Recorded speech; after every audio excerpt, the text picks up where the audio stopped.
Okay, good afternoon and welcome to round 3 of the British Chess Championships. Hopefully everybody at home can hear us okay. Just give me a message in the comment if you can.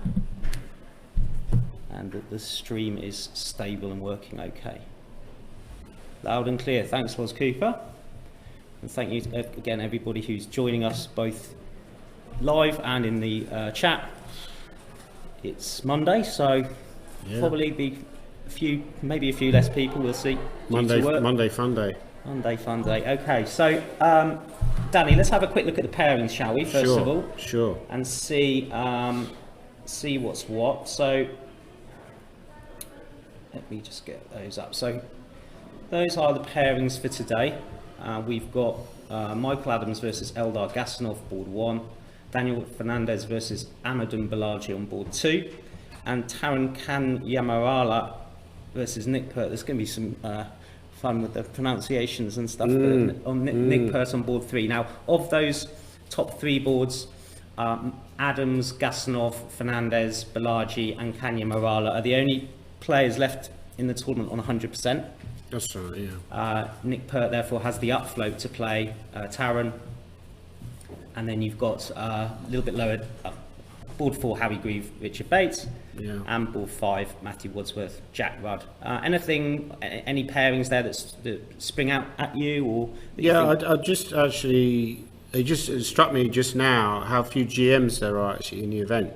And that's slightly disappointing actually, because obviously there's like probably about 30 GMs in the UK. So why is there only like, there's Mark Evans in it, but he's not.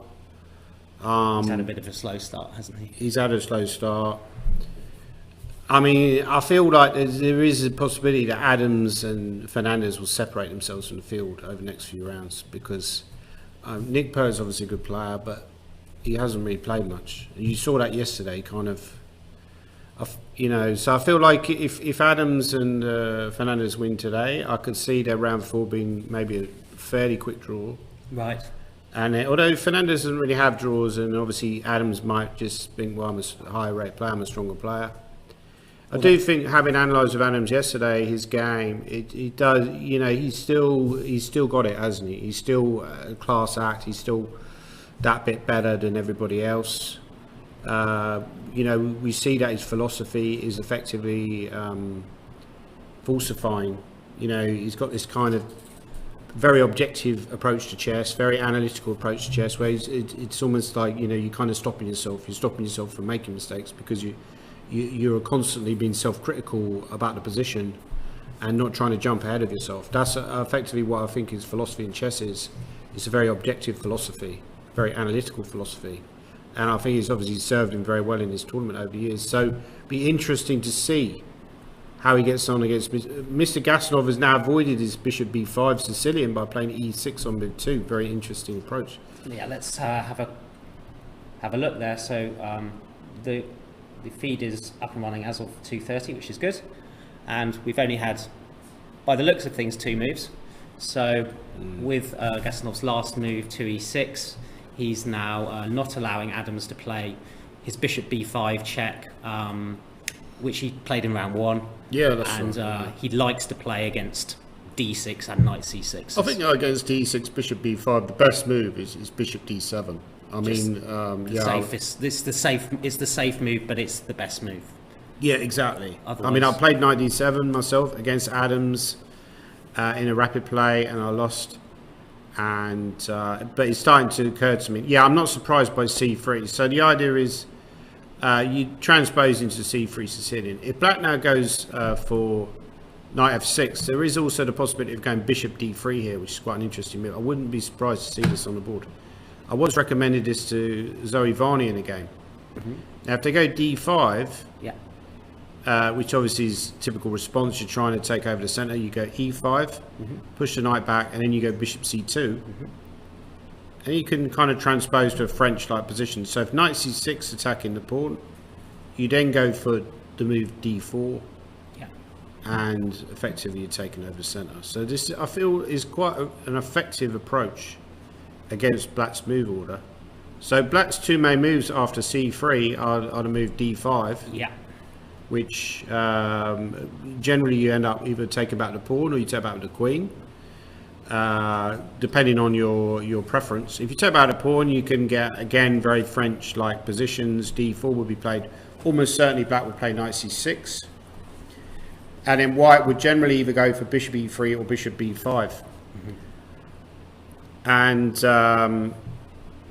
funny enough, there was actually a game maybe after bishop. I think Adams once lost a game against John Nunn.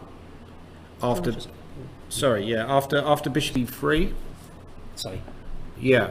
I just asked Danny just to move a little bit closer, just so that everybody can see him on the webcam. Yeah, everybody loves me. Everybody loves me. You know.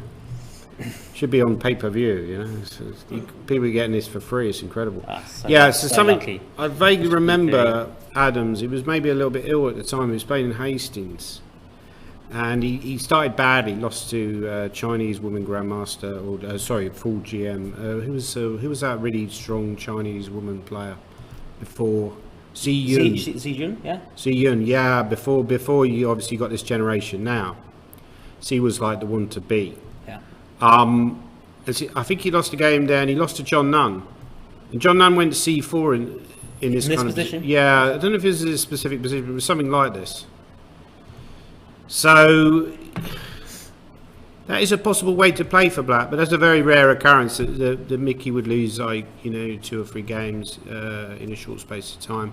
So he has gone d5. He's played d5. The other option, of course, after pawn takes pawn, is to take back with the queen, which is in some way, if you look at the pure Alapin, of course, with 2c3, then after d5 takes, queen takes, you see the point of black's play in the respect that the knight can't come out to c3 and hassle the queen.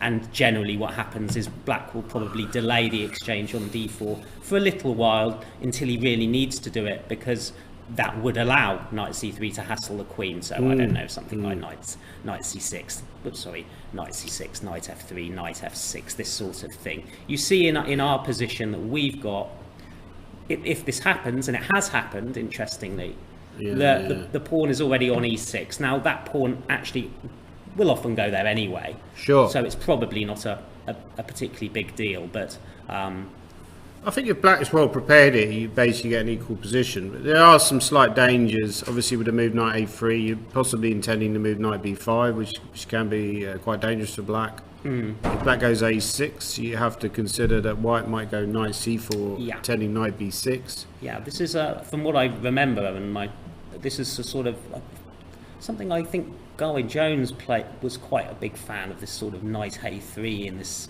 Alapin, bringing him in here at a certain point, and well, obviously making the crude threat of knight c7 at some stage. Yeah, I think interesting. Also another guy who's a frequent visitor to our shores is Alexander Chernayev, who's a Russian GM who's worked with Karpov in the past. And he was a bit of an expert on the C3 Sicilian. I know he's kind of played these systems himself, like with knight a3. So now black played knight f6. So white's candidate moves here, I think, are like d4. Yeah. And possibly the move knight b5 immediately is also playable. Yeah. You would. I would think d4 will be played. I would think d4 will be most likely, and then after pawn takes pawn, probably what will happen is Adams will throw in knight b5 in this position. Yeah. And there could be some potential for bishop f4 at some stage to obviously renew the threat.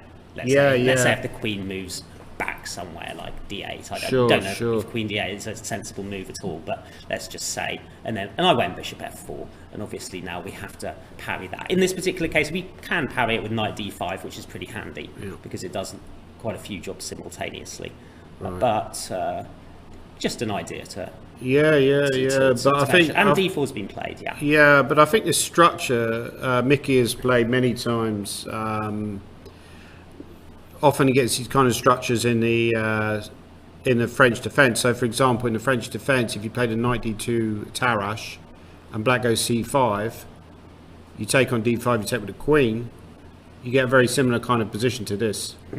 Yeah. So having that familiarity with other openings is obviously very important. I think that's a very important factor of chess mastery. Yeah. Is the idea that you know not just the openings that you necessarily play, but also openings, you're familiar with openings that you might not necessarily be in your repertoire, right? Yeah, for sure. Because the more chess positions you understand, the better. But clearly, he would be familiar with these knight d2 Tarashes, familiar with the pawn structure. Keith Arkle would love this pawn structure as black, because Keith Arkle loves having an extra pawn on the king side. The danger is that black will get checkmated in the middle game, but in the end game, having that safer king will be a factor. And his long-term strategy is to win all the pawns on the queen's side, and then win the end game with the extra pawn on the king's side. So black has a lot of long-term pluses as well, but clearly after d4 you got to play a move, right? So he's thinking, what would you play here, Adam? As black.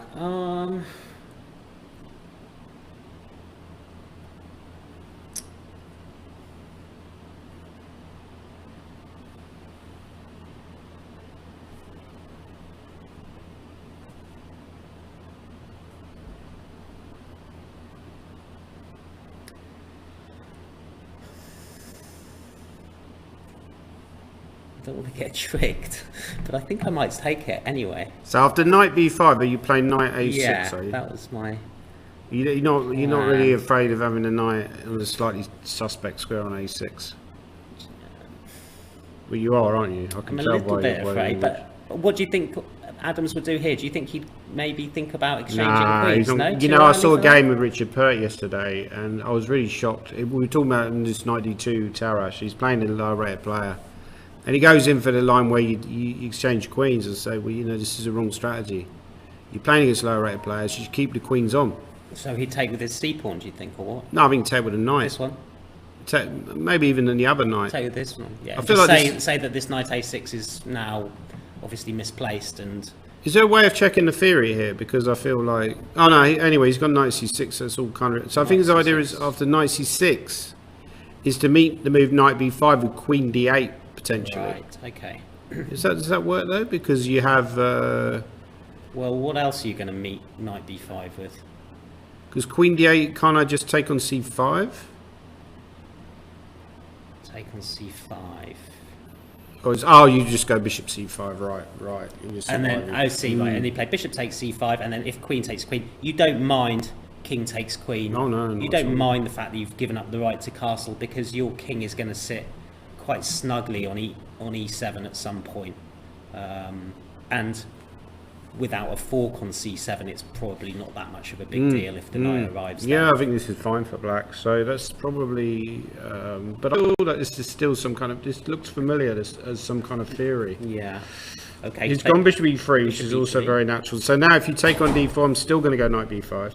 Yes. One thing to perhaps mention also about the move bishop e3 is if black was to, I don't know, be sleepwalking a little bit and play something like, let's say, bishop e7 here, the point of bishop e3 is that now actually white is genuinely threatening to win a pawn with pawn takes on c5, because you can't now take with your bishop because of queen takes queen and bishop takes bishop. So you'd have to probably exchange queens, and then after rook takes, you're going to have a much harder time of regaining that pawn on c5. Yeah, maybe knight d5, but it doesn't look convincing. Perhaps knight d5, but okay.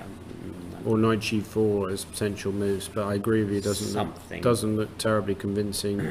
I mean, knight g4, I could just go b4 anyway. Bishop, b4. So we anticipate potentially maybe taking on d4, allowing knight b5, and then trying to meet this. Maybe you could get another very short game for Mickey Adams. Maybe black will just blunder knight c7 here. I'm being a little bit disrespectful. Probably Gasanov is watching this back every night. So, Gomeli, what are you talking about? I'm not an idiot. The other option which is available to black now that he's played knight c6 is that he can put his queen on d7 and not get hassled by knight e5.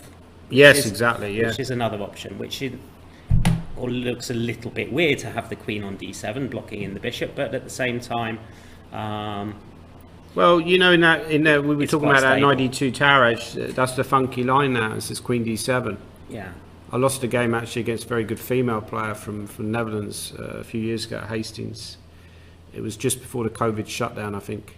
Trying to remember her name. She works for Chessable. Oh, Maika Keepman or something like this. Don't know the name. Okay, anyways, she played a very nice game, crushed me in a Queen D7 Tarash French, but that was in the first round actually. Maika, yeah, that's right. Charlie the Chess Cat still got it. Charlie, can you unblock me on Twitter, by the way, Charlie? This looks quite sensible. Personal actually. request. This actually looks quite sensible for black, I think. And now, if you took on d4, which I Exactly, think you've Mike got Keeman. to do, probably take that way. Yes, take him back with a knight. I think There is, of course, yeah. a drawback of putting the queen on d7, which, again, Mr. Gassanoff, if, you know, would perhaps get cross with me suggesting that he's not going to see bishop b5, but at the same time, it is obviously a genuine threat. So you might have to waste a move with a6 or something. But I think Adam, just we look at that structure. That's kind of what he's aiming for. Just long term, he will feel that he will get good attacking chances on the king side. That is effectively a strategy, very solid strategies. Adams is, you know, looking. He's not necessarily looking to win in the opening, but you know, he's not going to get into trouble in the opening. I think that's a very important point. You know, you can often get into trouble in the opening, even with white. He's not going to get into trouble in the opening. And if his opponent, you know, survives the opening, if he doesn't survive the opening, he's got a bonus to win quickly. The guy will allow knight b5, knight c7, or some kind of winning the pawn, as you said, d takes c5. But even if he doesn't, then he's going to get this pleasant kind of middle game where you could potentially play for an attack on the king side. Yeah. So black's thinking, right? Yeah. Could black play here? I was trying to. I wondered about playing knight to g4, attacking the bishop. Yes. The drawback of knight to g4 is that then you can't play knight to d5. So then I thought, well, then maybe knight b5 is super annoying. Right. But now we get into some funny stuff because black might be able just to take the bishop. Ah, okay, yeah, that's true, yeah. Yep, certainly playable. Because if you don't take the bishop in this position and you run back with your queen somewhere, then bishop f4 suddenly does have a genuine purpose to it. Yeah, definitely, yeah. Because you haven't That's a very important point, yeah. Actually, yeah, as the eval bar shows, is actually just winning for white by the looks of things. Yeah. So, so you think knight g4 is a legitimate move? Yeah, I mean, you can't go bishop f4 because of queen e4 check. What's the theory saying here, by the way? Is there a way we can check the theory? Well, I can't check the theory. What about this bit here, openings? Okay, yeah, we can maybe do some theory checking. Yeah, that bit openings, that makes some sense. So here it's So saying... that knight g4 is a move. Yeah, but what is the main move? What is the main move? So the main move is to take on d4. Main move is to take on d4. And then white goes knight b5, right? Take on d4, knight b5, Yeah. queen d8 is the main move, yeah. Okay, This does queen look d7 familiar, has been right? tried. And then white's main move is to take with a knight b takes Knight d4, b takes right, d4. yeah.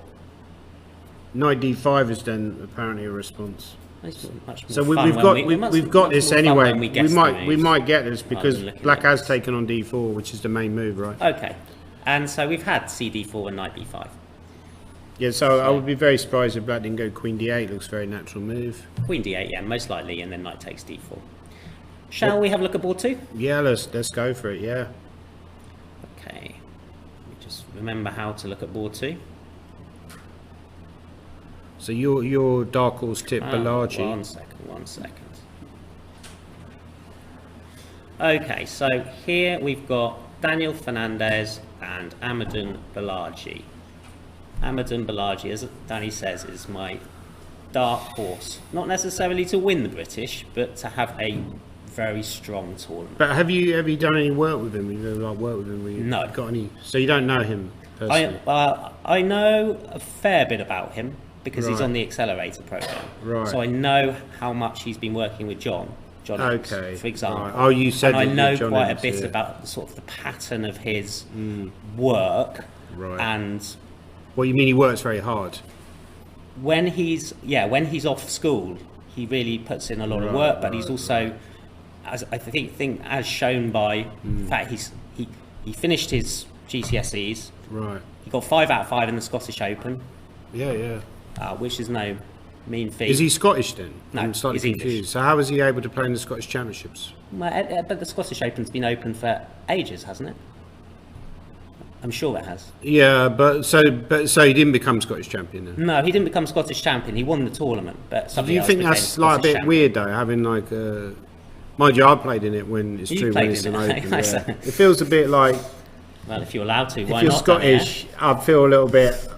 I'm becoming Scottish champion with half out of 5, and somebody's got like 5 out of 5. I feel like a bit of a mug, you know. Los Cooper in the chat says, I coached Amadon when he was 8 at a junior event abroad. He was more interested in playing hide and seek than preparing. Probably still the case now. Who knows?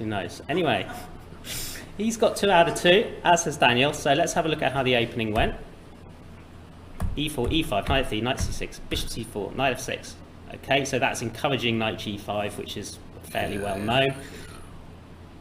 D3, bishop e7. Does Daniel play everything as white, like e4, knight f3, d4? Yeah, I don't think he's really that. It's kind of just fluid. Yeah, he obviously he's got his ideas of the opening. You know, he's quite a creative player, I feel. So he's prepared to play anything. I mean, I saw a game he played the other day, and he went something like e4, c5, h4. Right. That's the kind of, but then he lost, right? So I think, you know, he kind of blamed the opening for that. So yeah, I think as long as he has a solid approach here, be creative occasionally, but also have an eye on the result, I think he'll get a good result. I mean, I know one GM I've been chatting to on Facebook quite fancies him to win the whole thing here, you know. Daniel, yeah. Yeah. So. Okay, so he has. Well, this is our position that we have in front of us. White to move. So White's played these 2 moves, a4, a5, which is just a general space grabbing exercise, really. And at the same time, Black is saying, well, okay, you can do that. That's fine. I'll just complete my development and most likely try and play in the centre at some point, probably aiming for d5. Although as soon as you play d5, you have to take a little bit of an eye on what's going on here with the e-pawn.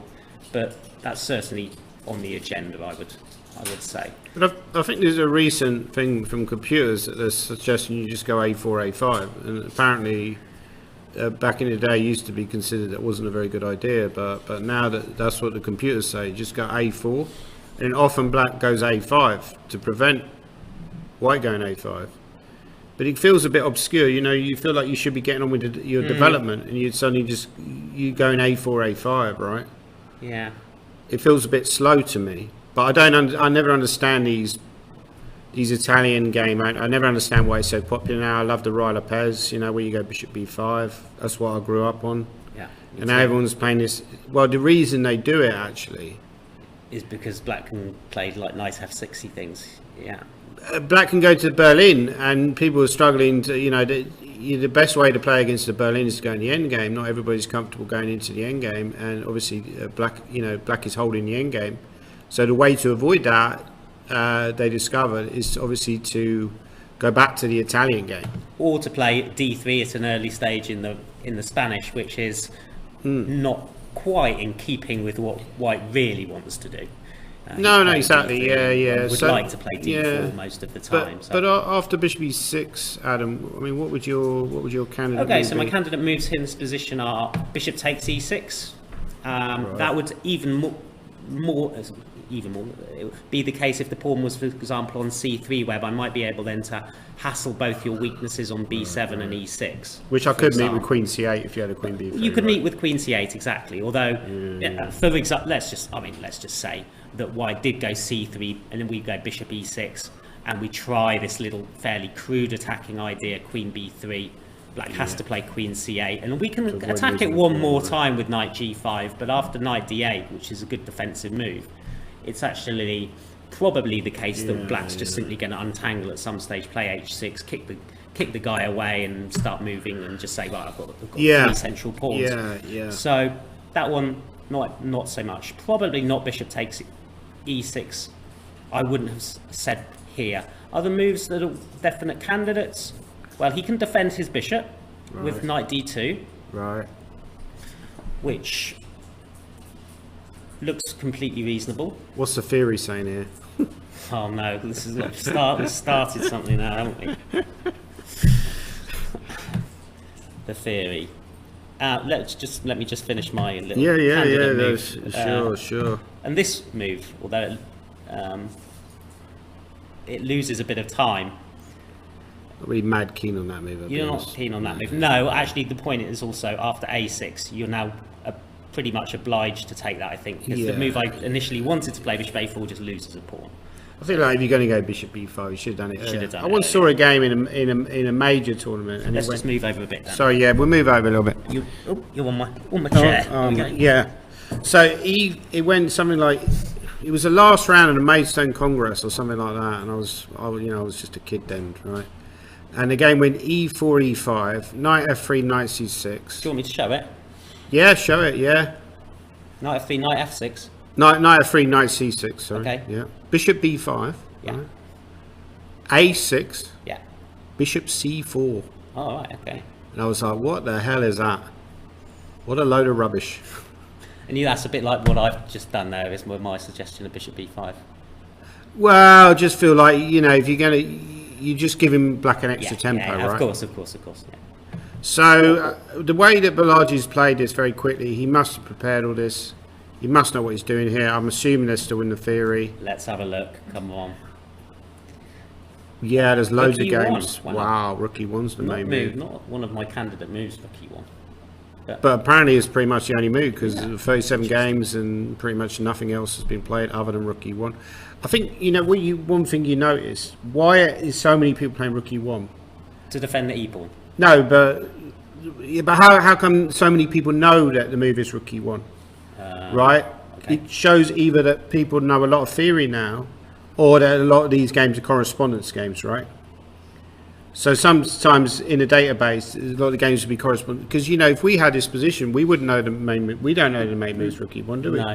No. So either you know this opening and you know it's Rookie 1, but... And then, interestingly, the main response is to play a6. Just to slow down white on the king's side. Stop white from going a6. Because in that respect, why don't we go a6 here then? Well, because e4 might be dropping. And it's very important not to lose e4, even though you win b7. Think it does drop. Will you take on c4? Okay. I'll take on b7. Ah, you mean you've got a queen d5. Well, rook b8, right? Okay. Take this one. And the point is, if you take this one, I have queen d5. Yeah, I see what you're saying. Yeah, I can't do that. So you could take on b7 in this position. So you want to go a6 here, right? But maybe I'll go knight c3 or... No, it's no good. So maybe a6, you just go b6, right? So yeah, a6, b6, and then let's say rook e1. There must be a specific reason why this isn't so... Maybe now it just wants d5 or some... There's always some clever reason why they don't play like this, right? Interesting. But you may have hit on something though with this immediate a6. Maybe I've created a brilliant novelty. But it's quite clever that they go... There's been one person played it. You got to win, or she got to win. So... Well, it might not have even been a person. Well, exactly. It might have even not been a person. Might have been an alien.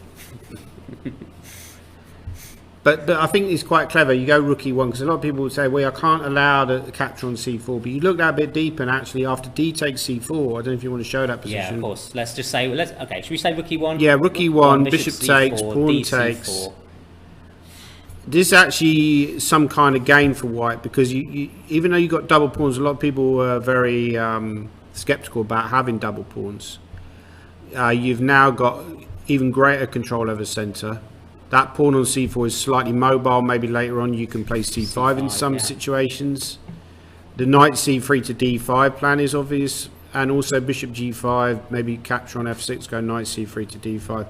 It's all looking quite rosy for white. Maybe c3 as well. c3 now. I can control d4 square with a move c3, but it's less easy for you to control D5. the square on d5, because you're going to have to move the knight and then play c6. And as soon as you do that, I can then start thinking about playing c5 myself, and you might have to lose your e-pawn, or if you play c6, for example. So anyway, it's a bit mysterious, but apparently rook e1 a6 is the way that people play here. Somebody's saying a6 knight takes e4. I don't think a6 knight takes e4 is anything here for black. I can do lots of things, but I'll start by just taking that one, I think, and then taking your knight. Yeah. So that's very true. Okay. Well, we'll see what happens. Any other games? Let's move on. I feel. 3. So board 3, Taran Kanya Marala versus Nick Pert. To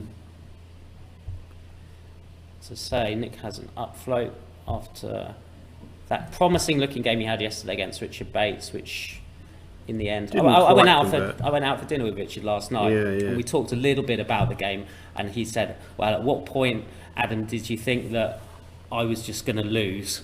And we said, well, probably when you went about knight c7, and he was like, well, I thought after knight c7 I actually had not a bad position. So he didn't like his b6 either at an early stage. Yeah, we said b6 was maybe knight a6 was slightly better, but yeah, it looked like Nick prepared that well. Probably a little bit of rust. He doesn't play that much.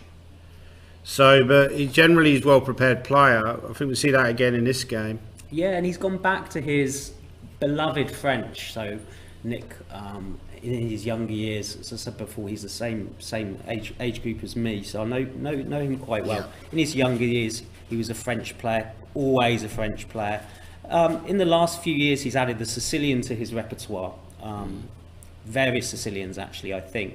And when I've seen him playing in the British quite a bit, I see the Sicilian, but he's gone back to his sort of main defence. Does he play any other openings against e4? Is that just basically the French on the Sicilian? I don't know for sure, but I think it's probably just those. I don't mean he's always played the French. He generally had quite good results with the French. Yeah, he understands it very well. Very well.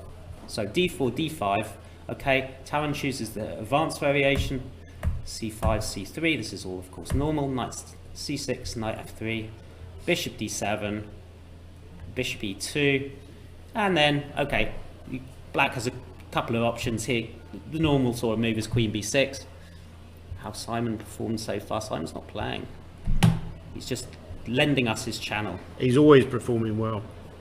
Behind the scenes. Behind the scenes. Like Charlie the chess cat as well. Knight ge7. Yeah, thank you, Charlie, for all your help so far with everything. It's fantastic. We hope we're doing your channel proud.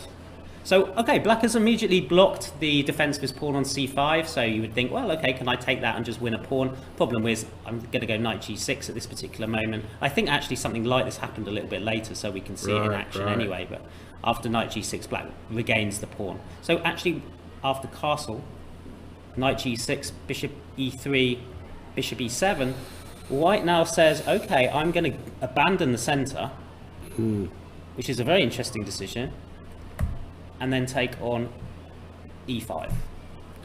Yeah, I mean, you see kind of position like this in Kara-Khan, so it's a little bit like Kara-Khan crossover as well. It feels like, it looks a little bit like a c5 Kara-Khan to me, but probably quite a reasonable version for black. I mean, generally speaking, the advanced French is not considered to be a critical line for black to face these days from a theoretical perspective. But it still leads to a playable position for white. You know, I noticed on the bookstall, there's a bookstore here, which I believe is run by Chess and Bridge. Yep. And they got a book by Harry Krishna on the knight c3 French. Yes. I got a copy of that actually. Oh, have you? Right, yeah. It looked like I was leafing through it. I didn't actually buy it, but I'll probably buy it at some point. But it looked like a very good book, by the way. So if you get a chance, I'll check that. I'd get a copy of that book. And I do think that a lot of these people playing these kind of French, like advanced French, maybe they should be playing this critical knight c3 French, because this doesn't really feel like anything for white. Okay, let's say you take on e5. Yeah, I'm going to do something maybe a little bit anti-positional, or I want to do something a little bit anti-positional. You want to go f4, do you? Yeah. Yeah, it makes sense. Now, the reason I want to go f4 is because I think you're probably going to have to go knight c6. But I could go knight c4, right? Could you take and queen d4?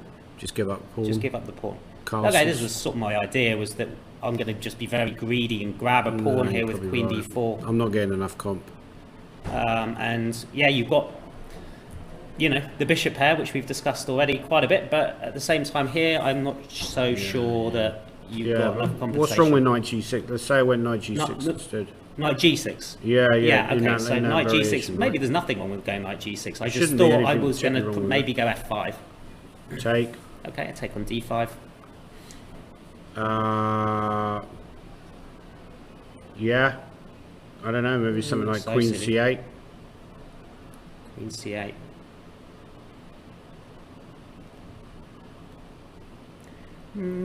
Yeah. Go bishop d3. Bishop d3, right? Bishop d3, with my idea being if you go bishop de6, I wanted to give you check. Right. Well, maybe maybe my king's safe on f8. Maybe it's safe on f8. It's possible. Yeah. Although I wouldn't be so happy doing that. But look at my king's side. It's like a Putin nuke shelter or something. Yeah. That is a great way to describe. That's a great way to describe a solid. Has anyone seen the film Oppenheimer? By the way, I checked out. It's on at Leicester Cinema. It's a really good film. Cillian Murphy would definitely win the Oscar for that role as Robert Oh, he's not done it. Okay, I didn't believe it too much, but he's done something else quite interesting instead. He's gone knight d4, which you don't sound convinced by. I'm not so convinced. Queen c7 here looks like a reasonable move for black. I mean, the danger is that you're effectively giving up the centre. Now we know the centre in chess is so important. Long term, black is doing very well. So I feel like white here is going for short term gains. Definitely. He's trying to get the initiative. He's trying to put black under the pressure. But if black manages to survive the opening, early middle game, he's probably going to have the better prospects. So you want to queen c7. Let's just show why bishop takes c5 is not a good move. It might be okay. It might be a good move, but I think probably the reason that it's not the move on the agenda is knight takes e6, and then I don't know, pawn takes bishop takes c5, for example, and you have slight. Your nuke shelter has been blown up. Yeah, the Sarmat missiles have got through. So that's what I think why bishop takes c5 doesn't work. Danny was thinking maybe queen c7. Slight Looks drawback. Like a natural move, doesn't it? Natural move. Slight drawback, of course, is I could now play something like knight b5. Maybe queen c8 is a better way of doing the same thing, because queen b6 c8 I don't have to worry so much about. Or maybe, in fact, just out of interest, if I don't go queen c7, why can't I just, for example, castle? What is the actual threat, right? Yeah. I mean, it kind of feels like a natural move. Just get the king out of dodge, right? Get us back into our nuclear bomb shelter. Oops, I can't jump. Cheyenne Mountain complex. I figured that was the idea, that he wanted to play f4, but knight c6. Yeah, I'm just not convinced now quite so much. Knight c6 and yeah. I don't. b4. After this one, maybe. Yeah. Yeah. Sensible move. But generally speaking, you want to like be putting black on. I mean, there's a lot of lines to Caro where black ends up taking on in the advanced Caro. Black ends up taking on e5, but somehow you're like way behind the development and you end up in trouble. But here, black has managed to get everything. He's managed to castle. So effectively, he's got the central pawn for free, I would say. So I feel like either the preparation has gone wrong or the strategy is wrong. Something like he's maybe hasn't prepared this as well as you would think, because he's already used 20 minutes on the clock. Yeah, that's true. So yeah, it could be heading for a black win. I think Nick needs to win this game, really. I think, you would expect one of the other guys to win. There you go. Look at that comment, Danny, in the chat. Have you seen it? This is another guy I keep sending checks to. That door. Danny is such a refreshing chess personality to have around. A true honour to be alive in his era. Thanks for the I'm great sensing commentary. sarcasm as well. I'm slightly concerned there might be an element of sarcasm. Sam, the physics man, so he's also possibly related to Robert Robert Oppenheimer, the famous nuclear physicist and the father of the atomic bomb. Sounds like a chatbot to me. Yeah, probably just a chatbot. By the way, are we going to do that quiz at some point? At some point. We'll do the quiz at some point. We love a quiz, right? I think the opening's always quite interesting, especially when you get quite a lot of moves quite quickly. Definitely. And talking of quickly, shall we have a look at Grieve versus Jack Rudd? Grieve versus Bates, you mean? Oh, Grieve versus Bates. Yeah. We had Grieve versus Jack Rudd yesterday. We can still have another look at it, of course. It's quite it was a fascinating encounter. Let's go back to... We can look at Grieve versus... Oh my goodness, look at that. Board 5. Did you see that? What? Board 5 is finished. What, already? Well, let's have a look at it. No, you're kidding me. Board 5 has finished. That's ridiculous. Well, yeah, but I'm not sure it's not in a good way that it's finished, shall we say. I think this is prep by Wadsworth. He just wanted... Actually, his decision to take a quick draw yesterday turned out to be a stroke of genius. I was criticising him for that. Okay, let's just see what has gone wrong here for Jack. So, this is a fairly well-known line of the Fianchetto King's Indian. Yeah. Pano variation or Yugoslav. But D5 before you castle is... But actually, this is a very popular line now, Adam, because if you castle... Say you castle here, right? E5 is proven to be very popular. It's actually a good line. Magnus Carlsen's played this on a number of occasions. Okay, so he's thrown in this early D5. So that's an interesting move order, because then you avoid this kind of E5 move, right? Yeah, but this is also, has always been very, very much a main line. Yeah. I wasn't aware that you could go D5 here so early as white, but clearly he's prepped it anyway, judging by the game. Okay, so but the typical kind of pattern of having this knight on A5, where you can see here that it gets... But normally isn't it normally with, like, say, castles? Sorry, I'd slightly question this, because normally it's... Oh, here's the man himself. The man himself, just in the nick of time to have a look. Have a look at the game. Matthew, would you like to join us on? I need to go to the toilet anyway. So. Clearly, Jack Rudd needed to go to the toilet as well. Cheers. Thank you. Okay, so we're being joined by Matthew Wadsworth, and as you are now christened on the chat, I don't know if you've seen Matthew, you are now christened Big Wads. I did hear about that. Yeah. Do you like it? It's growing on me. It's growing on you. Okay, good. Anyway, congratulations. Thank you. We didn't even get to your game, but yeah, obviously we'll have a look and just tell us a little bit maybe about preparation and that sort of thing. Yeah, sure. So Jack kind of plays everything, so I figured I was just going to play D4 and see what happened, to be honest. So we end up in a King's Indian. I play the Fianchetto variation. And this first sort of interesting move, D5 here, is not... I think castles is by far the main move, but D5 is this interesting sideline. Yeah. Danny's questioning my knowledge of the Fianchetto King's Indian, and he's saying that this type of position is not typical.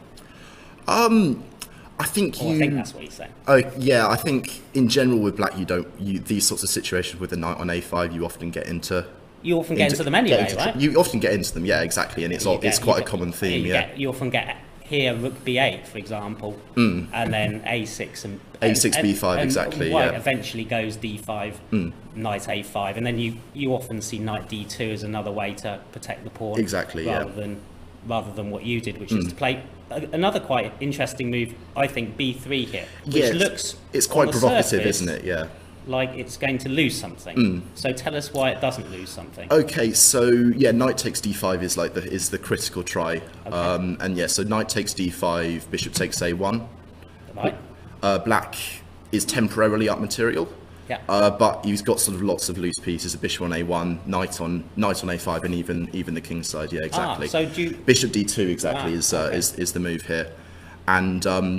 Black's in a bit of trouble with his minor pieces. I think c6 is forced. Defend the knight and attack my knights. Then I think knight takes e7 check, queen takes e7, queen takes a1. Okay, and this guy's still Exactly. I sort of finished up about here, and I'm in exchange down, but it got very good compensation. Yeah, you got lovely dark square. Exactly. Well, actually, that move probably isn't. Well, Bishop h6 can maybe pick up the win your exchange. material Exactly. back. Yeah. Okay, fair enough. So okay, so he played c5, which is often what black has to do because Exactly. he's worried that b4 is going to trap his knight. I guess in this situation he didn't. It wasn't completely. He doesn't have to necessary. play it. It's absolutely, yeah. He could play with c6 or something and try C6. and undermine the center. Yeah. Okay. But I think I'm fairly happy All right, either way. So bishop e2, a6. Yep. So black's typical plan in these positions is to play for b5. Exactly. Yeah. And white will often say, well, okay, you can have b5, but at the same time, I'm going to just get on with my Exactly, development. yeah. So as you did, castles, bishop d7, knight d2, b5, Yep. queen c2, bc4. Yeah, so I think this is probably the first big decision for black is how do you deal with the tension on the queen side. Yeah. That taking on c4, it feels quite natural. You gain the c4 pawn as a target. Yeah. But Let's say I went rook b8 in this position. Exactly. What would you have done there? Would you have gone rook b1? Or? I think you could try rook b1. I think I was planning on probably playing knight d1 anyway. Okay. This similar sort of regrouping. Right. And yeah, I think it's just a game. Yeah. Okay. But I think after b takes c4, it's very easy for me to create play on the queen side against the knight, which is kind of exactly what happened. So knight d1. Yeah. And now you're probably intending at some point to Exactly. perhaps play bishop c3. Yeah. And just say, look, that knight is just poorly played. Queen e8 looks like a strange move. Yeah, I thought queen e8, like this position's it's not great, it's maybe salvageable. After queen e8 it felt very difficult for Jack. And like the issue with the knight generally is I'm going to attack it with queen c3 and maybe get the queen to the a file. It can always retreat to b7, but it's arguably even worse placed there. It's just got nowhere to go in this pawn structure. Yeah. So if it does, just to point that out, if that knight ever did go back, I suppose queen e8 does free up another square for it, but not necessarily. I'm not a better arguing one. d8 is any better. Yeah, exactly. Not necessarily a better one at all. So yeah, okay. Queen e8. So he's trying for this sort of this bishop a4 idea exactly. And I think I do have to be a bit careful here. I think that my initial reaction was queen d3. But I think here his idea was bishop takes d1, rook takes d1, queen a4, and suddenly he's got a bit of play, and I wasn't overly happy with my position.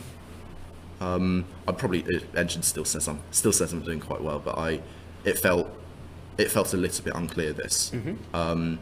So my idea with queen c1. Here, after bishop takes d1, I was going to recapture with the queen and just deny that opportunity. Right. Okay. And then he would have to go back. Then he would have to decide whether to Yeah. go with this knight b7, which looks like a really Exactly. grotty square for it. Yeah, to play. exactly. Or Well, queen actually, d8 he's going is pretty much it. to have to go back anyway. Queen isn't d8, queen a4, It's exactly. even Yeah, worse. exactly. Yeah. So here I thought knight b7 and then rook b1, and that pin on the b file is actually incredibly annoying for black, because he obviously can't go to d8 and Can't play the superstar knight d8 move. I suggested, exactly. no. So I thought this was looking quite grim for him actually. Yeah. Could you go knight e7 last week, instead of knight b7? Is that just Might be his best option, but I think I just take the knight, two surely. pieces for a rook, and Oh, sorry, yeah. his queen was on d8. Yeah. No, For some reason, it's on e8. Yeah, we saying like after knight d1, this queen e8 looks a bit suspicious. Okay, so he played queen d8 here, Yeah, and now you went queen a3, yeah. and he resigned. The idea being that if bishop takes d1, I have the in between Intervening move, bishop a5, exactly. Move, bishop takes a5. And Okay. yeah, I think it was a unfortunate end, but this sort of structure, your knight on a4 is always kind of a problem piece, and it became a problem piece very quickly here, I think. Yeah. Have you played Jack a lot? Yeah, I actually played him last week. Okay. Yeah, there was a The GM norm. yeah, we had played a non tournament yeah. in Stafford. Yeah, So I am, or GM non. I got 6 out of 9. So what? Amit got his second norm. Yeah. Yeah, I was doing quite well, but lost back-to-back games, and then a norm's never going to happen.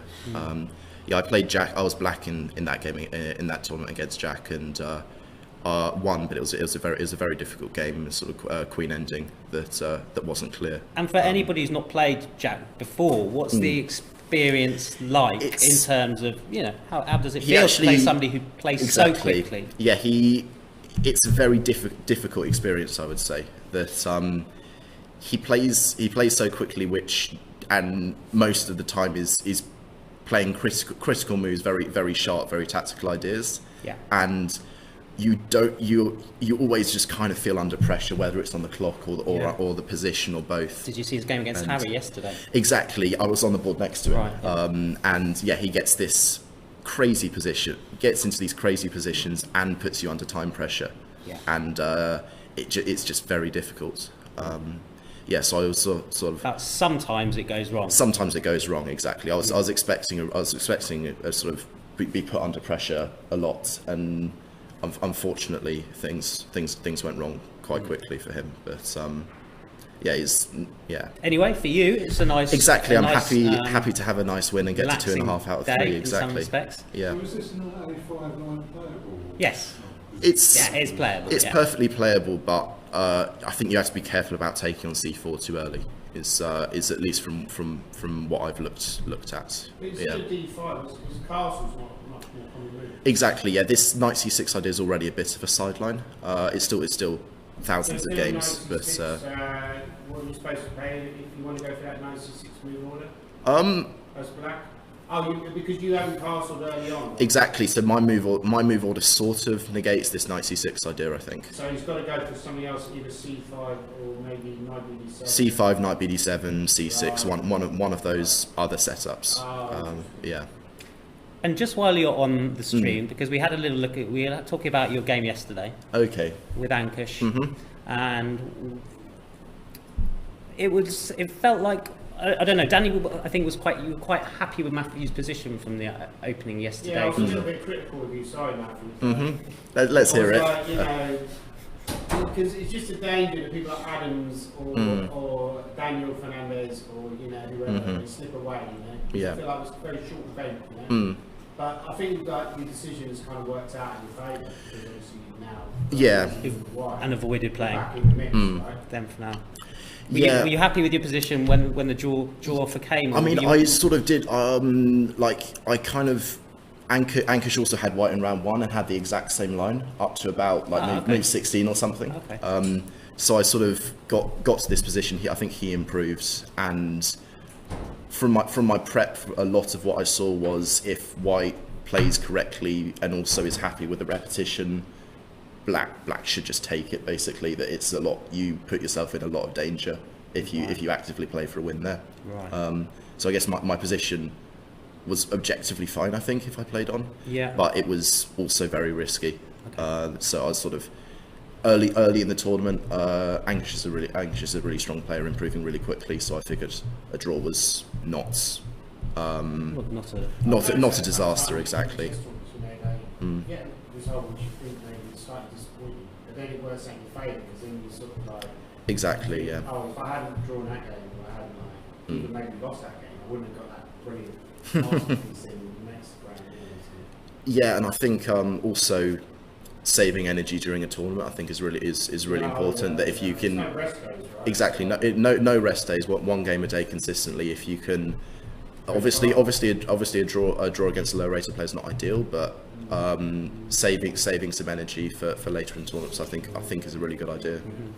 So, and maybe Matthew, again, while you want to tell us a little bit about yourself? Like, are you playing chess at the moment full time? Or? Yeah, so I graduated from university last summer, and I've sort of been playing the last 12 months or so. I've been playing quite a lot, trying to get to Grandmaster, with limited success so far, but I'm going in the right direction. You've got a norm, 2 norms? One norm. One. Yeah.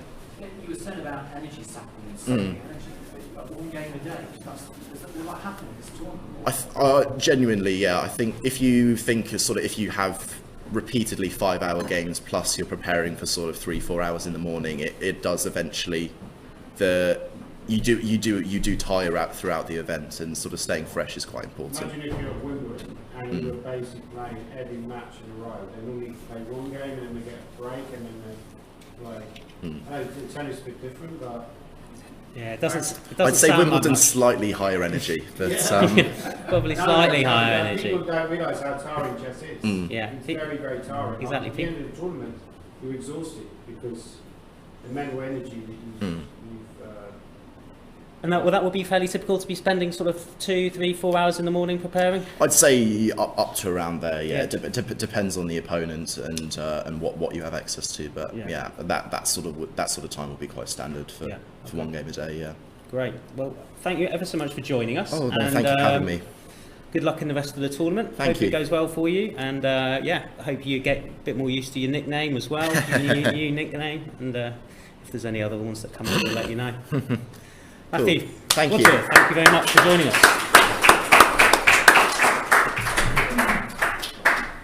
You'll need it back. Yeah, cheers. Yeah, we need Danny back. Okay, so we were having a look at the game Harry Grieve versus Woman. I don't think we even started, did we? Not sure. That one was interesting.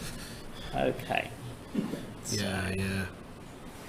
Grieve versus Bate. Kind of looks very theoretical so as well, right? Rich has just had a double black. Right, okay. It's Yeah. a bit harsh. Never mind. Okay. Yeah, but I think he's better with black anyway. Okay. He's rubbish with white. No, I'm only kidding. So he's in this particular game. It's quite interesting. He's a Neidorf player, or was certainly. Again, grew up in my same year group as my sister, not myself, but we knew the Bateses very, very well, and he was a Neidorf player. So Neidorf is obviously where you go 2d6 rather than 2e6, and so he's showing here a little bit more variation. I don't know if he's played this a lot himself previously. Isn't this the same opening we had in the Adams game? But Adams went c3, right? But Adams went c3 exactly. Yeah, this yeah. time we're actually in. Maybe you could, like, if you're in the tournament hall, you just look at Adams' game, you just copy his moves, you just wait for him to move, and then just follow what he's doing. Like that Darren Brown simultaneous. Okay, so we are now in an open Sicilian, of course, and in this position there's a few moves for white. One plan, and that's pretty standard when you play when you put the pawns on e6, is you can play to try and take advantage of this hole here, but something like this is been seen quite a bit before, or bishop e3 also, I think. But anyway, in our game, Harry's chosen a different approach. He's chosen to take on c6, which gives him the option now of playing the move e5. Yeah. If this knight wasn't on c3, then e5 would lose a pawn to queen a5 check, but with the knight here, it's fine. The knight has no other square than d5, so it must go there. And now white plays knight e4.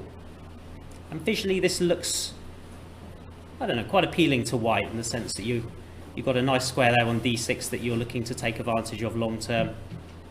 Not 100% sure about Richard's next move. Maybe it's still all theory, but bishop b7 looks... I think that is a theoretical Yeah? move, yeah. This is a well-known theory, isn't Okay. it, I think?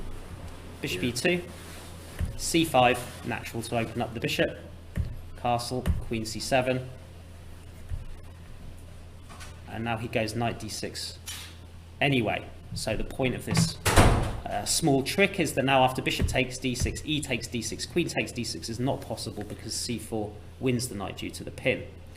So instead you have to go queen somewhere else. Queen c6 lines something up on g2, which Harry has decided to block with f3. I'm not 100% sure why he didn't go bishop f3, which looks the more sensible move. C4, I think. C4 will definitely happen, of course, yeah. And that will then potentially give black the threat of taking that pawn. Although I can parry that with something like bishop f4, and then maybe drop my bishop back to g3. It's a possible alternative. I don't know, queen b6. Maybe we run into f6 eventually as well. Perhaps f6, run into e5, f6. So he's gone f3. And now Richard Natural has move. played e5. Yeah, yeah, but I feel like this must be prep, right? Like E5, you wouldn't play unless there's some kind of preparation. Sorry? It's quite. It has been played before. Ah, Okay. right. It just shows up all my theory is. Right, Matthew knows it all. exactly. I haven't got a clue, man. We need to check the openings thing again. We do Click need on to the get openings. this openings thing backed up. I do find that is very important. Yeah, like knowing the openings is so important. People say don't study the openings, but it's so important to be well prepared because you know if you get in a bad position against these guys, you're probably going to Oops, suffer. sorry. What have I done there? I've gone too far. Let me go back. Okay, so after e5, I imagine Matthew will tell us, I'm sure. Is c4 also no? C4 was a blunder in this position, or Queen D4 maybe. Queen b6? Oh, It's right, just yeah. about saving the day. Yeah, it should be playable. Yeah. This might be the old main line. I'm not. Yeah, Queen yeah. here and queen there might be possible. Okay. I'd imagine Harry would know this as well. If it's recent topical theory, he would know. Exactly. I'm sure this is both of them will know this position. Yeah. So c4, attacking the knight, pushing it off that square. So Knight f4. Richard's a bit of a shock because I thought he's like somebody who, like me, just doesn't know any theory anymore. But apparently he's been studying chess as well. Yeah. You know, what is going on? Shock, horror. Maybe I'm just going to be left on my own, yeah? Exactly. Bishop takes f4. Okay, pawn takes f4. So we've now got the same configuration of bishops and knights. Queen d2, castle, bishop d3, setting a small trap. Obviously can't take on d6 because the bishop takes h7 check. Rook e8, queen takes f4, rook e6. So white has rounded up that f pawn, but it looks like black is going to round up the d pawn, or is he? I think you can hold on to the deep whenever rook holds something there. But it's hard for white to really make significant progress here. Exactly. Yeah. Because black's got such good control of the e5. Exactly. Yeah. So you got some kind of like holding compensation for the pawn, right? Isn't white better here? Sure, he's better, but yeah, maybe this is Richard's strategy that just frustrate Harry. You know, just get a position that's holdable. That's what Kramnik did in the World Championship match 2000, right? That's true. That's true. Worse endgame, but he would hold against Gary. Yeah, I don't know. I think if you looked at this position, and you didn't know any theory, you would think white's doing quite well. Oh, I'm sure, yeah, but that's true of many openings, isn't it? You know, there's many openings where you're going to be worse, but have to somehow slowly equalise the game over a long period of time, rather than Alright. you can't necessarily immediately equalise, but you feel like the long term. There's some Gonna long-term gradually- advantages that gradually you have, and Equalise. Black's position is very solid here. All right. So let's say I go rook d1. Yeah. What are you going to do? No idea. You going to play rook e8? Rook f8. Yeah. Okay. And now I had some idea that I might want to go bishop e4, but if I go bishop e4, it might long term be a little bit of a problem with this pawn. So let me just play something patient just to take things under control for the minute. With b3. Instead of rook e8, could I have gone g6 there? Was that stupid? Because then I am threatening to take the pawn, right? g6 threatening to take Was that the just a pawn. bad move? I don't know. No, computer doesn't seem to love it. Your val bar is creeping up, creeping down again. It might not change. It might not change too No, much. no. Like, am I going to go bishop e4? I guess I just go queen b6, right? You go queen b6. I go queen b6. And then maybe I go bishop b3 then. Bishop where? No, b3. Oh, you go b3. Yeah. Ah, right. I don't know. And like you go rook e8, and perhaps it's not changing too much. Queen a6 instead of queen b6 also. Yeah, that makes a lot of sense, right?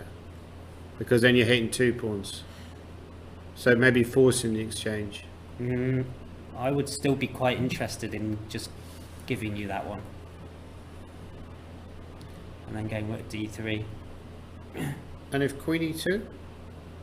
I have queen e2. Okay. Oh, but you have rook e3 maybe, but still. No, I think, can I not just carry on with my plan? Or was that just... I didn't realise that was your That plan. was my plan. We can't I take on e4 and go queen d4 check and stop the mate? Ah, you have queen d4 check. That's a shame. That's a shame. Yeah, okay. He's gone rook d1, yeah, okay. Yeah, I mean, I know what you mean. I mean, but I feel this is holdable for black. But yeah, you probably have to play it quite accurately. Somebody's suggesting in the chat rook f6. Yeah, that looks like an extremely sensible looking move. And then I think probably white will put his queen back on g3. Yeah. Or queen h4 is Queen maybe a h4, move, actually. and then if you go rook h6, Or even queen e4. Is queen e4 playable? Just go e4. crude exchanges and try to... Okay, yeah, that's sensible. Because I feel like if I can get rook and pawn endgame, I'd be very happy. Takes. You have to play bishop takes, pawn takes, rook takes, king takes, rook e8. You might Then lose your rook d5. rook d5. Yeah, okay. Just to show that, so it's quite a long line. A lot of forcing exchanges. I think rook e6 there is probably better move. Rook e6, maybe. Yeah, just to show there that yeah. in this position here, looks like black might be winning his pawn back if, let's say, for example, we went passive with rook e1, then then we might be playing rook e6. I'm not sure, but Danny's thinking here rook d5 certainly looks like a stronger move. Very bad endgame for black. Yeah, very bad endgame. This is for black. the only problem for Richard is pawn on c. Well, he is a pawn down, but it's not a great extra pawn for white, I wouldn't say, because the plan isn't that obvious. It's a bit of a boring position, wouldn't you say? In terms of, yeah, it's very technical. You know, it's not much create. Maybe we could move on to another game. It's like I think the Adams game is warming up. Maybe we could move back to the Adams game. Let's do it.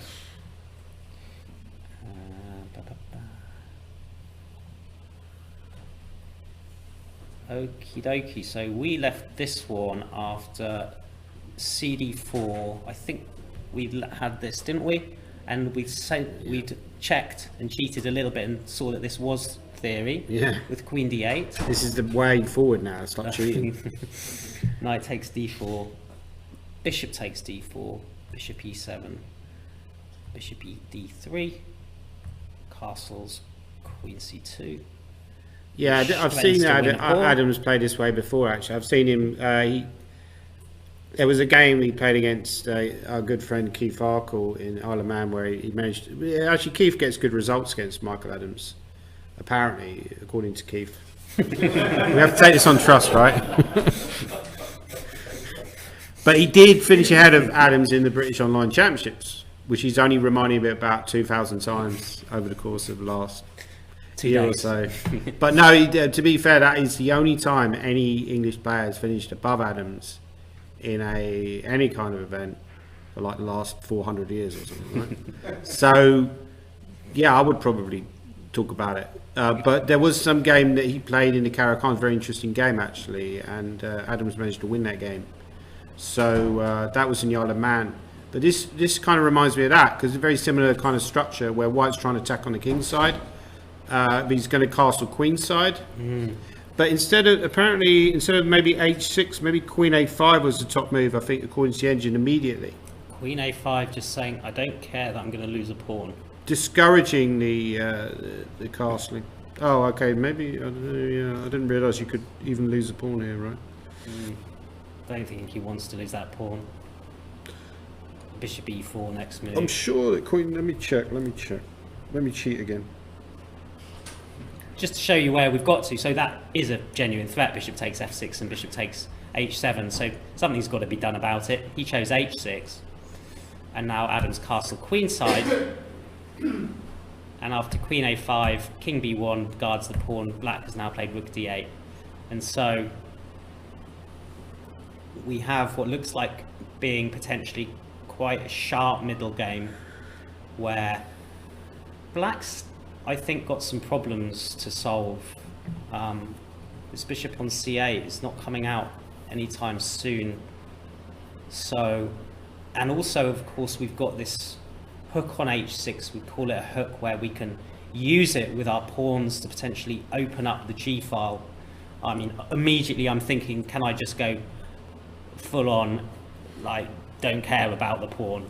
It's very easy to give away somebody else's pieces. Yeah, no, I of mean, course, I think Black's gone silly. slightly wrong here, Adam. And even if I don't do that and I just prepare it, let's say, or even just centralise my rook as well and just put a piece on e5, it also looks quite promising. But if let's say g4, let's go concrete, right? Okay. So let's say I'll take it and be really greedy.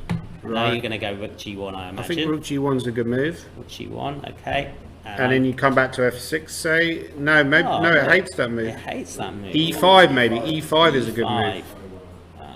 And that knight is handily guarded by the bishop, and I've also threatened this piece here, so not that one. So maybe I go. But at the same time, Just H3 here. Just h3. Just yeah, H3. and you get the long-term attack, right? knight f6, and you see our bar swinging up and down. Well, maybe just now. Rook to Now g1. maybe rook g1.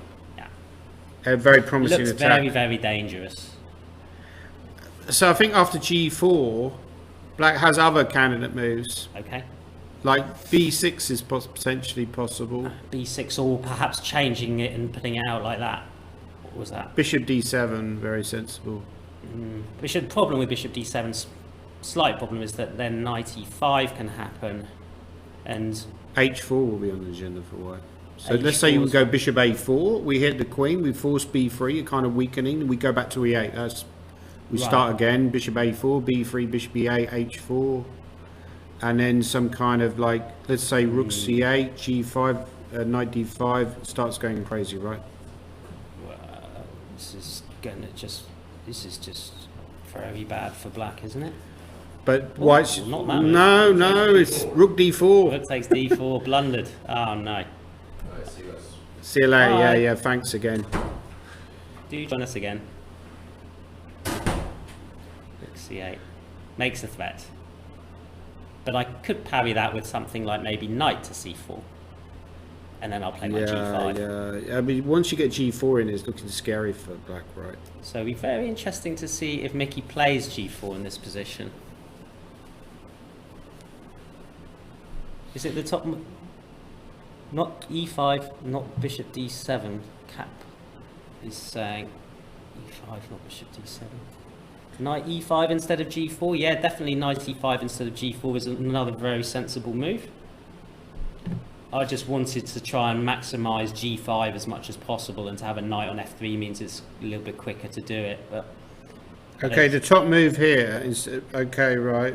I don't think you'll find it. It doesn't look I've obvious. cheated and looked at your computer. It's queen e2. Queen e2, wow, that's insane, right? Now, what's the idea? There's no, pretty hard to understand. I mean, now, But I think maybe the idea is just to go knight e5 anyway, right? just play it really. Just and also now you don't have to worry about this bishop d7 to be to a4. Don't have to worry about that so potentially much. is also. I don't think I don't think you'll play queen e2. It's like an engine move, right? It doesn't look that natural to Could me. you play Queen E2 rather than Queen C2, or was it the whole of that? At this point, let's go back and have a little look. Like in this position here, queen e2. Yeah, That was actually the top move. That There was we the go. top move. It felt good. yeah. But he was possibly concerned about knight d5, and then the idea that you would then have to go g3 was maybe not particularly comfortable with playing Possibly, g3, possibly. right? Because he would probably understand that queen e2. Also, Looks more natural. in some ways, this is quite helpful to force a pawn move on the king side. Whether it's g6 or h6, it doesn't probably matter all that much. I mean, is g6 a better move, Danny, than h6, or is that? Well, if you go back, actually, What do you think? okay, h6 is okay. Like Right. castles, Yeah, queen a5, king b1, right? yeah. The computer says here that the top move is saying instead of rook d8, which does look to me like a slightly slow move, right? You know, b5 is a better move, b5. Okay. which makes a lot of sense because Yeah. it's like b6, but like a more aggressive version. Yeah. It's like And now you're ready for with b4 counterplay. So, and of course you're in time. If let's say knight e5 is trying to exploit the square, you're just going to go bishop. You're going to go bishop b7, and then f3. You have maybe you start with this rook c8, rook d8, and then you very quickly threaten. Yeah, you get counterplay, right? So f3. Why do you need to play f3 then? F3's. Yeah, it's very okay. I was just rook g1. Let's actually maybe rook d8 here. Right, this one. Yeah. Now rook d8. And now maybe I'm threatening b4 where you don't have c4 as an answer. And maybe sometimes I can even consider go rook d4. And just, if I get rid of your dark square bishops, it's going to be very hard for you to attack me. And so, I mean, just to show it's that maybe. Too much, though. It might be, but let's just see. I mean, so let's say, for example, now you can plant a piece on d5. Let's say the bishop, and provoke perhaps another weakness on the queen side. So let's say if b3, for example, then okay, there's some dreams of getting a piece in here. I'm kind of getting a bit scared with this rook d4 idea. I'm panicking because he's played knight e5. Yeah, but I feel like queen e2. This is a very difficult move for humans to play because when you put the queen on c2, for a human player, it's very much a case of you've kind of mentally compartmentalized. You compartmentalize that move, right? That piece. I've covered that queen. You then start thinking about other ideas, right? But the computer, that's a very interesting point. I think the computer always starts from move 1. So computer always thinks, right, that's the first position on the board. It's obviously the way we should all think, right? And what is the best move? So it doesn't really care that it went queen c2, whether it played it in the previous move or like 2 or 3 moves ago. It wants to play queen e2, right? Thinks that that's the best move. But for a human player, it's very difficult to do that. Even someone as strong as Adams, because you kind of have certain prejudices. So I feel like knight e5 is a more natural looking move from a human perspective. So now the question is for black, how do you create counterplay against the inevitable attack which is coming, which is g4, h4? Yeah, but you can't now play b5, of course, because the c6 square is now a big problem. I would think, and it might still be too slow, Danny, he probably will go bishop d7 anyway. Right. It's kind of interesting positions, these, aren't they? Because both sides are attacking on different side of the board. Very interesting game. And now the question is, do we just take the long-term view that we're going to take that one off and have the bishop pair? Or do we allow this bishop to potentially move again, perhaps create this weakness with bishop a4 and then maybe drop back and just kind of get on with things with g4? What would you do? Yeah. By the way, this kind of position, I do remember a famous game where Adams won with black against, I think it was Kirill Georgiev. He won a brilliant game with black. Very similar kind of position in the Karakan, where white is castled on the queen's side, trying to attack on the king's side, and Adams castled on the king's side and managed to create a brilliant counter attack on the queen's side. I think it was some tournament where he scored like 9 out of 9 or something, or 8.5 out of 9 or something. Okay. Back in the day, using my memory, but yeah. So whose move is it? Is it black's or white? It's black's move. Bishop a4. I played bishop a4. He's gone bishop d7. Okay. I played bishop a4 automatically. It's white's move. And my question to you is: do we take on d7 or do we? No, I don't take. No. I don't. I feel like that knight is a useful attacking piece. So just get on with things. It's too wet to take. Or now queen e2 is in some respects an easier move to find. Right. If it's good or not, I don't know, but it is an easier move to find because, of course, there was a sort of potential positional threat of going bishop a4, provoking a weakness. Now, that's right. Now with bishop a4, I think we'll probably just go with d2. Yeah, yeah. So the question is whether you maybe rook e1's better. Rook e1 perhaps. Maybe after rook d2. Sorry, just show that rook d2. You have rook d4 and bishop b4 trapping the rook. Oh, that's clever. Yeah. Take bishop b4 traps my rook. So now you get forced to get back to the exchange. Now you got this bad pawn structure like pawn on d4 that's or something. A nasty trick. That's what you kind of want to avoid. So like a move like rook e1 would probably, or rook c1 would make more sense.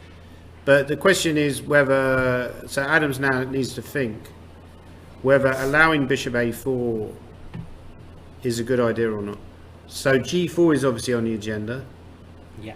but then you're concerned about allowing bishop a4, as you said, b3, bishop back to e8, h4, Rook c8, as rook you c8. suggested. And how do you assess that position? So you have to calculate. It's quite difficult to calculate and work out exactly what's going on in that position. I kind of tend to agree with you. I would probably play queen e2 now. As you said, it's easier to find. Somebody's saying in the chat, why queen e2? Why put the queen there? I mean, for starters, perhaps because it's not really got too many other options. It's also supporting g4, so it's another reason, a little bit of added security, although it's not needed at this particular moment. And of course, from e2, we can start thinking about swinging the queen, or not maybe swinging the queen, but stepping the queen up via potentially f3. Those are the main reasons. The other thing you might want to consider doing, although it's probably not particularly fantastic, is sometimes you want to reverse the position of this queen and bishop and have them the other way round, because if you have them the other way round, then that's a much more potent idea of obviously sticking your queen on h7 and not your bishop. But that one probably is not for this particular By the way, position. shout out for Tim Wall. Tim Wall in the chat. Yeah, Northumbrian Hello, Masters. Tim. Yeah. Kind of a bit of a clue there. Northumbrian Masters. Northumbrian Masters. He's plug in watching from Northumbrian reasonably Masters. sunny Newcastle. Well, Shall I believe- better than Leicester then. I Yeah, suspect. yeah. It's quite sunny here as well, actually. Is it? Well, the sun came out earlier while I was walking to the venue. I started to slap the suntan cream on. I think for a week for us to be stuck inside doing this, I think this is not a bad week to be doing it weather-wise. Yeah. Knight d5 here, though, you have to calculate as well, because knight d5, Sorry, so after queen e2... you can't really allow knight d5. f4, positionally speaking, strategically speaking. But maybe there's now knight d7 and queen e4 is kind of annoying, right? And because knight f6, you'd be very concerned about just dropping a rook, like bishop f6. Sorry, so I just lost Sorry. the start of your thread there. What did you suggest? Knight takes d7 now. Knight takes d7 now, Yeah. right, okay. And now the point is after this you wanted to go queen e4. I wanted to go queen e4 Queen now e4, right. because I'm because now inducing you can't G's- play yeah. f5 because the e-pawn hangs, whereas previously, of course, this would probably have been the initial intention just to go queen e4, but then f5 is a little bit annoying. Yeah, Don Chili Ray's asked. The Leicester Ibis is a lot better than was the the Leicester Campbell's Ibis. Guest House, put it that way. I think the Japanese prisoner of war camp would have been better than Campbell's Guest House. But let's not go into that. Named it. Sorry? You finally named the guest house. I didn't know what it's called. Okay, so Yeah. he's taken on d7. Oh, Interesting wow. decision. I'm surprised at that, I Yeah. must admit. Interesting. But yeah, this is the kind of thing he got against Keith Arkle. He So had he's the two banked, bishops. he's so-called banked the two Yeah. bishops, so to speak. And black's taken back with a knight. That takes the knight out of any potential g4, g5 attack. I feel like there's a bit of a giveaway by White, though. It's kind of feel like he's given away some advantage now, or just made the position a little bit, A bit easier to play for Black. Yeah, just a little bit less scary, I would say. I agree with you. I'm surprised at that decision by Adams. I just feel like, but I think he probably had warm memories of this game against Arkle because the position was similar, where he had the two bishops, potential attack on the king's side, and Black's a little slow on the queen side. Black was a little slow on the queen side in that game. So I think he will still be thinking about a king's side attacking. Maybe you move like queen e2 anyway, and if bishop f6, you just go back to e3, right? I think it's very important that you retain the two bishops here. If you exchange on f6, you lose any kind of opportunity for advantage. Knight takes f6. Black is already completely fine. Maybe even, good prospects. We're talking about Keith Arkle. He's won at endgame many times. So, yeah. I mean, this feels like okay for Black, but I think he will try to retain. But maybe bishop c5 is coming, actually, Adam. But then actually just b4, right? Okay, yeah. So, I don't know, let's play something which looks vaguely sensible, like rook h1. And now, if bishop c5, we're going to, even though it looks, okay, but then you can play queen b6 now. Yeah, so you do have to be careful about this queen b6 idea. This You're queen right. b6 is quite annoying. So yeah, I'll be slightly concerned here as white that bishop c5 is coming. It might end up being a draw actually. How can white stop that? I think now might be a time for queen e2, But if I go bishop c5 anyway, then queen e4, and then knight f8, and knight f8, b7's hanging, is it? Or then queen e5. maybe instead of That knight wins. f8, maybe just g6, Yeah, g6. and then I'm probably okay. When was Adams last drew at the British? Drew? You mean draw? You mean? When was Adams' last draw at the British? When did Adams play last at the British? 2019. Yeah, Yeah. and we were there. It was testing art. Is that not some sort of devious? I think probably. I think he's David just asking Howell. a question. Yeah, David Howell. He drew David Howell in that particular event. Ah, right. I don't So, remember. So he didn't play. He didn't play last year, Adams. Who No, played in no, it no, no, last no, year? no. Oh no, it was Harry Grieve that won it. Yeah, right? Nick Hurt was the top seed last year. Right. Okay, so Yeah, I feel anyway, like this is where we are. it's gotten a lot less exciting with this exchange on d7. I feel like the sharp tactics have kind of fled, right? But he will still be trying to win the game, so he's still trying to find the absolute best move. What is the absolute best move here? Let me cheat again. No, I don't know. I'll just try and work it out. What do you think? What would you play here as white? Has anyone in the audience got any ideas? King A1, so Ah, King A1, clever. Okay, so King A1, so now Bishop C5 is not possible because of B4. But then I might just renew my threat. Yeah, I didn't like knight takes d7. The engine hated that. I think he thought queen e2, what we were suggesting. But I think he was concerned about knight d5 ideas. Yeah, still Queen E2 looks like I agree. I think Queen E2. But Queen e2 is the best move, but Queen you've E2. lost quite a lot of the edge. You're only plus 0.4 now, whereas before you took on d7, white was like plus 1.1. So queen e2 was quite a big edge for white. okay. So yeah, I was slightly surprised Adams took on d7 because I was saying, I feel like he's gearing up for an attack, and now he's playing the practical, he's playing the percentages. Okay, so let's move on to Fernandez and Balaji. And so we haven't had lots and lots more moves, but what we have had happen is quite interesting, because in our position after Bishop E6, Daniel didn't play this theoretical move of Rook E1. He just went Knight C3 and just allowed, as we were kind of briefly discussing, this particular pawn structure with double C pawns, good control over D5, and Black has chosen to play here B6. Yeah, I mean, it feels like knight c3 is just as good as anything, right? Just as good as anything, yeah. Yeah, I mean, it can't be. I mean, it's probably Now, take- maybe he's just trying to avoid the prep. Take, and Knight D5. Yeah, I mean, decent move by white, I feel, knight d5. So clearly, I mean, black has the option of taking on e4 now. You're not going to lose any material. I don't think. But knight c7. So how do you assess that position? Seems okay for black, but I think probably, I'll take on C7 and go back to D5, won't I? but yeah, maybe that is quite a bad So variation for just to black show, because let's say knight takes E4, knight takes C7, I hit your knight here with something like Queen B7, we just go back, and then that knight is pretty well anchored on that square. Okay, can be got rid of with knight F6, but then is that necessarily so good? Maybe knight F6 is knight F6 also might run into just the fact it might just not tactically work because you lose the D6 pawn. But then e4 I get a bit of play, do I not? E4, No, maybe not. Knight d2 is not enough, is it? and perhaps knight G5. Or knight g5.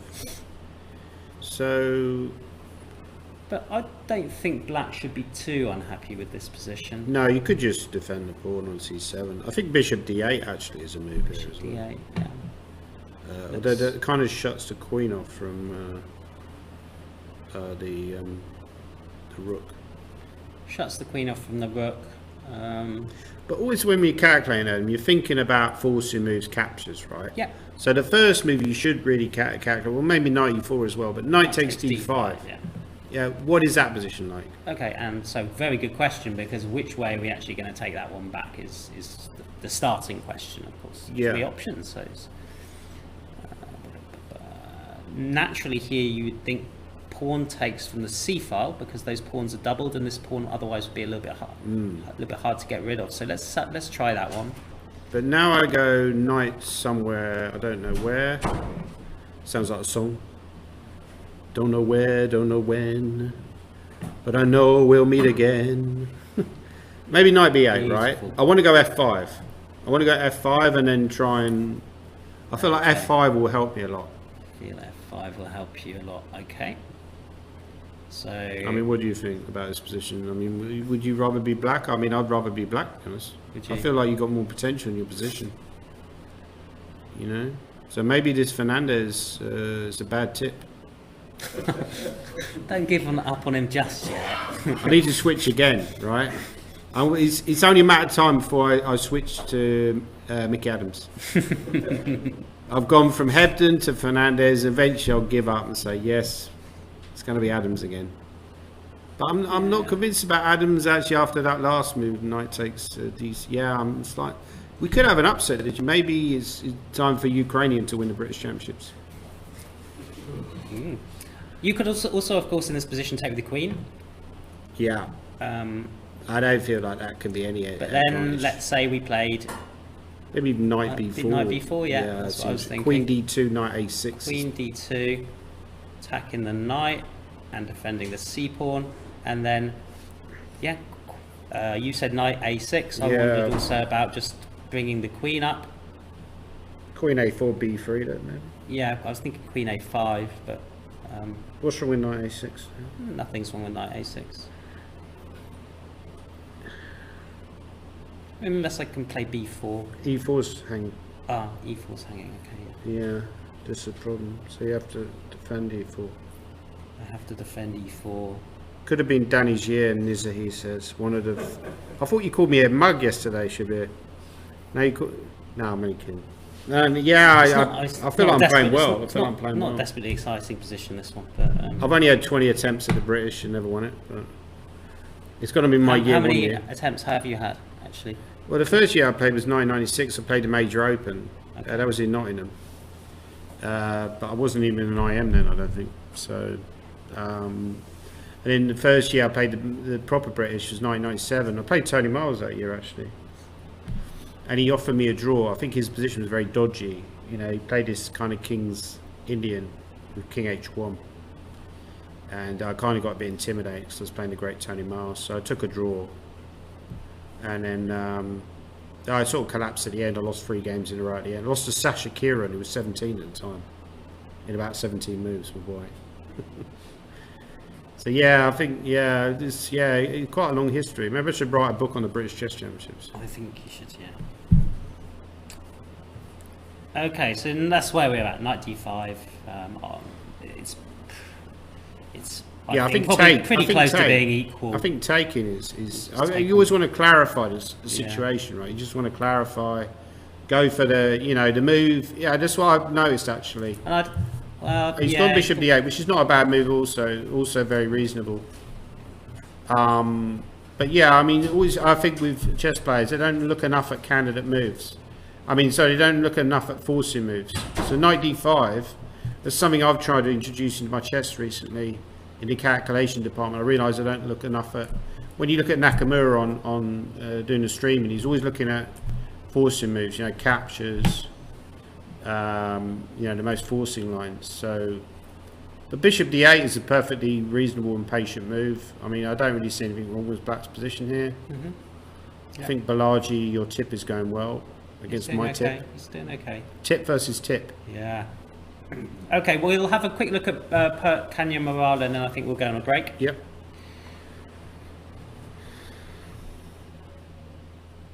So where did we leave this particular game? Not too many moves. We had all this stuff. Knight g6, bishop e3. We were slightly questioning White's decision, I think, with knight d4. Nick immediately jumped in with knight c4. Yeah, that's quite a decent. I would have just castled, but knight c4 was a pretty good move. I must be think that was even a traded. top engine move actually. Knight a3, castles. Knight takes c4, bishop takes c5, so an exchange of pawns on the c file. And white's now played a4 to grab a little bit of space over that side of the board, yeah. and so obviously to stop bishop b5 at maybe at some moment from being an annoying move. This doesn't look like a very good opening by white, to be honest. Knight But takes e6, not, did that idea not work? Knight takes e6. So unfortunately here I don't think it does, because I'm going to take on this one and then take this one. yeah, c4 is hanging, so you end up losing. I mean, material. you might get that rook. Well, bishop for- f1 is. The Oh, problem, sorry, yeah, of course yeah. you're not even going to get that rook for it. You just lose material. So I think he's played a4, which is a sensible move. It's not a good opening by white at all. But you know, these things happen. You just have to get on with it. Not every opening you're gonna. It's parcel of being a professional player, I guess, or being like a full-time, you know, a regular player. So obviously Taran is like quite a young guy, right? So he's not really a professional player, I don't think. No, I don't. No, I mean not in the true sense that. He's quite a talented player. I played him before in CL. He crushed me recently in a game, you know, like a couple of years ago. I mean, I played pretty badly in that game, to be fair, but I was white in a Catalan. I just got crushed, and I thought this guy's pretty good. Even more importantly, he praised at the Northumbrian Masters. Him and his sister praised my Lazy Night-Off DVD that I did with Simon. So if you ever get a chance, check that. That should go on Chessable, by the way. Simon, if you're watching, let's release it on Chessable. Make even more money. But yeah, Rook C8. There we go. Just put a little picture of Simon. Very there. sensible move. Very sensible move. Yeah, his best of British is on sale, by the way. Check out that video. It might just be a best of British sale, and everything is 50% off. It's possible. No, you're confusing me now. Aye, no. Which is easily done. But yeah, I think that's about. I'm not sure what that video is about, but it's obviously something to do with best of British.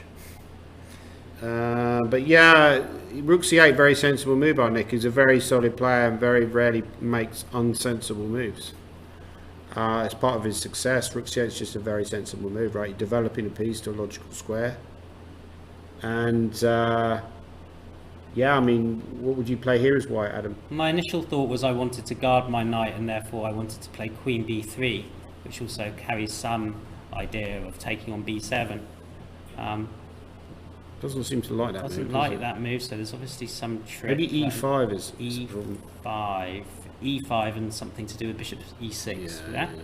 It's going to be an issue. E5, and when I move my knight away, let's put it there just for Yeah, maybe bishop argument's E6, sake, and then yeah, bishop it's E6, looking and a suddenly horrible I'm pin. in some disgusting pin that I can't get out of, and I'm going to Well, you lose. could try Queen E2 instead. It's the same kind of idea, defending, but maybe not so tactically.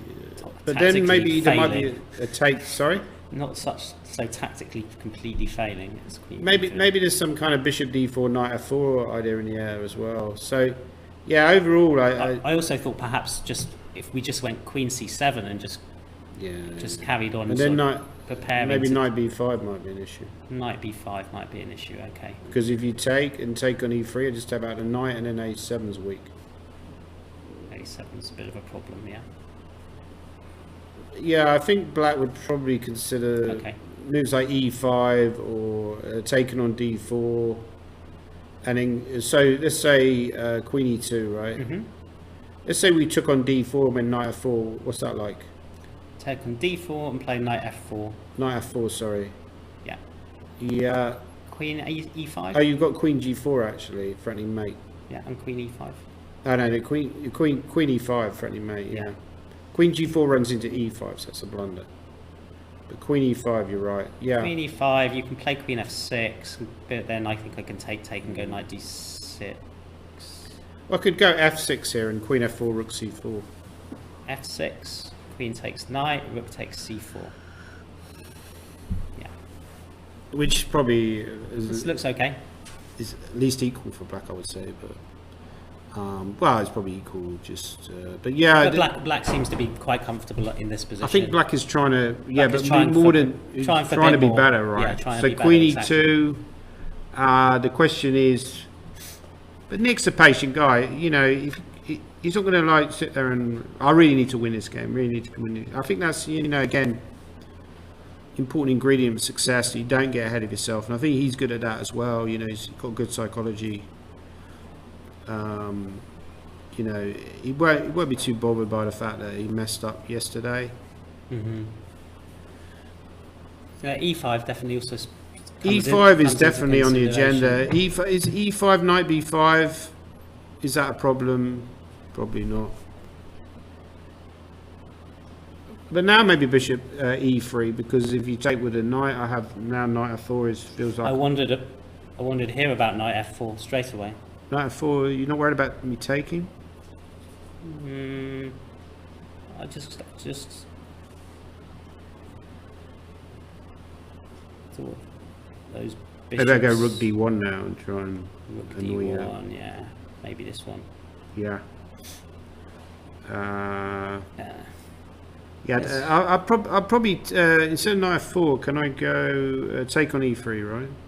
You need to E5, knight B5, take an E3. I'll take that with my knight. Yeah, let's try knight F4. Where does that get us? Knight F4. Maybe nowhere. The queen here probably goes to C2. I think. No, didn't like that one. Okay, fair enough. Maybe it's scared of bishop C6. with an Maybe it's attack. scared of bishop c6 and the queen's gone a little bit away from the action. Or queen G5. Although there you'd have to really be very sure that what you're saying is true, because I could just take on a7 and fork you essentially. And the point here is if you try something tricky like taking on g2 and queen g5, I have f3. Yeah. It's So maybe just queen about G5 Hosden. instead of bishop C6, right? Queen g5 instead of bishop c6. Back. Oops, sorry. Queen g5 here to start to. Yeah, because I can always use the it. bishop to go to h3 as well sometimes. So yeah, bishop c6 was premature. But this feels like, it feels uncomfortable for white, right? What's that knight doing on b5? Yeah, it can take on a7, but it's not really going to help you if you get mated. It might already be time to be thinking about bringing him back. Also, rook c6 to g6. Rook Right? c6 coming. So yeah, for example, if we went knight c6. The nightmare rook lift. So knight d6, rook c6, and then I did something extremely stupid, like took your pawn on b7. Then you're going to immediately feel that. I'm not sure I've done this very well, but You can probably just go rook g6 immediately, right? rook g6 immediately. Instead of, you don't need to go nuts just yet. Well, bishop No. h3 is another move. Probably Yeah, win the exchange. it's obviously not the right way to go with Yeah. the knight. I'd have to come back this way, but even then I'm starting as black to be building something on the king's side. Rook h6 is coming, or rook g6 is coming, and it just doesn't feel quite right, does it? Okay, so yeah, we got to that position. I think Nick is quite happy. So what we'll do, we'll go on a little break and see you guys again in about 10 to 15 minutes, all right? Yeah.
Okay guys, we're back and we are now going to have a look at the game on board 4, which is Harry Grieve versus Richard Bates.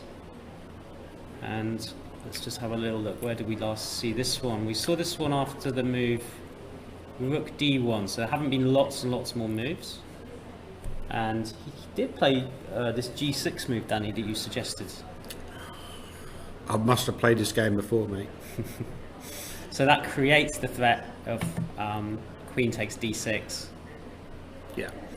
So- Forcing move. It's like a forcing move. Forcing right? move. You're forcing white to do something, which you always want. White could have gone bishop E4, but has decided to keep the bishops on the board, which is what most likely they would have got exchanged after bishop E4, Queen A6. Yeah. So he's gone instead bishop C2, Queen A6, A3, and now Rook E2. Yeah. Interesting move, yeah, Rook E2. Because if Rook D2, I think his idea is to take and then take on C4. Yeah, exactly. So that one will immediately lose the pawn back. So Queen takes C4. You know what White would really like to do here? Would be to switch the pawn on D6 to F6.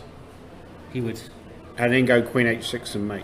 Yeah, well, But you couldn't do unfortunately- that because I would Or still have take a, your get an pawn. extra pawn on F6, right? Just add a pawn, like in exchange. Yeah, I was going to say, yeah, what's that Yeah. game where they do the... Exchange, yeah.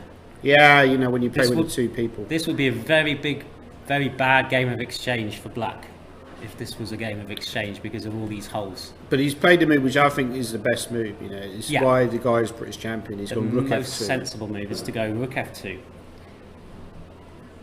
And that obviously covers the bishop.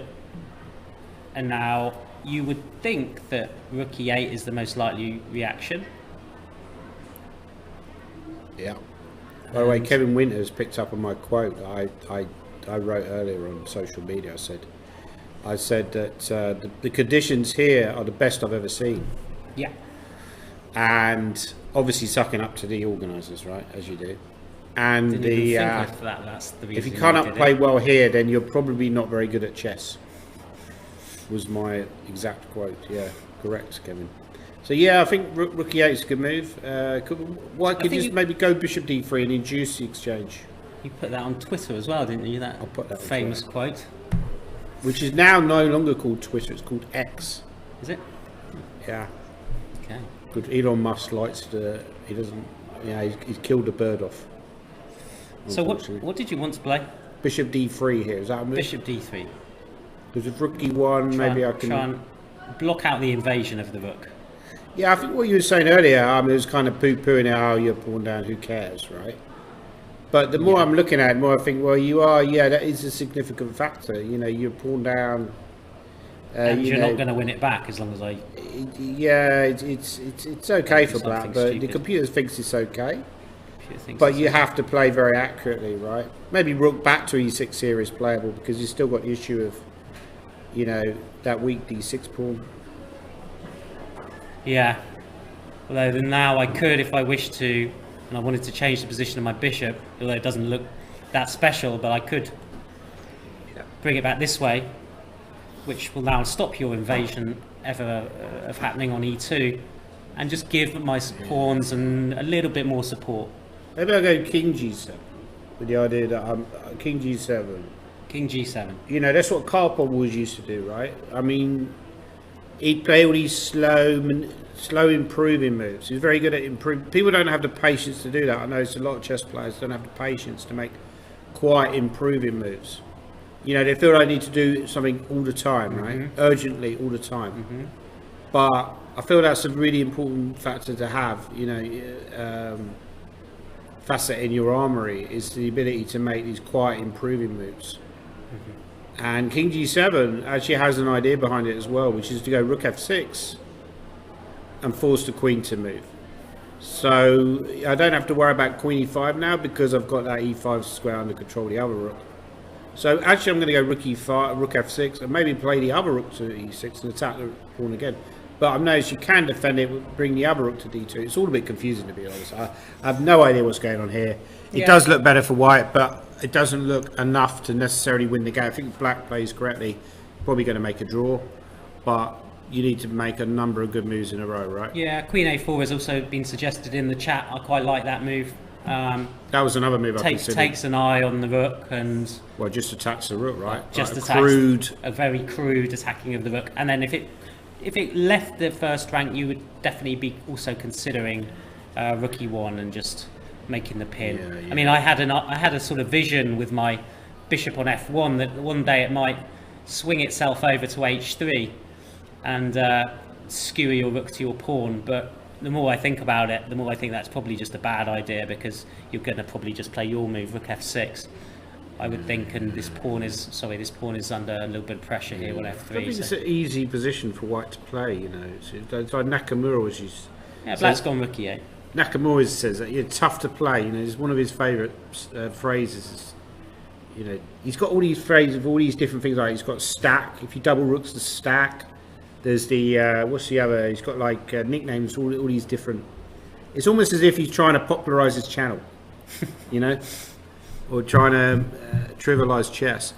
But yeah, so black has stacked the rooks. He's doubled the rooks. Stacked the rooks. Okay, I've got a suggestion for you, and my suggestion. H4. Yeah. Because of this structure and there's no bishop in the middle of it, one typical idea that white might have is to try and get this pawn up at least to h5 and maybe possibly to h6. So I'm trying to provoke you into playing h5, which actually looks probably like a good, decent move.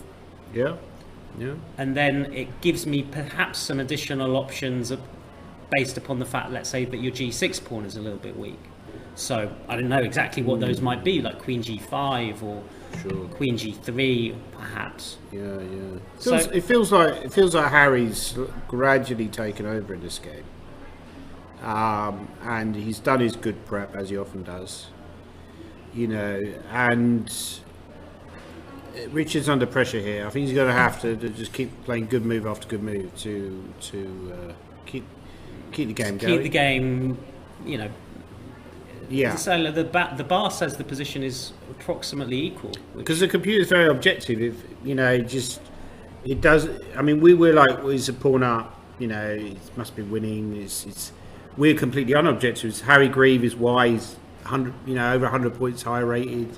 He's British champion. He's going to win, right? You know, that's the unobjective. The computer is very objective and just thinks black has enough resources here to draw the game, which to me is interesting because, as you said earlier, it's just a pawn up, right? You know, so what is the compensation that black has here? Because it seems like, you know, you could very easily, legitimately look at this position in a superficial way and say you just lose it because you know. This is what I was saying yesterday, that judgment is so important in chess. How do you evaluate positions? You know, the better you are at evaluating, I believe, the stronger a player you are. You know, the more used you are to evaluate positions. If I didn't know the evaluation of this position, I probably would give white a clear edge here. Yeah. I wouldn't say white was winning, but I would probably say white is clearly better. But actually, should I cheat and see what the computer evaluation is? Of course, if you like. One suggestion in the chat was, what about g4 in this position? I'm assuming it's this position. I don't immediately see the idea behind g4 other than it gives your king a flight square. You also, of course, do weaken your pawn on f3 a little bit. So I'm not so sure about g4. I don't immediately see the benefit of it. Well, I think Gastonov is really frustrating Adams in this game. Okay, well, let's take a look at, because there's a couple of other games that I think Danny had looked at which looked quite interesting. So you know my predictions, Adams and Fernandez would pull away from the field, starting to look a bit questionable because it looks like out of the top seeds, the one who's most likely to win today is Nick Burt, and the other games are looking like maybe they could be heading for draws, which would obviously be good. Well, Balaji is even actually better according to the. the engine. Yeah. Now, according to the Harry Grieve game is plus 0.6, but yeah, I think it's probably just about okay for black, but yeah, it's better for white. But okay, so Jonah Willow, Ankush Kandawal we haven't looked at yet. And this was a slightly strange Sicilian. It's quite unusual to play knight c3 and then d4 and capture with the queen, in the respect that normally when you capture with the queen in Najdorfs or d6 Sicilians, because Jonah would have known that Ankush plays the Najdorf, because as I remember playing Ankush in Nottingham, and he plays the Najdorf. You would typically play it this way, because what you're going to do is you're going to basically try and put your pawn on c4 and give a bit of a fix to the d5 square. So to have this combination of moves is a little bit unusual. But I think this is a very popular line recently. Magnus Carlsen's played this as white. You put the queen back on d2, so the idea is what white did in the game. Right, yeah. Just go queen d2, b3, bishop b2. You get this kind of attacking setup. Okay, and that's exactly what happens. And, that's what Kevin in the chat says, called the Carlsen variation. Yeah. So knight f6, b3, e6, bishop b2, a6, typical Sicilian moves, castles, b5, a3. What I did notice when I was doing my preparation for Ankush and from the game itself is he certainly doesn't duck a challenge, and so it feels like it should be a very, very sharp Well, neither game. does Jonah, to be fair. Exactly, Jonah's guy he's not one of these wet players who plays anti-Sicilians every single game. He's a proper player. He takes people on. Most people play C3 Sicilian. They're playing closed Sicilian. They're playing any kind of anti-Sicilian. That's why a lot of people get annoyed now, because they're playing like Sicilians, and they never get a chance to play it. So you're spending ages preparing like Sicilian Najdorf. You never get it, right? Well, I know you played a bishop. You almost made me give up the Najdorf because the bishop g5, 30 moves, the bishop g5 theory. You destroyed me in the 4 and CL once. Yeah. But I'm slightly surprised by the move a3 actually. Is that actually still following the theory? Yeah. Because it feels like a3. You were saying earlier like about hook. Yeah. You're giving black a hook. Yeah. To play b4 at some stage. We'll go back to this position because of course in this situation white doesn't hang around and plays slow with rook g1. We talked a little bit about this in the Adams game, I think. Is that now, even though black doesn't have a hook on the king side, it's still the case that this pawn, of course, wants to go to g5, push the knight away, and then potentially we might be getting some tactical problems for black down on the g7 square. So that pawn feels like an extremely risky pawn to be taking. Which is unsurprising that he didn't. Although queen b6 is not liked by the computer. Can you go back a move? Yeah, Let's sure. try and guess what the computer like. The move really screaming at me here. It might be a terrible move. The moves on my radar are rook c8. Rook c8. Okay, yeah. b4 was also potentially like B4, the immediate crude b4. Yeah. Maybe even d5 is something that you would vaguely consider just to open up the position, right? Yeah. Probably not a good move. But I think rook c8 and b4 is probably what a computer would just say. Queen b6 is maybe a little bit slow, right? And you don't know later on. Maybe the queen wanted to go to a5. You could even maybe consider queen a5 here, but that feels like a real waste of tempo. But yeah, I can understand why the computer doesn't like queen b6. But you're not playing a computer. You're playing Jonah Willow. He's a good player, but he's not a computer. So what does it matter? Queen b6 is probably like still surviving. g5, knight d7, h4, carry on, f8, h5, h5, knight c5. Okay. A b4 is a very interesting, provocative move. So clearly Jonah's calculated this. He didn't quite play. He played h6 first. Oh, sorry. Okay. Opening up the diagonal for the long term. Maybe here I would play a more patient move. I would go like king b1 here, and just like b4 feels a bit. It was very provocative. So clearly he's calculated. He must have seen knight b4 as a response, right? Yeah, very interesting. So b4, and now Ankush has taken it. Yeah. Okay. So let's just hold 1 second there. What if he doesn't take it. Yeah. I was a bit worried about putting my... No, I'd be okay, wouldn't I? I think you just go king b1, don't you? Like, if nothing else. I mean, I was a bit worried about this, but Yeah. then I think you have knight Yeah, c5. I think you just go king b1, and you got quite a good position then. But I think the problem is, like the move you played in the game, right? Okay, let's have a look. So what? Okay, just instead of taking, if you go queen d4, queen d4. there's e5. I think maybe this is what he's missed. Maybe there's some kind of. Oh, there's also knight a2 check actually. Knight a2, and if you take with a knight, you've got knight b3. Oh, that's tricky. And if you go king b1, I just yeah. That is knight, tricky. Very nice, very nice. Nice tactic, Danny. Well, you see, Ankush is like a box of tricks himself, so he would have seen this. I think Jonah's. It's still game carries on after king b1 here. Knight takes c3. Presumably you want to play, and then I take with my. But I always go e5. You just play e5. I go e5. Block it off. I'm fine. Block it off. And if I take your pawn on e5, you're going to. I'll work something out. You work something I'll out. work something out. Maybe knight a4 even, like, it's playable, right? Knight a4 if you take on. Oh no, I suppose you can take on. I don't think it will be playable. Why not? Well, throwing bishops a5. But there's bishop e4, like. There's bishop e4, right? Okay. Yeah. So knight a4 to release the pin. We're looking at queen takes, knight takes. This piece is under attack. Of course, I could consider taking this pawn now, though. Yeah. But there's rook e7 and. This is So you want rook d8, right? You have some rook d8. Yeah, I don't know, but it feels like White's lost control, right?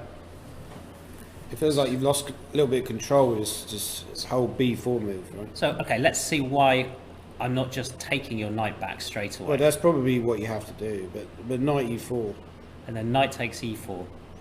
And then that looks like you're probably going to have to take that one. Or maybe you can't take that one. Yeah, What I do you don't know do what then? Jonah's done here. This feels all wrong. What do you do to keep the... It's not quite balanced, but... I'm going to predict an upset can this play- board. I'd already sense blood. I already sense. Tricky position. Anybody give me some suggestions from the chat? Or even in... Yeah, in the I was room? right, by the way. King b1 was much better than b4. What does white actually do here? You know, b4 was a big mistake. b4 was a big mistake. Well, you're worse here. You have to go for that queen d4 and allow this knight a2, right, which okay, I said. okay. Yeah. Queen d4, knight a2, It looks king scary. It d1, looks scary. knight Alright. takes c3, and then bishop takes c3, e5. This all looks quite a forcing line. There's no way that Jonah would have planned to go into this position. I mean, there's no way you would plan to go into this mess with knight a2 when you were so much in control. I was even wondering here if you could play knight takes e5. Yeah, but you know what I mean? It doesn't really matter, you know, like what moves you play. I mean, why would you go for this as white? You know, it's careless to allow this tactic with knight b4, in my opinion. You know, when he had complete control and a great position. Depends how much he's seen. I mean, if he's... There's no way he would have intended to go for this, I don't think. Or if he did, I mean, if he's seen queen d4... But why is he hesitating then? Why is he hesitating? Well, because he's got a lot of time. Well, he hasn't got that He much hasn't time. got that much time. There's no way he planned this. I think he just overlooked this idea of knight a2 check. Because you had so much control. If you go, can we just go back to the position course, yeah. before knight b4, before white played b4? Yeah.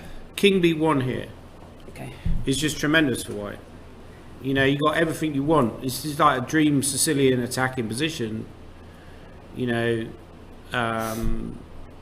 like b4. You know, it's much harder to attack the white king side. You know, you go b4, I just take you. Like well, I suppose there's knight takes, right? But now maybe queen d4. You're getting better version of your kind of line with queen d4. Yeah, right? and I think always in this position, the more I look at it, the more I think this knight Well, okay, not here because the knight's still on the board on c3, but this idea of knight takes e5 could definitely rear its head at some point. Why doesn't it work here? Well, what do you want to do after pawn takes? Queen e5? And if they went like knight c6, Maybe there's a knight d5, yeah? knight d5. No, queen g7, mate. Queen What g7, am I mate. doing? Yeah, queen Yeah, g7 yeah, is yeah. mate. That's a bad one to miss. Yeah, no, this is a Yeah. serious attack. Knight d5 would always come, like bishop f8 as knight d5, or knight a4, and it's just probably going to be game over. Yeah, I feel like it's a dream position. It's very careless to allow... This is what I was saying before about the whole Adams philosophy is superior with this, what do you call it? What do we call it again? La, la, la, la, la, la, la. Can't remember. Falsifying. Got there in the end. Falsifies his idea, right? So Adams has seen b4, he would have falsified it. So if Adams was calculating his position, he would have looked at b4, he would have falsified it because knight b4, queen d4, knight a2. You know, that position's a mess. I'm better, why should I go for a mess? Right? Whereas king b1 is like a more patient move, and you've still got all the trumps in the all the position, trumps in yeah. the position without allowing. That's what I think the difference is between someone like, no disrespect to Jonah. Also, I would put myself in that category where, you know, I'm also making these kind of mistakes. I feel like 2400, 2500 guys are probably we're being a bit more careless than someone like Adams, who's got this kind of technique where he calculates and he's looking for the mistake in a position. Or what I call it is devil's advocate. If you play devil's advocate, you think, what is the worst case scenario? You know, what if your opponent plays that move? We've got to think about, you know, I think a lot of chess players, they think about what they're doing, they don't think about what their opponents are doing, right? So I think, yeah, knight b4 here, this is clearly a very uncomfortable position for white situation. Positions just suddenly become a complete mess from where we had complete control. You're playing against a kind of tactical genius, this Ankush. It's a very uncomfortable situation, in my opinion. You know, I wouldn't want to be in white's shoes. Where would you like to go next, Danny? I think you mentioned a couple of more interesting games. Yeah, Well, David did- Eggleston was... David Eggleston versus Julia Volovich, okay? Maybe the Jan Lauer. Yeah, she's outplaying him. I mean, you know, she's outplaying him. So already Julia, we think, had a bye in the first round, but a good draw in the second round. Sure. And now is playing, obviously, heavily outrated, heavily out... Yeah, rated. David is a good player. I mean, he's an IM. He's got, I think, 3 GM norms actually. So he's got enough GM norms, but he can't get a rating high enough to get the GM title. And now it's become more and more difficult, as we already discussed. Every round you're playing underrated players. So, yeah, I mean, this is a kind of pairing he would have dreaded. He's playing against like an underrated junior. How old is Julia? She's, I think, 16 or 17. Yeah, she's young. She's obviously very good. It looks like a really good position for black. I mean, maybe you're a pawn down, but you know, b5 is weak. B5 pawn is at the moment being attacked. So, can white maintain his extra pawn? The natural way to do it would be to guard it with his rook. So, let's say, for example, rook d5, rook d5, rook b1. But having said that, if you do that, then can I maybe just go knight c7? There's lots of moves. That rook d3 Rook is D3 also, is rook d3 very active move. It looks scary for white. Like knight f4 also possible. Well, rook d3, bishop b4. Is there an argument there that I probably can improve my bishop as well to d6 and keep a few more things under control? Maybe rook d3, bishop b4, and just go g5. Keith Arkell's favourite Rook chess move. d3, Look at that bishop knight on b4, e6. It's a fantastic piece. g5. So I'm just going like h3, h5. And h3, h5. Okay. yeah, and then I'm just undermining it. It almost looks like a little like a Berlin endgame with a knight on e6. Like, you know, Kramnik always plays like, has that great knight on e6 in the Berlin. Is this from the Berlin defence, this opening? Was the opening the Berlin? No, it's a Caro-Kann. Oh, okay. Well, hang on, how did it go? Sorry, can we have a look at the opening? Sure. e4, c6, d4, d5, e5, c5. Okay. Yeah, I've studied this line a lot because a student of mine, Zain Patel, is actually playing in the Major Open. He plays this line as black. But I did say to him that the bishop f5 line instead of c5 is the better line. You have to learn that at some point. The danger is for black here is sometimes you can get mated on the king's side. You know, if that knight goes to f4, sometimes, you know, you've got to watch out for bishop h7, knight g5 ideas. But c4, knight f4 is a good move. Knight d7, I think it's all some kind of prep. Knight c5, an amazing move. Looks like a good intermediate move, doesn't it? Yeah, and somehow she's playing with, you know, she's playing in some ways a little bit with, I would say, with no fear in the respect. She's given the pawn, and she said, okay, I'll give the pawn, but my piece activity will justify that completely, which I think is actually a really good piece of decision making. I mean, I feel like, you know, if David has a weakness, right, I feel like he's in the positional part of the game. He's he's very well prepared. This is where we're at. You know, he's a good player. He's very good tactically, but I think positionally he's always had slight weaknesses. You know, like, and I feel like that's showing in this game because it seems like White's position is a bit of a mess. You know, you just got weaknesses all over the shop. You got like weakness on b5. You got weakness on a3. The only good news is you're a pawn up. But I wouldn't be surprised to see like a bow out draw offer here. Right. Okay. Interesting. Yeah. I mean, I really think that if he's going to make, I don't see another move in this position other than be one in the sense that otherwise you're just giving that pawn away for free, and you can never be anything other than worse there. Right. Yeah. But aren't you worse anyway? Well, okay, but at least you're up the pawn for the moment. But maybe your move knight c7 just wins it back anyway, right? I mean, knight c7 was a very sensible suggestion actually. I wanted to get creative with my rook d3. It might be that this is just a better way of doing it. Yeah, I mean, it's just no advantage here for White. So it's an interesting situation for David because he's a massive rating favourite. But does he think? I mean, I would maybe think about the whole cynical, you know, offer a draw here. You know, I was reading something earlier reading this book by Jenna Sazonko. Funny enough, I was at the last tournament I was at as a commentator. Right. And a very experienced guy, been around the world, very good writer. Better commentator than us? Oh, by far. Yeah, it's not very difficult. But no, but I mean, he was talking about the whole, where did this whole cynical draw offer thing came from? And he actually traced it back to Capablanca. He said Capablanca was like the first modern cynical professional. There was some story about he was playing this guy in one of these, you know, tournaments, and the guy ran into him in a hotel barber shop. And Capablanca was like, do you want to draw today? Okay. Or something, do you want to play today, right? Yeah. And there was some other story where he's playing this guy in the last round in Nottingham Congress. And he bumps into Mikhail Botvinnik, and they're both like tied for the lead, and it's the last round. So if they both draw, they're gonna tie the tournament. But Botvinnik's playing someone quite weak, Winter, right? And Capablanca's playing someone reasonably strong. That guy Bolojabal, or how you pronounce it. Yeah. And so Capablanca like hugs him and says, "Oh, we're both having a great tournament. We've both got good positions. Let's just offer draws, yeah." And Botvinnik's like, "Well, do I really want to? I mean, I'm happy to do it, but I'm not sure Moscow would be so happy, right?" So eventually he did offer a draw. So they both sort of like shared first, I think. So Okay. But yeah, it's interesting where this whole cynical thing about draw offers comes from, because you're in that situation where you're worse maybe against like an underrated junior. Do you then kind of pull the escape hatch, right, and play the only trump you have, which is to offer a draw before it gets even worse? Have you ever had anybody offer you a draw before the game?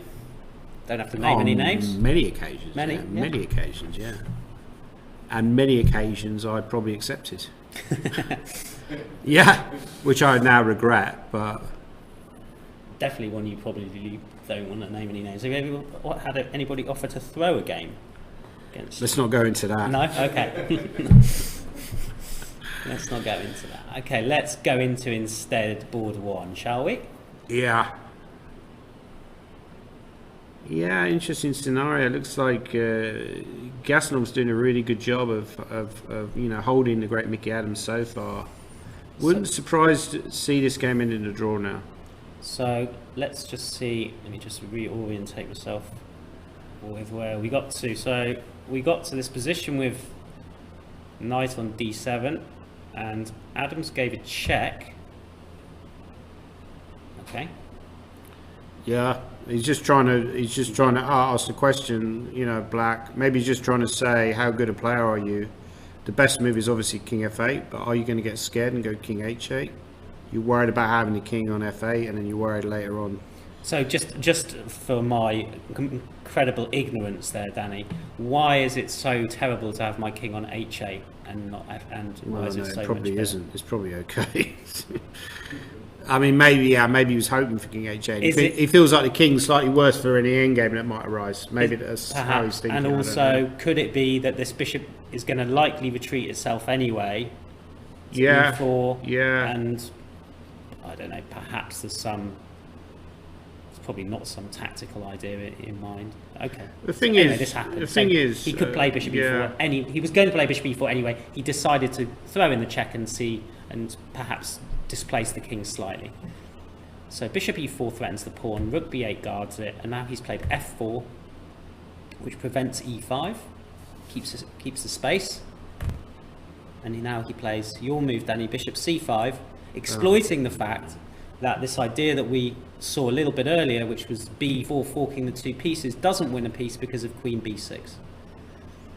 And if all that white has done there really is weaken himself, because let's say bishop takes, knight takes, bishop f3, I imagine black will probably play something like a5. And is very happy. No, I think Mickey played it correctly in the game. Okay, we have bishop f3. Just play sensibly. Don't go nuts. Queen c7, g3, b6, queen f2, take. Queen e2, you mean? Queen e2, and knight f6, rook d1, and that's our position. Yeah, and actually, I don't mind a white way. I don't think white's better, but this whole structure reminds me of a game that I had against Mickey Adams in Hull. Bournemouth British Championships, where I lost. I think if he had kind of had a bishop, like light square bishop against my knight in the end, and it was kind of similar to this, but eventually he ended up getting a rook to d6, and his king was on the king side of that game. He went like king g2, and he ended up winning. But he will calculate very precisely here. It's all pure calculation. Mm-hmm. So rook c4 is a move that is tempting. There's also queen c4, trying to get the Bobby Fischer endgame, right? Well, I thought queen e5 was interesting. Oh, queen e5, right. Yeah, because this makes use of a nice tactic, which is that you can't take that one, I don't think, because I take here with check, and then take that one, and win your knight. But queen e5, you can just pin the queen somewhere. After queen e5, exactly, the queen will go somewhere. But I thought that might be something for white. Rook d7 is also possible. Okay. I mean, not terrible. This is a very similar endgame actually to Fischer, Bobby Fischer against Taimanov in a very famous match where Fischer won 6-0. Yeah, it was either 970 or 971, I believe it. Yeah, exactly. And they played, I think, in this kind of sports hall in Canada. I was reading about this recently, and of course Taimanov had a lot of his travel privileges removed due to the fact he lost 6-0. It was an incredible scoreline, right? An embarrassment. Yeah, but then the same thing happened to Ben Larson. Larson, yeah. You know what was really interesting reading about that, because they were talking. Timon was talking about Fischer's, his lead up to when he challenged Spassky, and when he played Petrosian, people were like, "Well, actually, we think maybe." Even Larson was saying like Petrosian might be the favourite. I think, well, that's a bit weird, and he's just beaten you 6-0. I mean, surely he's a massive favourite, right? I mean, I'd be lumping on. If it was like odds around then, I'd have been going, yeah, I'm all in on Bobby Fischer. That's what Larson said. Is that what well, a few people tipping Petrosian, because it's true that, World Championship level is a bit different, right? If Petrosian world champion, then it's a bit different. But yeah, he's gone for your queen e5. Yeah, but a good call there. So good call there, Adam. But I think rook d7 is a good response. Just holding the fort. One question that just because you were talking about Bobby Fischer and Spassky, and we have been provided with a chess quiz of sorts here. Now, at the moment, we don't have any prizes to give away other than just. I'll take you out for a meal. congratulations. I'll take you out for a meal. At McDonald's. Okay, and one of the questions was, in which year did Bobby Fischer cease to be the world chess champion? A, 1972, B, 1974, or C, 1975? I know this one. I think a lot of people in the audience will know it as well. Does anybody in the chat know? We're not going to. And anybody in the audience give us the answer? 75? 1975. Well, this was because... Is this some clever trick question? No, it's quite an easy question, to be honest. But it's what happened was he submitted his list of demands to FIDE, and one of the demands was he wanted a match where the winner would have to beat the world champion by 2 points. So if the match was tied, the world champion would obviously retain his title. But you had to win 10 games to be world champion. So the challenger would have to win 10-8, because if it got to 9-all, I think the champion retained. Yeah, but the FIDE refused this because quite rightly they obviously thought the match would go on too long, and as was shown later with the Karpov-Kasparov, that was only the first of 6, and that went on for several months. So eventually, after the Karpov-Kasparov match, they changed the rules where they had a limited number of games rather than you had to get to a certain number of wins. You'll notice Kevin Winter in the chat has said it's 1974. That's incorrect, Kevin. Sorry. I didn't fancy a Toby Carvery with Danny anyway. Yeah, it was 75. Yeah, That's very famous year for chess. It was when Karpov became world champion. Yeah. He was about 23 or 24 at the time. That's a really good shout, John Chili Reyes. How about sign picture of Danny as a prize? I don't like it. I don't like pictures of me. Yeah. No? Okay. See. Anyway, Gastinov's played the calm move, Queen C8, just taking his queen away from attack, which looks like an extremely sensible move. He doesn't have any pawn weaknesses to defend at the minute. But I think this is where Adams is, we could see his class here, because I think if I had this game as white, I'd get very frustrated. I'd be like, Black's clearly, equalised the game, he's survived my preparation. But this is where, having that extra gear, having that technical ability and grinding out games is really important. So White will really need to grind out this game. I'm not sure how he does it. It's nice just maybe to note that I can almost win with Bishop B7, but you can go Queen B8. Okay, yeah, clever. But then we've got this kind of slightly weird situation, at least for the minute, where Black can't actually take any of those white pieces because of the checks. It looks slightly artificial though, Bishop B7, right? Does look slightly artificial. I mean, can I just? Kevin Winter was saying, what is the plan? I mean, are there any other? Let's just say. Go back and. I mean, could you play on the king side? Yeah, I was wondering about G4. It looks like a sensible move, actually. Feels a bit late in the game to be playing this G4, but I think it's a tough position for White, to work out what to actually do here. I think Black would exchange rooks here. Yeah. I mean, maybe A4 is also a move you consider, just giving the king some space, the white king a little bit of breathing space. And do you think in this position Danny Black would be happy to trade queens as well? Or maybe even just play king E7, right? Oh, you're worried. Maybe that's running into G5, right? Yeah. Yeah, queen D7. Yeah, I think the end game is certainly not a problem. This is not a problem, you don't think?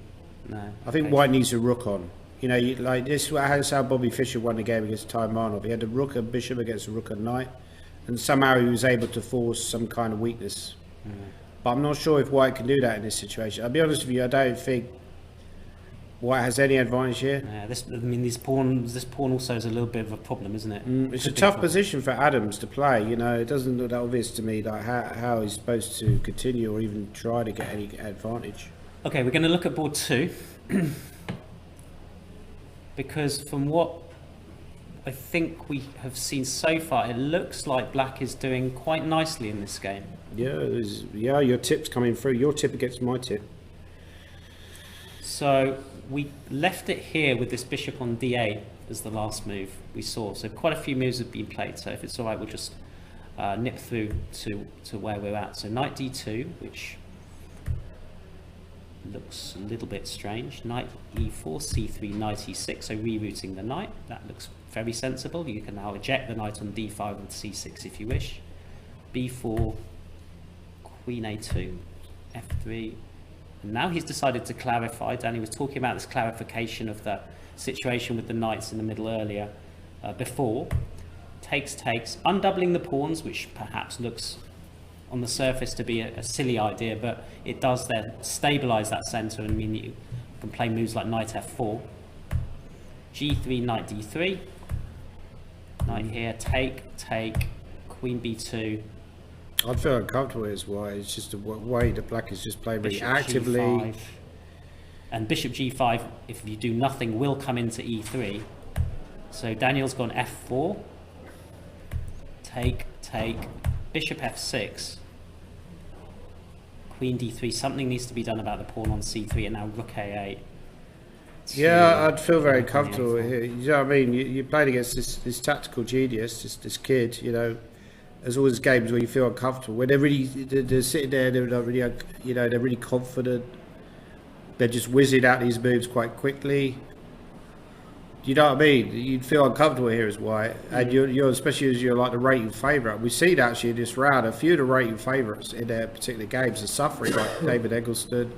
Mickey, to a certain extent, is struggling to make much progress, and certainly Fernandez as well. So it's always tough when you're going in like there is everybody's saying, "Oh, this guy's going to win." It's never that easy, you know.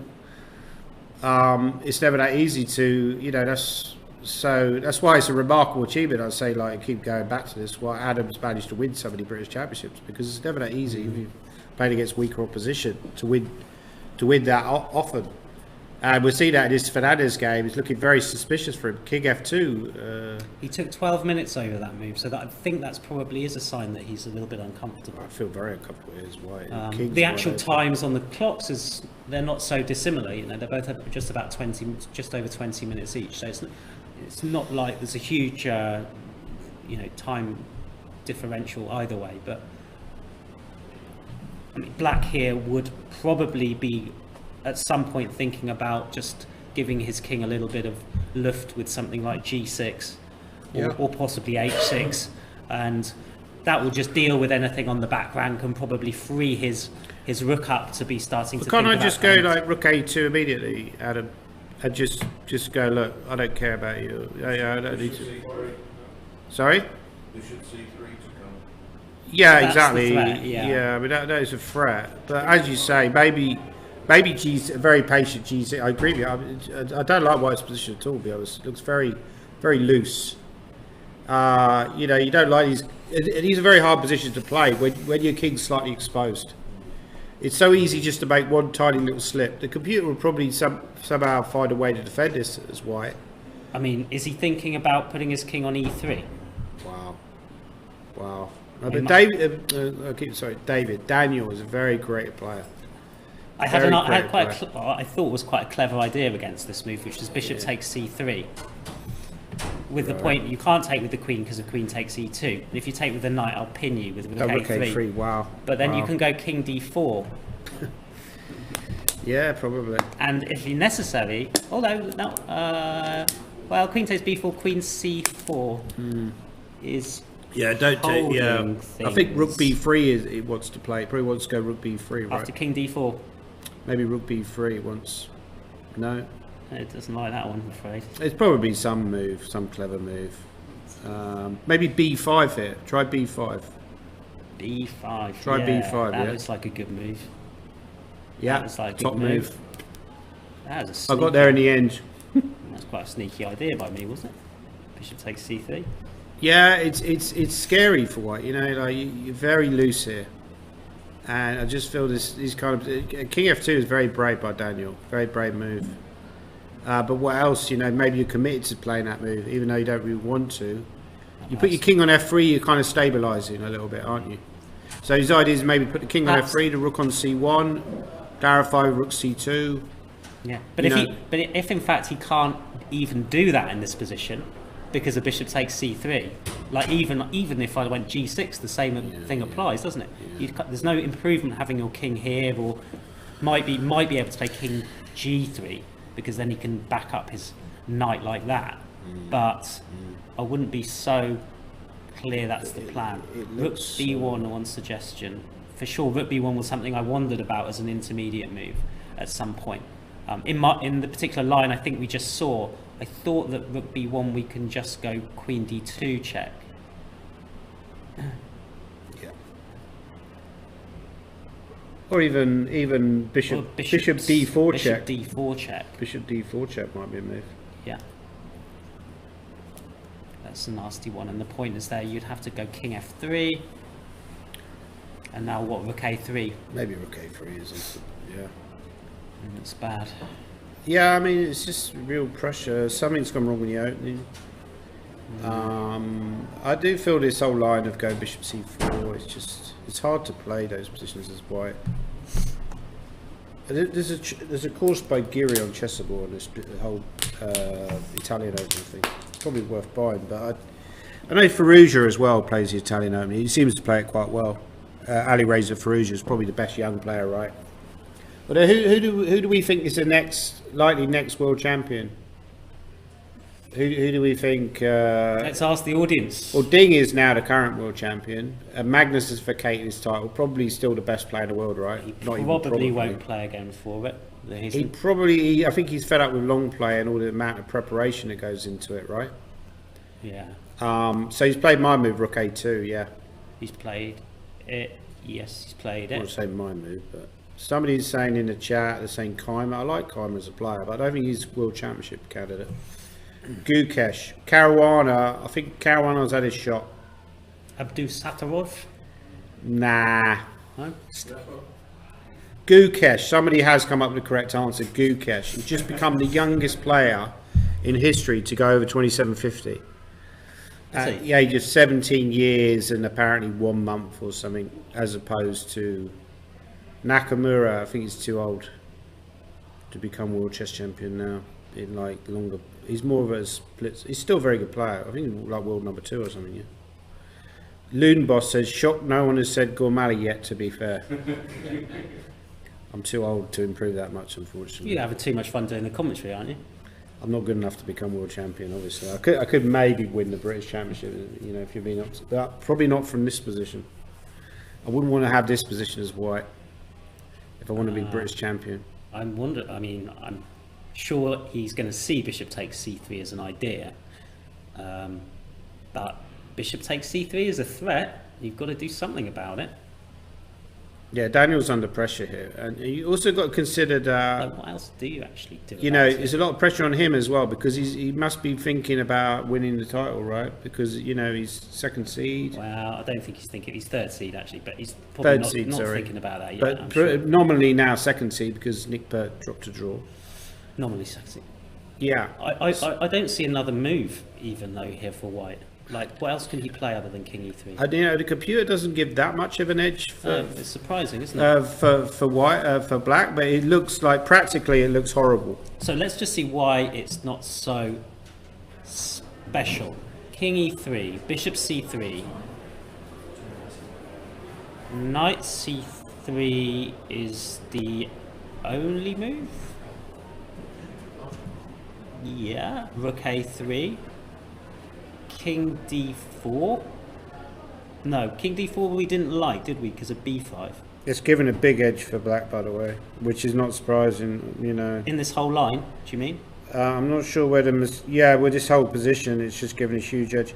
But apparently, does it follow the line that F4 was a bad move, by the way. Just open up the position too much. Like, you could go queen d3. Like, if you go back a few moves. Okay. To where he went f4, right? Give me 1 second. Yeah, sorry. Sorry. Bishop g5. Yeah. Just go queen d3 here. And right. Yeah. I think f4 is too ambitious.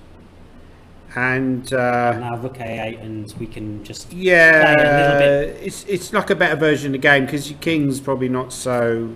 Could you also maybe consider playing h4 as well as a slightly different way of getting that bishop to a worse square? Well, you could even maybe just go king g2, rook f2, right? Because bishop e3 you've got covered. Yeah. I don't know, but it still doesn't look great anyway, even after. But I think f4 is too ambitious. And already, I mean, after king e3, yeah, the best move in the game, right? So he's gone king e3, which the best move is g6, your g6. Well, mine, I wouldn't give me that much credit. Mine was bishop takes c3, but right, it's an idea.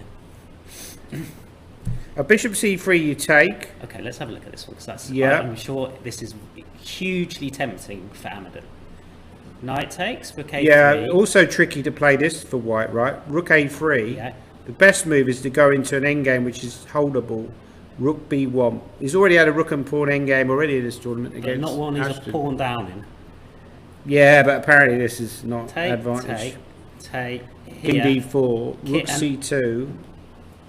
Let's, King d3, is that the idea? And then rook c1, or what? well, I mean, apparently you don't even go rook c2, you go rook f3. Rook f3.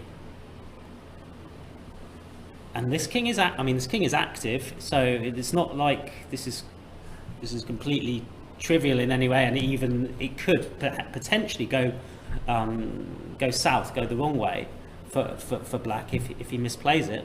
But actually, yeah, rook c2 is also playable, right? So rook c2, Yeah. you can go king d3. King d3, yeah, and rook h2, rook c1. Rook c1, Yeah. yeah. It's all like rook and pawn endgame is all about activity. So white here, I mean, I would be slightly concerned here as black that you're taking on c7, you're going e5 very quickly. Maybe that's the sort of thing that Daniel should hope for. Get some kind of rook and pawn endgame, which, you know, on the face of it looks better for black, but then suddenly you there's some slippery, play chances, and as we've seen already, you know, he's perfectly happy to play these rook and pawn endgames, and play them well. So this could be double-edged in a strange By the way, way. Kevin Winter made an interesting comment. He said he would still take people like Fabiano, Nakamura, Nepo to beat Firouzja or Guga. That's a good point, actually, because, you know, even the last candidates, people were talking about Firouzja as being the favourite. He flopped dismally. And, you know, it's not so clear. You know, like these guys aren't that old, like Nakamura, Caruana, Nepomniachtchi. There's no reason why. You know, we're talking earlier about 1970s. There was a player in the 1970s, Victor Korchnoi, who in the 1960s was considered a very strong player, but he wasn't considered a world championship candidate as much as, say, somebody else. But then in the 1970s, he really came into his own, you know, and he challenged for the title. I think the closest he came was in 1978, and he was already in his late 40s. Mm-hmm. So it just goes to show that you don't necessarily have to be a young player, you know, to be like a really, you know, to have a very good chance. Career, Yeah, right? yeah. Okay, so it'll be very interesting to see how that game pans out. We haven't had a look at board 3 in a little while, so let's do that. Yeah. It looks like Taran's doing a good job, actually, of holding Nick at bay. So this one we got to the position after. We didn't get this far, did we? No, I think we got up to like we got up to rook c8, and then that was pretty much it. That was right? it, wasn't we were it? just considering possibilities. Yeah, we were sort of thinking queen moves, weren't we, to Yeah. defend the knight. But actually, as it turns out, perhaps this is just a better move. Yeah, Knight yeah. b5. You don't need to. That was the move I suggested, but I wanted to go. Oh, but hang on. I think you wanted queen e2 first. No, I wanted e5. I wanted e5 at some point rather than. Oh no, sorry, you're right. Yeah, this is a better version for white, isn't it? Because black hasn't got e5 in, right? So it's still okay for black. I think the way he played it was sensible. A6 and rook c7. Rook c7. Calmly keeping everything defended over that side. White's gone b4, which looks a little bit weakening. Take of the course. pawn. Why not take the pawn, right? Why not take the pawn? Well, he didn't take the pawn. I'm guessing it's because the knight will reroute itself to c5. Yeah, but queen b6 maybe. You Oh, can't no. play queen b6. Okay, maybe don't take the pawn, but it's probably a good move there. Maybe bishop c6 is possible. Is his move that he played a good move? I don't like f5. So no, it's okay. No, f5 is probably a good move. Okay, f5, c4. It seems like he's been slowly outplayed over the last few moves, right? Knight c2, bishop c6. And f3. Is Nick dreaming about some sort of Sacrifice. Yeah. Let's just see if we can make it work. So let's say we went b5 there. Very provocative. b5. So how are we going to checkmate white? My first instinct, of course, is to take on g2. And then follow it up with either queen g5, queen h4, knight h4, f3. There's loads of options, aren't there? But I think you could even take Adam and then go rook d7, because if c5 does queen g5 take c5, right? That's very boring. And then That's win the very material boring. back. Yeah, but I'm a boring player. No, you're not a boring player. Wow. Come on. You've got to take I'm that solid. pawn. I'm solid, right? No, that's what I mean. You take and then you go rook d7 now, Oh, and then you go rook d7. right? Because c5 over queen g5 takes c5, Queen g5 and take c5. and then I'm doing probably okay. and then I can go knight Knight e4 somewhere. though is annoying, right? Yeah. Yeah, I don't know. It's a bit That's of a mess really this deeply game. depressing. That It's a bit of a mess. Bishop takes g2 is not the winning. Is not absolutely winning. Not really. I mean, you know, chess you have. I mean, I think f3 But is a very I sensible just move. looked at it and I think, well, okay, so I've got this f3, I've got rook c5 to h5 coming as well as an attacking idea. but yeah. Uh, Yeah, but I think f3 is a sensible, practical move, right? You're just covering, like, I mean, you know, you don't really want to calculate. So the bishop point. g2. So is the point here, Danny, that actually the correct way for black to play is to go just rook d7 straight away? Quite possibly, yeah. And the point is that now maybe c5 we just use your. Well, in fact, we don't even need to use your idea, do we? We could just take on b5 We twice, take on b5, yeah. and that's good enough. I think f3 is a sensible move in. Okay, in so he's concept. played f3, You got to play practical chess. rook d7, c5, Yeah. queen g5, knight d4, bishop d5. Okay, queen e2, e5, knight c2. Okay, that's a little bit strange what white's done there, in the respect he's essentially put his knight on d4 and then put it back on c2, but as Danny was talking about earlier in terms of the engines, that's what engines do. They start on move 1. So if this is now, for example, meant that this bishop doesn't have an outpost on d5, which of course it doesn't, then there's definitely some argument there that's Well, the only question you have A to plus. ask when you consider these moves are, is this position good for me or not, right? That's really the only question that matters. I actually don't like what Nick's done there. So you don't like all this f5, e5 stuff? Well, I don't like e5. Right, yeah. Unless he has to do it. He Well, might- Nizahi seems to have gone quiet, so let's cheat again and see what the best moves were. But yeah, Gonna have to take that phone off you, Danny, at some point. It's normally out of batteries by now, isn't it? it's normally out of battery. This is the problem. But no, but I think, yeah, it seems to. Let's just see if there was a chance for him. I just want to see if there's a chance. I think he's already gone wrong by the time he's gone e5, apparently. Yeah. So apparently there was something earlier, but we're not sure what it was. But yeah, I feel let's just consider the position on the board, right? What's White's next move? What do we think White should play? Rook d1. Oh, Nizzi's not using the engine. there Okay, you we're gonna have to. What's the term? Subcontract you to be our engine guy. Yeah, Rook d1, Adam, but then you can maybe move the bishop somewhere, like Bishop b3 or something. Well, let's start. It's black's move. Oh, is it Black's move Yeah. here? Yeah, but You can have a move. I'd feel a bit frustrated if I was Nick here. I'd just feel like your position from the opening is very, very promising. It feels like you're getting slightly outplayed now. Yeah, these queenside pawns also could be quite awkward. If you get b5 and c6 in and with a stabilize the knight on d6, then they could become an unwelcome distraction. I feel Or he'll black. start to feel very frustrated if he doesn't get a good result from this game, because he'll feel like, Because of yesterday as well. yeah, he'll feel like I got outplayed yesterday by Richard Bates, and now I'm getting outplayed by 2300. This shouldn't be happening, right?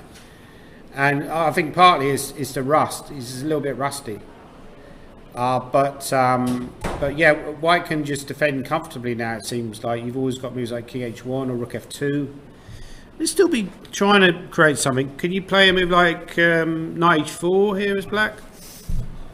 You certainly can. So that possibly the idea behind your Knight H4, or the one sneaky idea behind Knight H4. I didn't have an idea behind Oh, okay. Knight H4. Well, I have a sort of a slightly sneaky idea behind Knight H4. Was, let's say I went Rook D1. I think we can take on D. Oh no, it doesn't work. That's sad.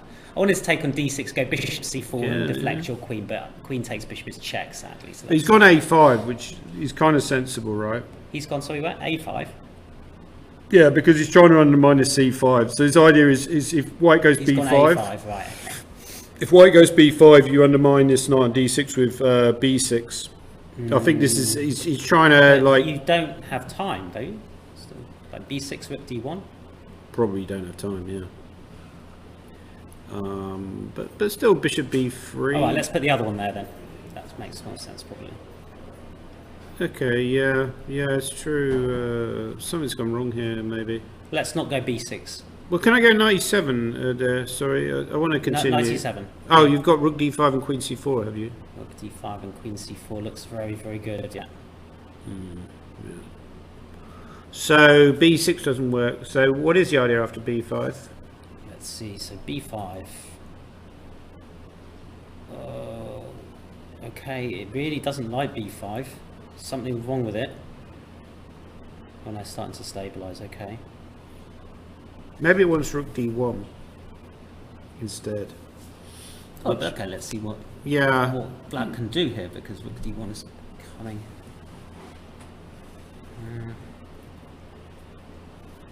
Tough to play. Could it be just to go Rook C7? Yeah, very sensible. And if Queen F2, suddenly the Queen might get overloaded. Yeah, very clever idea by Nick. Queen F2, maybe then you go Knight Knight H4, yeah, exactly. And now you're threatening Rook C5. And yeah, you're very also clever threatening idea. this and, yeah, So he's posed Taran a very difficult positional problem with this move A5. Very clever move. Now you could take on A5, the crude computer-esque move, with the idea of going Knight B4. Maybe that's actually what White should do. Just take the pawn. You know, that is always a good idea in chess, right? just take the pawn. Take the pawn. Okay. And then go. I feel like the best move though is to hit the bishop. Do you know what I mean? I feel like I want to hit that bishop. Okay, you want to hit that bishop. There's one idea which has been mentioned in the chat which I think is very, very interesting. Now, whether it works after rook d1 or not, I'm not sure. But it's to go rook takes d6 and e4, which guards the bishop. Queen b5. Now here it looks like it doesn't work. Probably to queen b5. I mean, you got rook f5, but it doesn't look right somehow. It doesn't look right, no. I mean, it's queen e8 and take on e4, for example. Yeah, okay. So, but this theme could definitely be something to think about for black. Right. So let's. Do you want to put that one there, or do you want to put the Yeah, other I one? don't know. I mean, it looks natural. Bishop b3.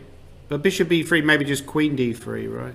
Bishop b3, queen d3, Or something, I don't know. and just get rid of Some that. move. Some move. Also, again, well, no, not again. Maybe even queen b5's a move. Yeah, that's what I was thinking. Queen b5. I was thinking queen b5. But you could take on d6 and take on c2. It starts getting. But then d7, I don't know. It Queen starts, b5. there's Also queen wondered about c4 knight check at the end. h4. Sorry? Knight. I wondered if knight h4 Yeah. might be. But still, it continues rook d2. Oh, rook d2, knight f3.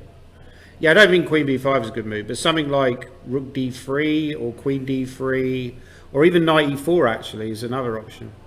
Knight e4, now you're coming away from the e4 square. I can consider the move knight e4. Right. Yeah. Okay. Maybe. But yeah, I feel like a5, the best move is like rook d1 by Taran. But will he find it? I'm still not 100% convinced that b5 is so terrible, but I still don't really know why I'm saying that. in the sense that rook c7 is going to happen. Oh wow! Suddenly it's saying Taryn's winning. What after? After a5, knight h4. My knight h4 move was a lot better, by the way. Alright, pat on the back. a5, although a clever idea, is losing to rook ad1 Okay, d1, okay, yeah. rather than a rook fd1. And then if bishop b3, Well, haven't got that far yet. But apparently it's no good. Apparently the best move after rook ad1 is just to give up a pawn with e4. So, yeah, not looking good for Nick. there's another game of... a5 feels like a move of a rusty player, right? I mean, surely if you're a bit more informed, you just go knight h4, like... You know, a5 is like a move that somebody hasn't played for months. You know, you're attacking on the king's side and you suddenly go on... Good move, not so. Sorry? You were calling it a good move, not so. Yeah, but you know me, I change my mind all the time. But the point I'm trying to make is, you know, you lined up this attack on the king's side, and suddenly you're making some obscure move on the queen's side. It feels like a move of a rusty player, somebody who just hasn't played. Okay. Yeah, apparently you can just take... So rook ad1, after a5, rook ad1, bishop b3, you could simply take on a5 now and you get the good version. I mean, look at the black position. It's just full of weaknesses. This is a really nice square for a white piece of some description, isn't it, as well? Willow's in trouble, apparently. Okay, let's have a look at that one. So that's board 6, and then we had touched upon this interesting game already. You can see the bar hugely in... Willow's winning. Winning, not Willow's. losing, apparently. Willow's winning. So Anker's has gone wrong. Okay, I mean, look at these pawns. It's some trio, shall we say? Let's have a look. So we got to this. Okay, this one that we this mess. He found queen d4, knight a2, king b1, chop. So we did get e5. Yeah, I mean, it all looked like it was forced. We calculated this, didn't we? Okay, I was wondering. Knight takes e5. Well, this is the first time we looked at it, yeah. We looked at all this, didn't we? And you mentioned e takes d6. Maybe bishop d8's the mistake. Bishop d8 looks yeah, like hates a bishop mistake. d8. So you know what you could do here? You could just take on d6. Take on d6, yeah. Take on because d6. when you take back, you'd hit an f3. So we take on d6, and if rook takes d6, we take on c3. Yeah, maybe there's a bishop e4 in here, right? Yeah, maybe this exactly. is what so something like this, yeah? Overlooked, yeah, bishop e4, yeah. It's very hard to calculate all this when all these pieces are flying about. But, well, I don't know, actually. I mean, it's fairly straightforward, this slide, isn't it? It's just boom, boom, boom, take. It's like Pac-Man. Take, everything, right? Yeah. Bishop d6. I'm a bit surprised he didn't see that, actually, knowing kind of... Probably got a bit nervous, right? It's like... Bishop d8. Maybe he's thinking he's winning here. He's misjudged it. Okay, so what has he misjudged? Possibly he saw bishop d6 was an option, but he possibly thought bishop d8 was just... Even better. Yeah, because you're hitting e4, you're hitting c3, so possibly he just thought, well, this is just good, right? So why is it not just good? Let's just stop and have a think. Or probably what he did. I was trying to not look at what he did. Right, okay. Okay, he just gave the e-pawn. And Rook e1's a star move, yeah. Rook e1 is the key move. Right, that's a very clever move. Yeah, taking advantage of the weak back rank. So if you take on f3, I've got rook e8, check. Yeah. So you have to play this desperate move f5. So clearly black must have missed this. And now because I can take you there, and I take you there, bishop h3 is now a very strong move. Because you're threatening, I think... Everything, but in particular, I think this is mate, is it? Yeah, very good. Yeah, good call. Yeah. Bishop g7. But it's just very careless by black to go bishop d8. I think. You know, you had a good position. Yeah, that's a. It's easy when we're watching, game finisher, right? Unfortunately. It's easy when we're watching. We're running engines and everything. But well, I am. We're running a big bar, which we haven't been doing before, but yeah. Anyway, it's something interesting for those people to see that. But yeah, it's a shame for Ankush because he actually played a decent game. Not very convincing, I think, by Jonah. He's going to win this game, but not very convincing that he allowed this b4, knight takes b4. No. So, but you know, he's still in the tournament, so interesting. I think he's like I think Jonah is the sort of guy that could. I said this before. I think that he could take out one of the big boys. Yeah. So it's very important for him to get up there and give himself at least that chance of showing what he's capable of. And he's built up a fair bit of experience against strong players as well. Yeah, Which is exactly. helpful. Yeah, so if he gets in a position like this, you know, you go king b1 and you got that kind of position against one of the big guys, I think he's going to, you know, have good chances. You very nearly beat Mickey Adams in the last round of the English Championship. Yes, exactly. That's Yeah, what I'm saying that. yeah, Shabby's saying online as well. Yeah, and so what about the? We'll take a look just very briefly at one more, then we'll go on break because we've been going cool, another hour and a half or so. Yeah. Just out of interest, just we were on the evaluation bar, but this is a question both for the chat at home and for you Yeah. guys in the audience. Do you like seeing an evaluation bar? Hands up if you like it. And in the chat, tell me if you like it. And hands up if you don't like it. Okay, interesting to know. Depends how hard you want to work. I like it. That's all that matters. Danny likes I don't care what you like. Is Fernandez still in trouble? it. Is Fernandez still in trouble? Okay, let's leave that. Yeah, let's leave it on that one because that was... No, No? because No? he's gone down exactly that rook and pawn endgame that I suggested that Fernandez was trying to lure him into. Very interesting. Can Morala Yeah, I versus think he Pert cashed was that a too. draw. You see, exactly backing out by my thing about the cynical draw offer. The cynical The draw. shutting down there. the secret weapon that a grandmaster has. At So his he's gone disposal. a5 and offered a draw. Wow, that is unbelievably cynical. So I played a terrible move and offered a What draw. is that thing in the chat? Can we get rid of that somehow? I think there's some guy who's just trying to troll everybody, right? Okay. That's- Block. how do we do that then? Gift a sub. Definitely not going to gift a sub. There we go. Right. Sorry for that, the people in the chat. That's rather unnecessary. Yeah. But I've It's the most entertaining the chat's ever been. Okay, so now if we Was the draw accepted? the draw was accepted, But this is exactly what I mean. You shouldn't really allow this kind of thing, right? Because the it's draw, really, the draw offer. You mean? it's really killing this chance for White to create an upset. But you know, he's killing himself. He's killing his own chance by accepting that.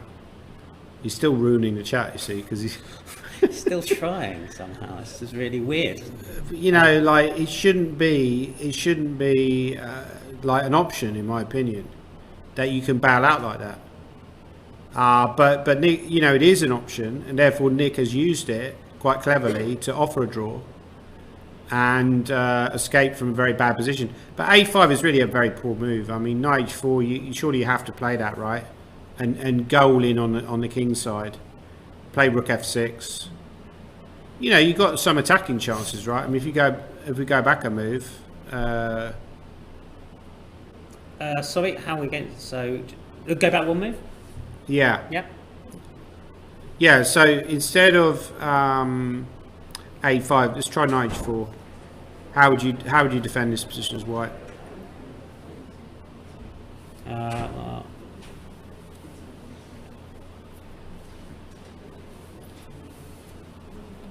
didn't know I needed to defend, so but something like rook d1. Have you got a threat?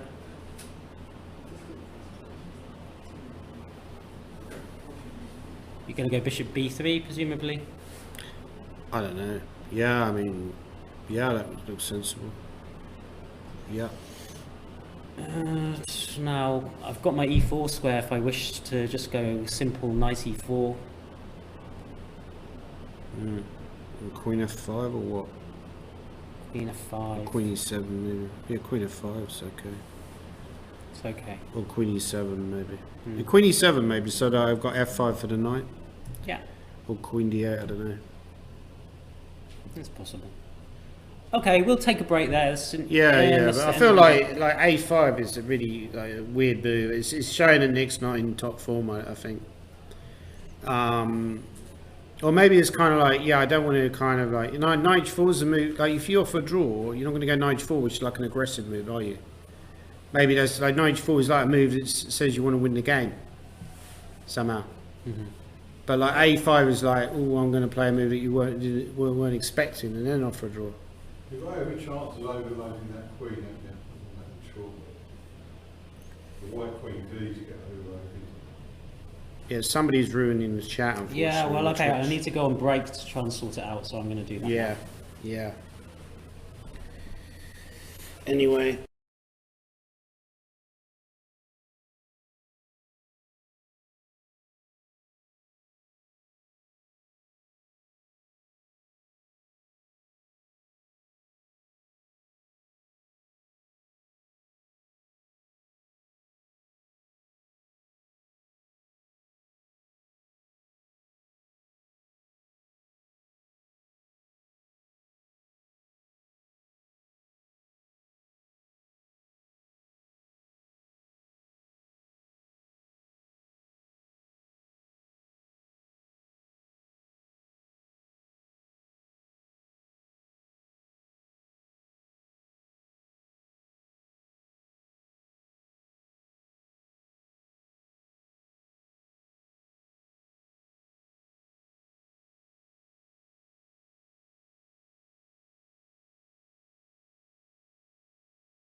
we are back live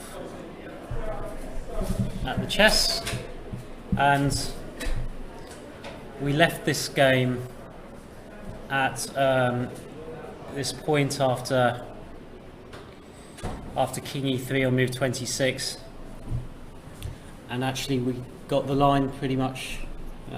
It was fairly forced, but Daniel found the correct But I think way actually to do things. Instead of taking G6, which you suggested, that's what- was better, because one thing I've noticed in chess, it's very hard to keep the tension, right? You tempted to go for the forcing lines, but actually keep the tension here as black makes life very difficult for white, because what is white going to do? You can't be the knight. You can't be the queen away because you're going to lose the knight. So what do you do? So G6. Yeah. I think this is where the lack of experience is telling. Because I always feel that like one of the most overrated terms is experience, right? Experience tends to be like just experience of losing. But this is an example where experience actually counted, because Daniel cleverly lured his opponent into this a very dangerous rook and pawn endgame. And now it seems like he's gonna win the game. Seems like he's as we said, this is double-edged, very double-edged. You would take a look at this and you go, okay, black's got everything under control. There's no way, there's no way for the rook in. The king can get into c6, but we can block him off with our king. But look at what happens in the game: king c4, king f8, king b5, king e7, king c6, f6, and now after h4, time was a factor. It's already very difficult. But it's already extremely difficult. But rook a7 is such a horrible move to play in a rook and pawn endgame. It's like a move I would never play unless I'm forced to play. You never want to go passive in rook and pawns, right? Yeah, absolutely agree. It's just a weird move. Apparently, like b5 here for black is a good move. Okay. Or so anything like rook a2 is just a shot. No, not f6 actually. If you go back a move, sorry, f6 is a really bad move as well because too passive. Again, black's just playing this whole endgame too passively, giving his opponent. Could he have gone king d8? I know that you say that looks passive, but the king d8 at least has the point that the rook could now move. Maybe b5 though instead of king d8. b5 here. And looks like a weird move. And the point of b5 is presumably that the king can now go to d7, is it? I don't know. I just saw the engine was suggesting b5, so I cheated again. Maybe check. Can I go check? I suppose I could check and rook b4, right? Oh. I don't even bother with king d7. I'll just go check. I suppose I could go king d7 first. It's probably a better move, right? Check and take. Yeah, because now if you take, I can take on e4, right? Yeah, f6 is a mistake because f6, as we might see in some of our lines, a lot of the time won't actually stop white from playing e5. So, for example, I was looking at this live and I was thinking, well, can black play a move like, let's say, sorry, it's white to move, white played h4. But let's say black played a move like rook to a4. Yeah. Will white just do this and e5? I think, Adam, what you're seeing here is just a difference. Is that I was saying already in this tournament, Fernandez is a very good endgame player. That's and clear. And whereas Balaji, it seems to me, judging by this endgame, he's got no experience of rook and pawn endgames, or he's not really studied them very deeply. So there's one thing that junior players could look at is if you want to get better. Obviously, you look at someone like Magnus Carlsen, example. His endgames are unbelievable. A technique in chess is very important. I had a rook and pawn endgame the other day in a tournament in Belgium, and I was winning. It's quite instructive endgame actually, but I managed to mess it up. Apparently, I'm doing a masterclass on Wednesday. I've been informed. So if anyone wants to turn up and watch that masterclass, I might show that endgame. But yeah, this feels like, like with the king on c6, I'd already feel very worried here as black. Yes. It feels uncomfortable. Yes. But rook a2 feels like panic. Well, it was panic. He had 5 seconds on his clock when he played it. Right, panic. You could just take the pawn for white. So, yeah, I'm not quite sure what he's missed, but I think he was maybe hoping for rook e2 but rook e2 is going to be met by rook c4. Or rook b2, rook c4, right? Well, b2, e5 surely. Ah, right, yeah. But just rook c4 and It's game over. you can play b5 and now rook d4, I imagine. Maybe even no, not e5. I wanted to try e5. Maybe this is not so clear now because now I can check you and go rook c4. That's annoying. So how did that line go? so Like that rook was- e2, right? Rook takes c7, rook e2. Right. So what about just b5 and take the pawn? Or just take the pawn immediately and go b5 and just queen the b pawn? Just queen the b pawn. Is that possible? Certainly possible. It certainly looks good. It certainly does look good. That's actually what he's done as well. Rook f4, king c7, kaputs. Because you're not, this yeah, king is your just pawns too on the king active. side are too slow. What time on Wednesday? Shabir is asking. We're not sure if it's being broadcast. Yeah, I'm not live. sure. It depends he if doesn't I trust can work out how his to if I can work out how to technology use skills. the Twitch button. Then I might stream it on But Twitch you might as have well. somebody else to help you. I don't think. Yeah, they'll- yeah. I- ECF channel might be on the GingerGM channel, hopefully. So it was seeing the game here. We've had this move: rook e2, king takes pawn, rook takes pawn, and now he's given a check instead, Okay, similar idea. which pushes the king to the back rank. Probably more accurate move. Probably more accurate. Yeah, I feel like Daniel's got away with one here because he was really getting outplayed, and maybe that's the kind of luck you need to be British champion, right? Because it feels like Mickey Adams, the big rating favourite, is. Look into the camera. Oh, sorry. That's all. It feels like Mickey Adams, the big rating favourite, is possibly going to drop something. So you know, it's a chance now for Fernandez to be like clear leader, right? I mean, it certainly looks like Adams is struggling to win the game, right? Yeah, so this is where we are in Mickey Adams' game, and he's still obviously plenty of play left in the position.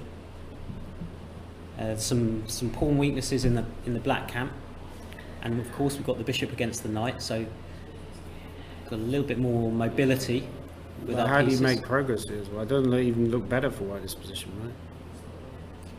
But how does White make progress? He's gone g4. Yeah, I mean, he would grind away. He would keep grinding. You know, he's not going to give the guy a draw. Like when it's the bare kings, then he's going to give a draw, but he's just going to keep playing. I feel like he'd really be desperate to try and win this game, Adams. He won't want to give this guy a draw, especially as he's not English. So I've got to be careful what I say again. Get into trouble.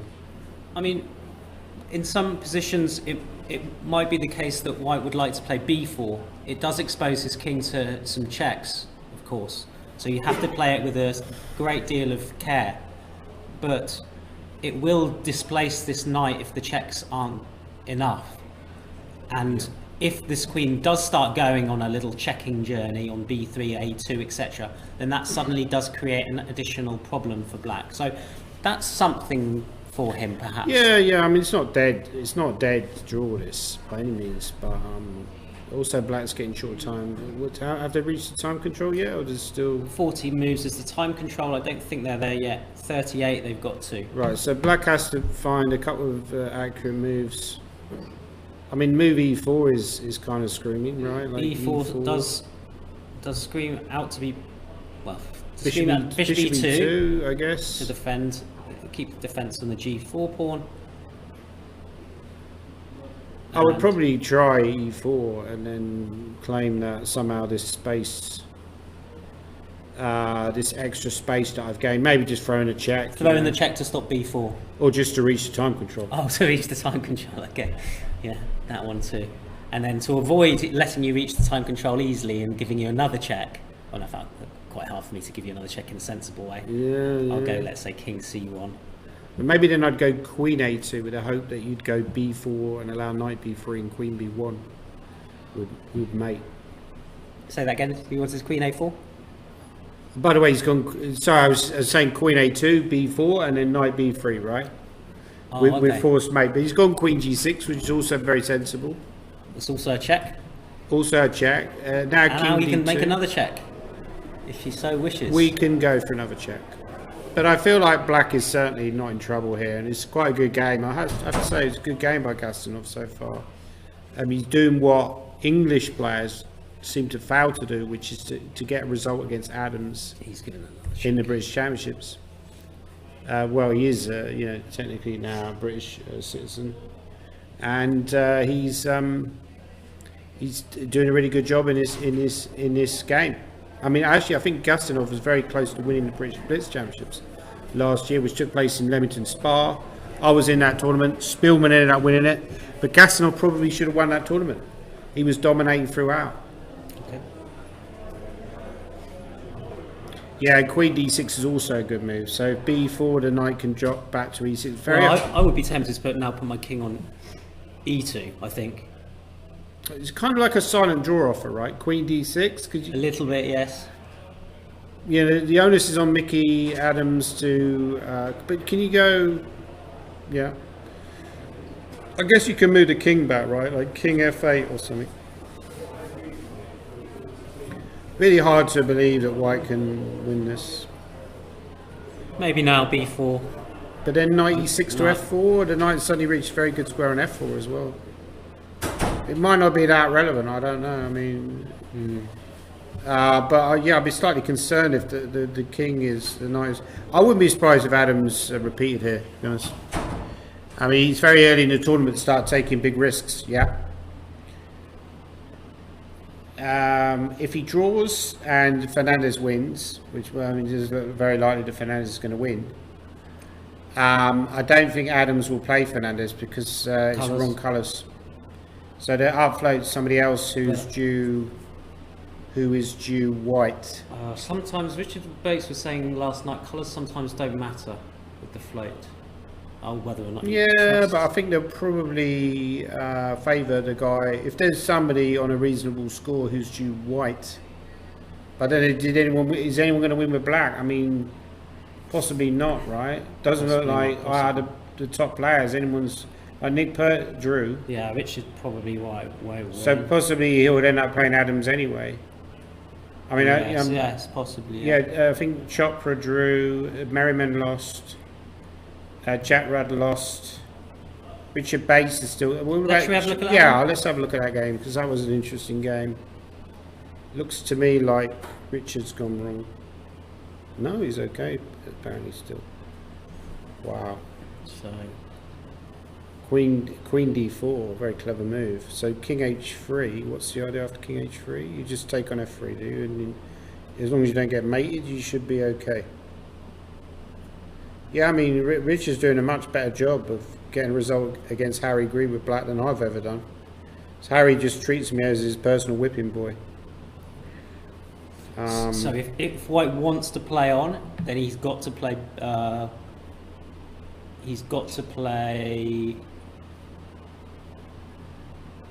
I guess King H3 King H, but or Queen F4, right? isn't it just an immediate draw?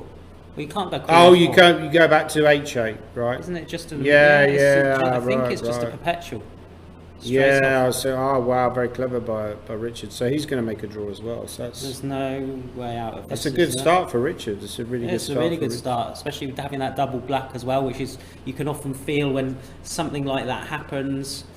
You can feel a little bit upset or a little bit angry with the pairings, and you know, So he's going to draw with two British champions in a row. Do you think he's the weakest player to ever draw with two British championships in a row?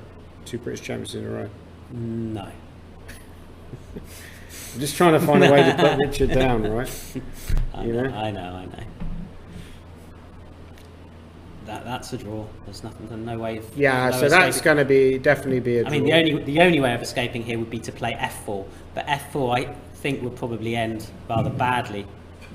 Maybe it's just a draw. okay. It's still Maybe it's not a draw though. Can you go King H4 and Bishop H3? King H4 and Bishop H3. Maybe it's not so Perhaps clear. this Yeah? is the only Not way. so clear. Not so Okay, clear. so here and here, Well, Bishop G2 you might be losing because I take take and and then defend my bishop. yeah. maybe not losing, but if you're not losing. you can go. You can protect the pawn, and probably you're fine, right?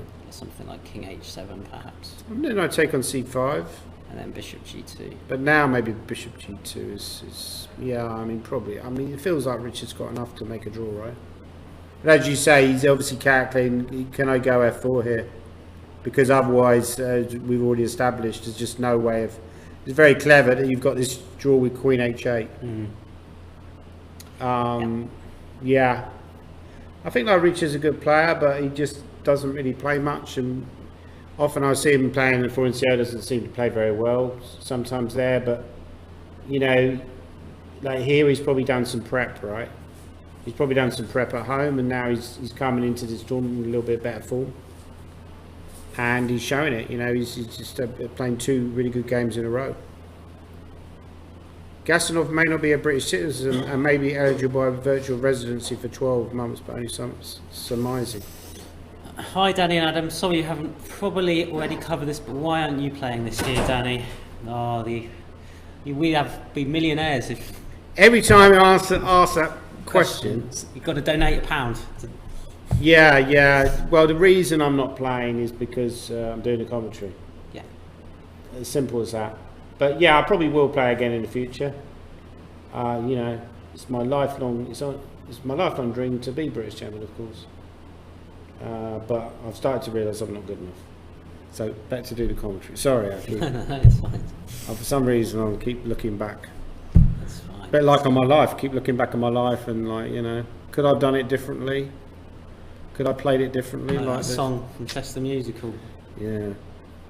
Okay, let's see where we're at. Any more progress? Let's just have a look maybe at some of the other results if we can. I'll tell you what I'll do. I'll bring up chess results, and we might do it like that. Mark Hebden won, so that's interesting. He started to come back into it, and Jan Lau won as I well. can't bring up chess results. Okay, So my original tip that I kind of backed off Hebden. It seemed like I backed off to Fernandez jumped, which seems ended up being a good jump. But I think Heb is now back in it because he won today. So we'll just go down the pairings here that we've got on the right hand side. So Adams, Gastonov still going. Fernandez looks like he's going to win. Board 3 was a draw. Board 4 still going. Wadsworth, he's going to be on 2.5 with Jude Black. That's true. He's going to be on 2. But he might not play Fernandez because Fernandez Jude Black. Willow will be on, right, exactly, yeah, sorry. So Willow will also be on 2.5. I think Fernandez will play Adams. James Jackson will be on 2.5. Adams will get a double white. Yeah, probably. And then we get down to some. These all players all have 1.5, or did have 1.5. So we had James Jackson winning on board 7. Board 8 was a draw. Board 9 was a draw. Jan Lau beat. That's very interesting. Beat Trisha. Good game as well. And do you remember Lan Yao's game from yesterday? That one that went into that king and pawn end game. No, that was somebody else. No, it wasn't. No, that was your Balaji. No, it wasn't. Oh no, it was Lan Yao. Yeah, that was against the one Balaji. No, it was Lan Yao against Chopra. Chopra against Lan Yao. Oh, Chopra. It went into the king and pawn end game. What happened? She drew it. What? But apparently she was totally lost in it. She was totally lost in it, but God. yeah, there was she salvaged it, and I think as you said yesterday, she is a real fighter. She's very tough. She's very tough. Yeah. Doesn't look tough, but she's very tough. The final position in her game from today, if we can see, is up on the screen. Yeah. And a big result for her in terms of the ladies' championship as well. Beating a rival, and I don't quite know how. Probably won't look at the whole game, but just to see, sort of, we haven't really looked at this one, but already it looks sort of around this point. That was it a bishop g5 knight off? Because I've had a bishop g5 knight off against Lan Yao before. It was a bishop g5 knight off. Yes, you're right. Yeah. And I like this. I like these kind of lines where you play bishop g5 and bishop c4. Very dangerous. Very, very dangerous. Well, why don't we have a quick look? We're both not. We're both keen on the knight off, aren't we? So, Queen b6. This looks okay for black. That's an interesting Queen decision d2. to voluntarily do that. Okay, looks okay for black. Yeah, it looks fine. Slightly strange, okay. Maybe just develop the bishop. Can you just maybe don't take on b3? That kind of makes White's job that little bit. I kind of like to move bishop e7 here, but I don't know. Yeah, okay, bishop e7, just put it f6, for example. Yeah, it feels okay for black. I suppose the only thing possibly about bishop f7, bishop e7 might be queen g3. Oh yeah, but then bishop But f6. then bishop f6 and knight f3. Is it possible? No, bishop c3 you can play, I think, probably, can you? Bishop c3 and knight e4, yeah. Just about go play that, yeah. Yeah. Yeah, I feel like this is the way that I would go, but I don't know. But maybe bishop e7 wasn't. Maybe even g6 is possible. Tell me, people in the chat, how many viewers have we had online today? Again, I can't see the numbers. I think there is a way that you can I'm see. sure them. there is a way, and somebody will tell me. I'm absolutely sure about that. Please do. But at the moment, I can't see it. And how many viewers have we peaked at today? 235, he reckons. 235. Well, we thought it was going to It's be more less. than we got in the commentary room at the moment. It's more than we've got in the commentary room at the moment. Everybody's deserted us.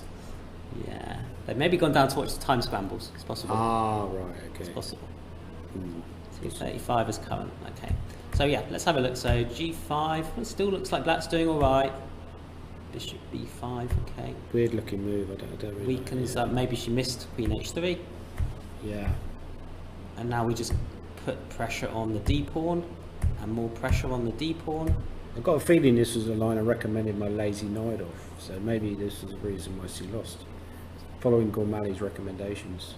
And it looks like a very good decision to do what she did there and just allow knight d6. But then this is a really bad move. Okay, so don't go there. Because of e5, presumably. Is it because of e5? Yeah. And then queen h7. And if queen e5. Queen h7. Ah, very clever. Yeah, very. And then easy if to rook miss. d7, knight b5. Yeah. I think that's right.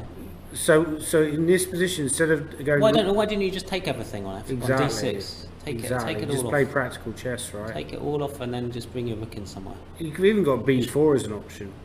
Yeah, I want a bishop d5, but that's too flashy. Can I go B4? b4? B4, good move. Yeah, b4. I like it. But rook f2 is also. Maybe I don't need to go b4 that quickly. I go rook f2. Rook f2. Rook, right, okay, first, yeah. And then I've got like b4 And later. then b4. Okay, yeah. Or even like maybe rook f8. I mean, if you go back, I could even go rook f8. I mean, this is clear compensation, right? You're Yeah, I one mean, point down, but it's not even going to be compensation, is it? You're just going to win your pawn back on e4. yeah, I would have thought so. Yeah, yeah. But yeah, I guess she missed the fact that possibly missed the fact that e5 you can't take this, and this is a nice trick. Is that after queen takes h7, rook d7, then you can take on b5. Yeah, it starts getting very unpleasant for take that. this one and take this one. Just winning position And because you you win it. hoovered up material. Yeah. So we feel that this is bad. And now it's horrible because you can never, as long as White's careful, this pawn can never. But this be is the touched. problem with a bishop g5 knight off. It's always very dangerous for black. You know, unless White messes up really badly, you've always got some attacking chances. That's White, haven't you? Yeah. Yeah, Rooks is too easy after that. I mean, is the poison pawn variation just the best way for black to play? I think so, but I think so. you need to know a lot of You theory. need to know a lot. Yeah. You You have to know, be very tuned in to all the ideas. Yeah, I I've mean- never gone near it just because right. I just thought, well, What too about scared. actually this James Jackson game was quite a good game as well. Okay, let's actually. have a look. It's worth looking at. So James Jackson talked about one of his games earlier in the tournament, I think. Yeah, people are saying I could win. Of course, I could win the British. Yeah, I mean, yeah, it's possible, but it's not easy sometimes because obviously you've got people like Adams playing who are much higher rated. But Fernandez, I think, is showing the way. I think he could well win this year. And he's not much higher rated than me, Fernandez. We had a tough battle the other day. Did you want to go from the start in this one? Or? Yeah, go from the start. I think it's Okay, quite so this interesting. So he's gone for this knight c3 that we were talking about earlier, knight c3 French. That Harry Being the Krishna was- most... Is the best game stroke brilliancy prize? Yes is the answer, Kevin. It's so-called Alexander Best Game Prize, which we have to decide on, I believe, at the end of this tournament. Ah, right. I've already got a few candidates in mind. Yeah, there've been some very good games so far. That 12-move draw that I saw earlier is right at the top of my... Which 12-move draw did you see? No, I'm being sarcastic. Okay. Yeah, we so won't this- give any brilliancy prizes to people who wuss out, you know, when they were like better or whatever. Yeah, this is all very sharp. Yeah, very dangerous for black, this whole line. I think the sort of thing that maybe putting someone like Simon off playing the French at these kind of positions, which are quite dangerous for black. You know, you can't play feels a bit slow. White's immediately creating a threat of mate. Now, I looked at this earlier. What do you think the best move here is for black? Obviously, there are... Not that many to choose. There's not that many to choose from. At least I have a small chance of getting this one right.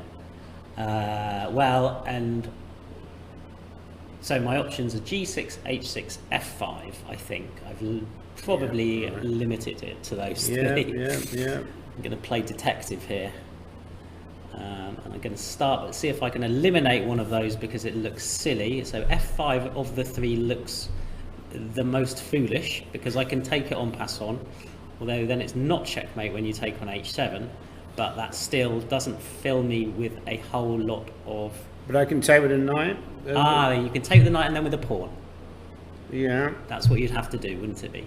So you think it's F5? No, I'm just starting. Right. You asked the question, I've got as much time now Okay. as I want to Yeah, decide. take as much time as you want, yeah. Alright, so that's one possibility you get that position with We'll the be pawn. here till midnight. Yeah, exactly. This is the problem with the question. The alternatives are H6 and G6. Can I take up either of those away quickly? I don't like H6. It doesn't look like the right pawn to move because as much as anything there, I could just go G4, G5 if necessary. So I think I could eliminate H6 probably more quickly than I could eliminate F5. That leaves me with G6 as the alternative. So G6.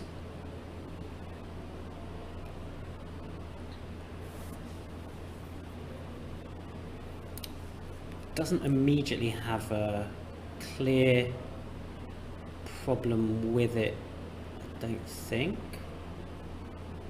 Although of course then some problems on the squares around the king. Yeah, maybe G6, Queen H6. You move your rook to prepare Bishop F8. I was trying to get my knight round somehow. Maybe then take on C5, Queen C5, H4, Queen F8, Queen G5.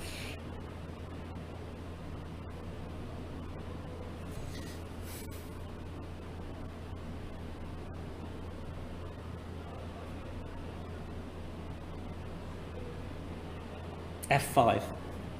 Is that your final answer? Yeah. Incorrect. Ah. The best move, when I checked this earlier, apparently is H6. Really? And the point is that when you go G4, G5 later, right, which does look very dangerous, I must admit, if you then take on H6, I've got G6. And just stop everything in its tracks like Yeah, that. and Okay. apparently that's a good way to defend. It's still better for white after H6, but it's a better way to defend. Which kind of looks counterintuitive, right? Because you kind of feel like you're inviting G4. But black still has a lot of counterplay on the queen side to come, right? So it's not a one-track kind of game, you know?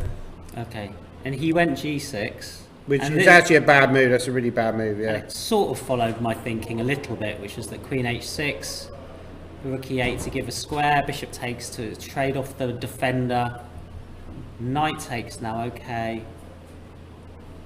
I'm just wondering why he didn't just launch his H-pawn up the board now. Yeah, also probably quite good. Yeah, H4 is very good, I think. Rook F8 is obliged because you want to meet Knight G5 with an F-pawn move. But this looks incredibly slow for black. King B1 is a kind of natural The step. Val bar doesn't seem No, it to doesn't- hate us so doesn't much. seem to Maybe think so. Knight E4 at some point would be a good move. Maybe A4 is too slow. No, A4 is okay. okay. F5, it's a Yeah, spicy move. take it. Black's still doing okay. Or is this going to be one, maybe F6 is this is a the one-move blunder. blunder? No. Okay. I mean, what else? Yeah, what else? What is the alternative? The alternative is I'm to sure there give. isn't. Well, you it's to give the could pawn, take- isn't it? You could take and go F6, but it feels a bit... Oh no, I thought to take and go rook c8. Ah, right. But then I go Queen H7, Queen H6, Queen F6? I mean, Queen H7, Queen H8, So Queen look- F6? Ah, right. Sorry, I'm blundering. So take it. Yeah, take. Try that then. Take. Looks super scary. Yeah, it does. Take. Rook Rook C8, yeah. Okay, is not good. That's okay. It doesn't. I'm not. That's very interesting. That's not the best way. Okay. Yeah, maybe here. Rook You, d6 maybe. Oh no, rook d6 you get. yeah, maybe here you just go like Rook D2 or something. Rook d2. Very calm. Yeah. Or King A1 is also. Well, no, maybe not King A. No, not King. Rook D2. Yeah, I'd probably consider Rook D2. d2. No. Okay. I'll cheat again. No, don't cheat. Well, I won't cheat, but I'll sort of I'll consider the options, shall we say? There's not that many other options, are there? I mean, out there. You could play c3, I suppose. Is that very clever? It doesn't look very clever. Rook d3. We can't go. Don't think we'll talk about this position. No, Kevin. Rook C1. Rook C1 is the best one. C1. Wow. No, you take first. Right. So even though that's not what the engine. Wow. Okay, Yeah, but it's probably because is it going to change its mind? Do you think? Yeah. King f8 Now Rook C1. and now rook c1. No, hang on. No, go back a move. Go back a move. Sorry. You're right. You don't take on H7. After Rook C8, you play C3. Right. Okay. And after takes, Rook D6. then you go rook d6. More Okay. engine-y stuff. Well, the idea is you cover in F6. Yeah, Yes, of course. very clever. Yeah, okay. Beautiful. I might have got there in the sense that I know that I want to go rook d6, but I You don't wanna go allow queen to f6, yeah. set self to get checkmated. So therefore, So the best move, instead of actually taking on G5, Adam, is to go Rook C8 immediately, because C8 now immediately. you're covering D6 square as well, and so somehow this C3 is not going to be. So let's say I haven't on got time to take on E4 either, because Queen C2 immediately is going to be so made. let's say we take on h7, king King here, F8, and then we try this. Well, you see, also this knight gives this square another bit of defence. So, and I suspect here. There's also Knight C3. Yeah, exactly. That's what I was yeah, thinking, yeah. that we might even be able just. Although then, I'm not sure how you'd follow up after pawn takes. Also, after C3 takes Knight E4, I could take on B2. Say again. Oh, no, because then you got Rook C5. I want to go C5. Well, C3 takes. With pawn. Yeah, Knight E4. Maybe I can. Yeah, very sharp position actually. Very interesting position. Okay. Let's see what happens. But in the game, he just He went f6. collapsed, unfortunately. Rook d1 is threatening rook d7. Rook c8 now. Oh, but okay, now it's falling for a trick, unfortunately, which is rook d8 check. Exactly right. So black's all right here, apparently. So how is black all right? I won't cheat this time. Don't cheat, come on. We can do this. I'll cheat in a bit once we've failed. Once we've failed. Once we failed, we can cheat.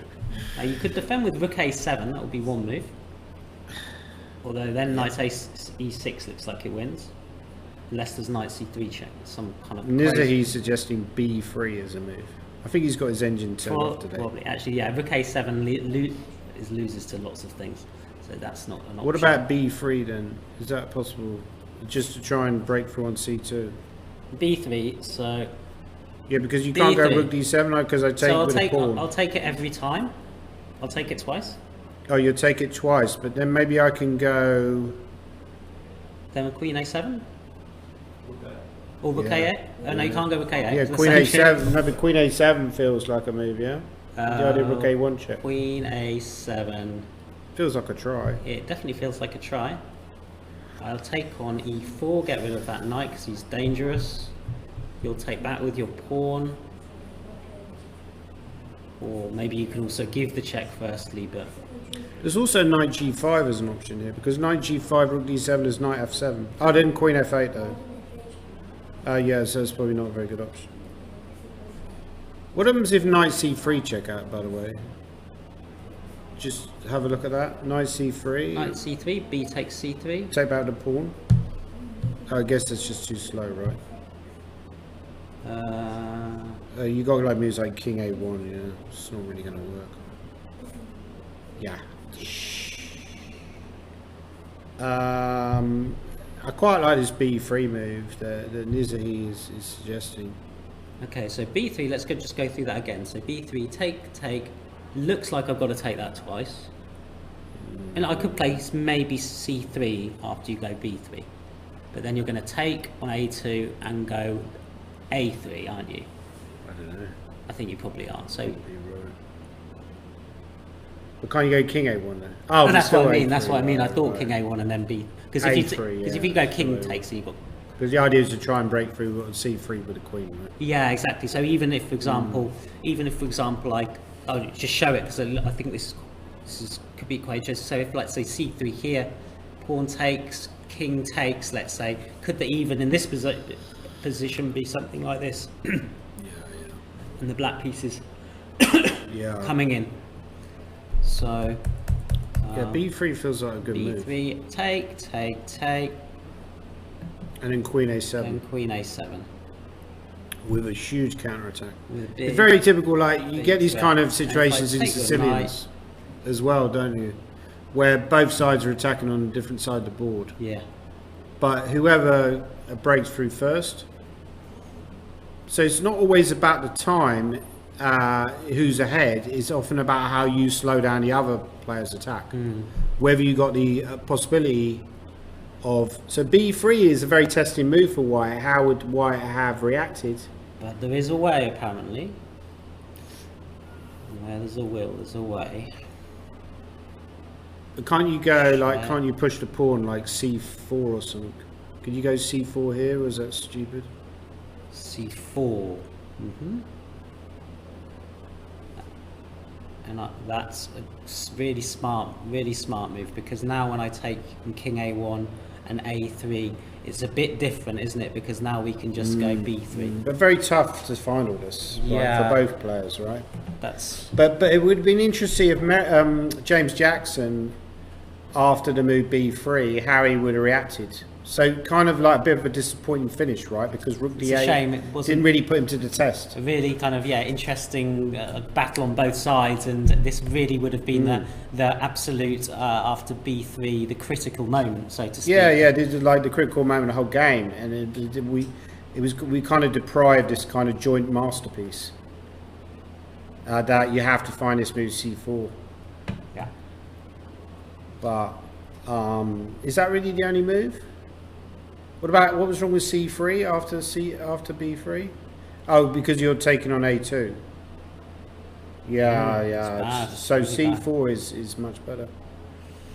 But it's Sorry, carry on. no. But it's kind of, in a way, it's kind of forced, right? Because at least I've got this always. I'm hitting h7, so I've got a little bit of freedom as White. That it's not, I've got like a little bit of time. Yeah, exactly. And it's a big help for White that this rook can't move past the d file. It's a big help, isn't it? But James Jackson, quite a dangerous player. I played him in the English Championships. He came up with an amazing idea, I felt. But he didn't quite follow it through in that game. But I feel like he's another guy who's dangerous floater, floating around. I think he might be on 2.5 now. So this one didn't last much longer, unfortunately, for Amadum. So rook c7 check, king f8, b5, king c6 and resigns. Yeah. So he'll feel frustrated, Amadum, with that. With Well, that. not really, but think he will. but I think he work on the rook and pawn in games, Well, just okay. work on his rook and pawns. But he had such a nice. He'll probably position. beat me next time I play him. Say, work on that, Gormally. Work on that. He even was beating a rook and pawn again, huh? Yeah, probably beat me in a rook and pawn. But I've lost like that myself, you know, and I think, you know, over time you gain experience, you know, where the king suddenly marches in. The king is such a strong piece in the endgame, right? And it felt like White's king won the game. Well, what's happening with the Adams game? Is Adams doing the biz, or it doesn't look like he's going to win the game, really? Or it's a very, very tough struggle, this game, right? So, did we have a... The knight did end up on f4. So he did go there.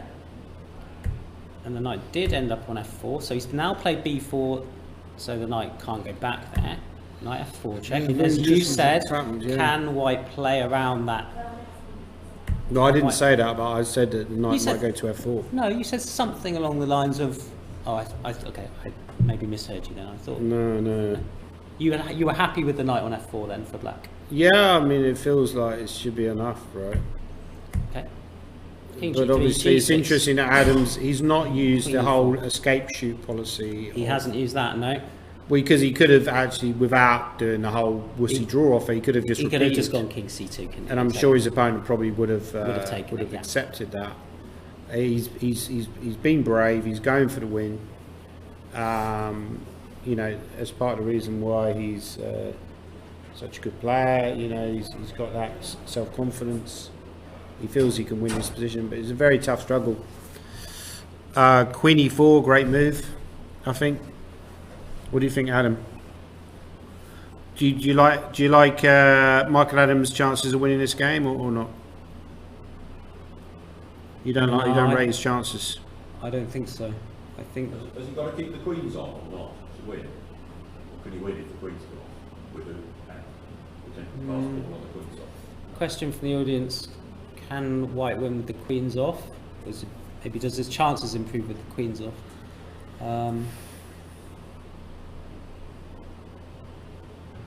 Well, Queen C6 is Queen C6 maybe a threat where you start. I see. So that's So in Queen C6, I don't actually think you can play at this moment because of Knight E2 check. Ah, okay, right.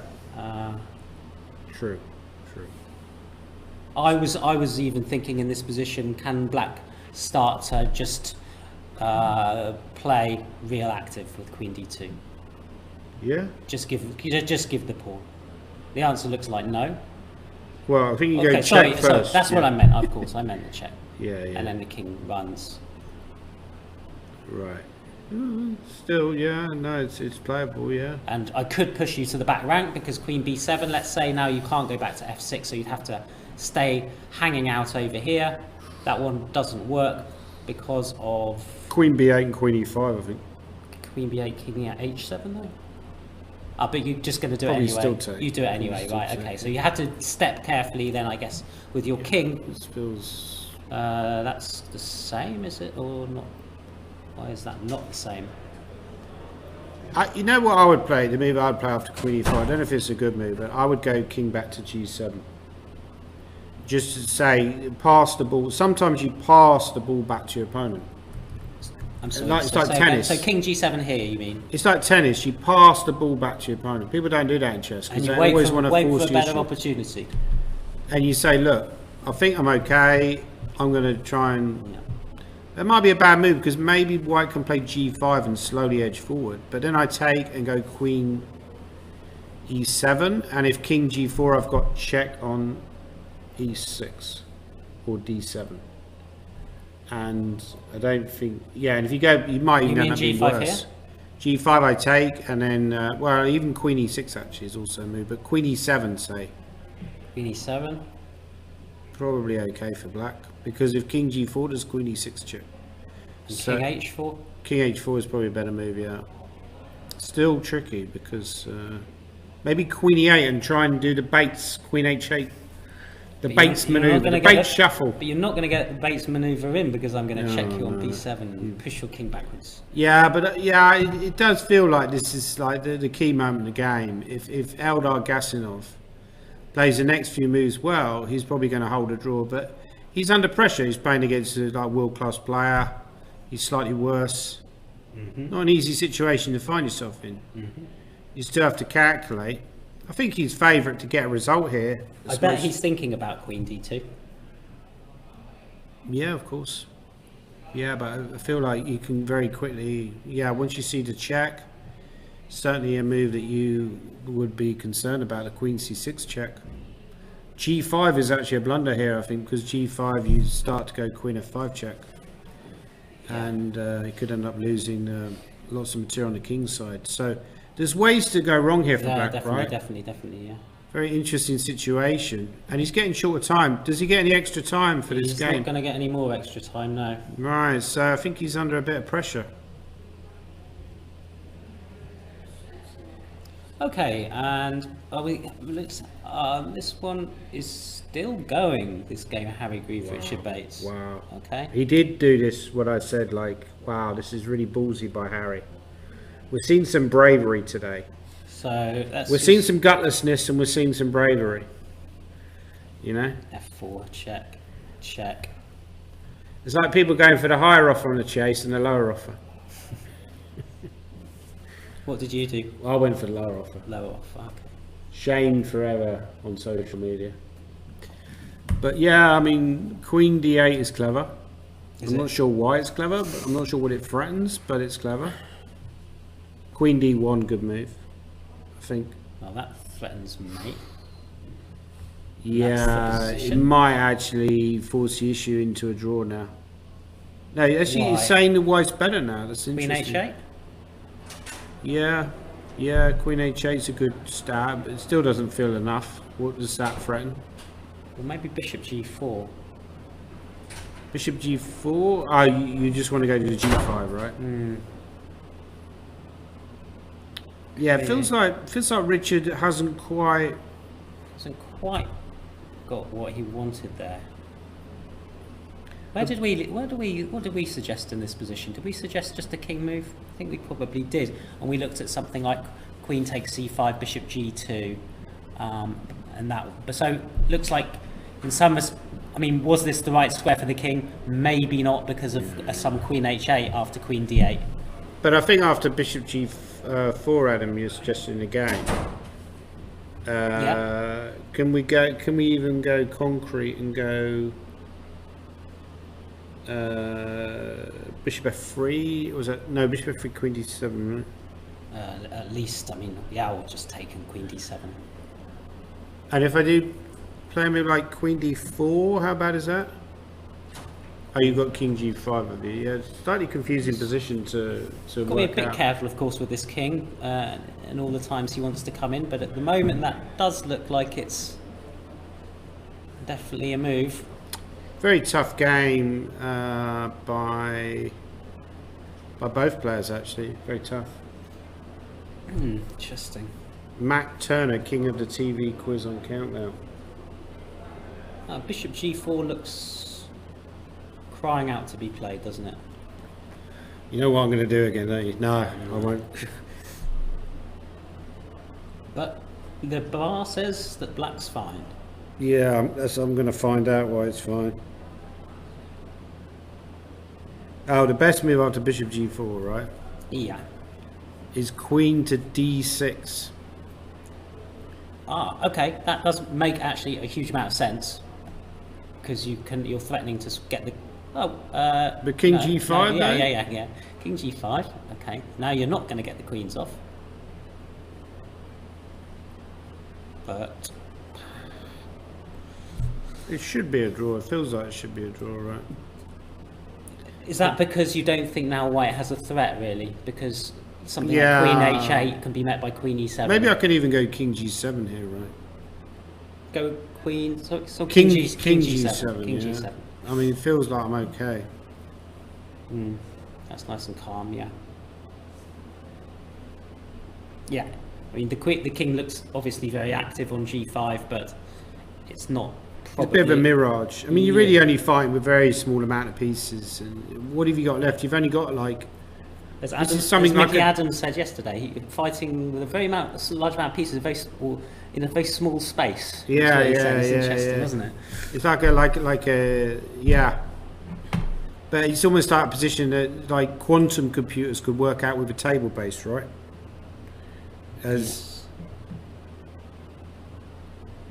Oh, by the way, in the Adams game, he has gone Queen D2. So maybe get back to that. He has gone Queen. Okay. Apparently, it's okay. Yeah, okay. But you're absolutely right that he's going for the forcing move because you don't want to keep suffering when you're playing these good players like Adams. You know, if there's a concrete way to solve the problem of the position, you should do it because otherwise you're suffering. You know, practically speaking, you're suffering for a long time, right? Yeah, absolutely. And you may get tired later. You may make a blunder. So if you can force the draw with Queen D2. So the question is, why isn't Queen C6 check a good move now? Just whilst we're on the subject, as I've got another thought. Chess Lover in the chat has asked, how many times has Mickey Adams won the British Championships?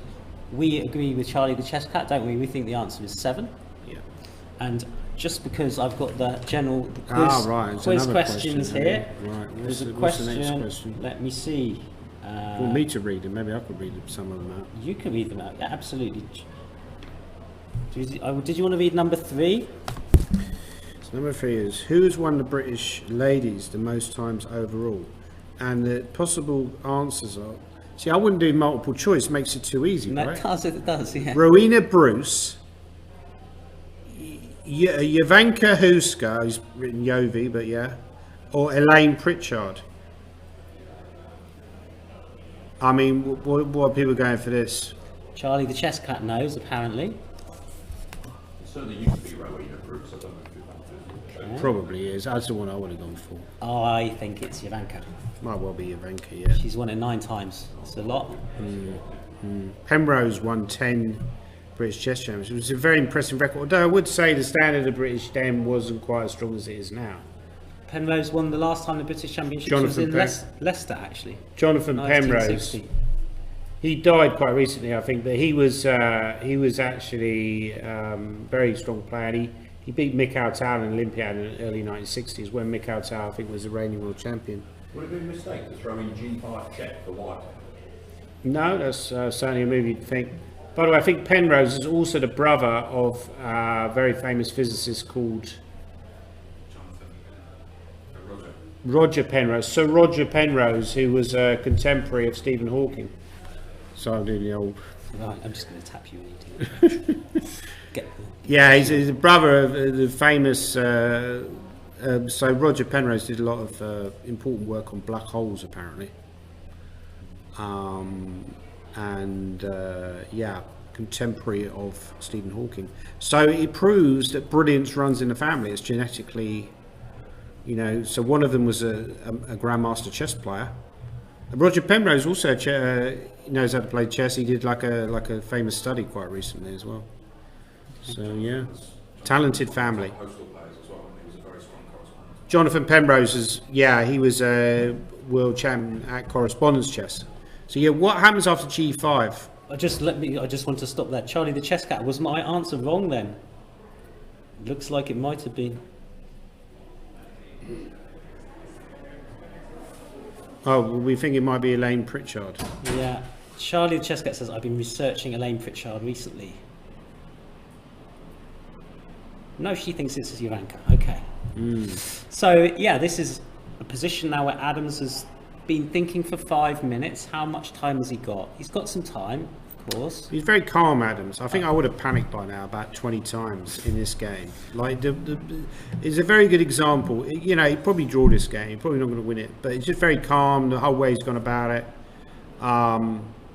You know, it's very easy to get upset if your opponent manages to equalise the game as black. But in fact, he's, you know, kept playing, you know, the chess that he wants to play. It probably won't be enough on this occasion, but it's still, you know, impressive how he's kept going. It's a risky it's obviously a bold decision and a little bit risky decision to play this Queen D2. I quite like your G5 check. No, that wasn't my suggestion. No, I quite like this gentleman's G5 Oh, right. check. Oh, I'm just constantly thinking about myself. Yeah, G5, but can't you go to E6? Forcing moves. Yeah, Can't you go to E6 though? Go Take and go to E6, right? Take and go to E6, and now if I check you on C6. Yeah, true. King F5 maybe?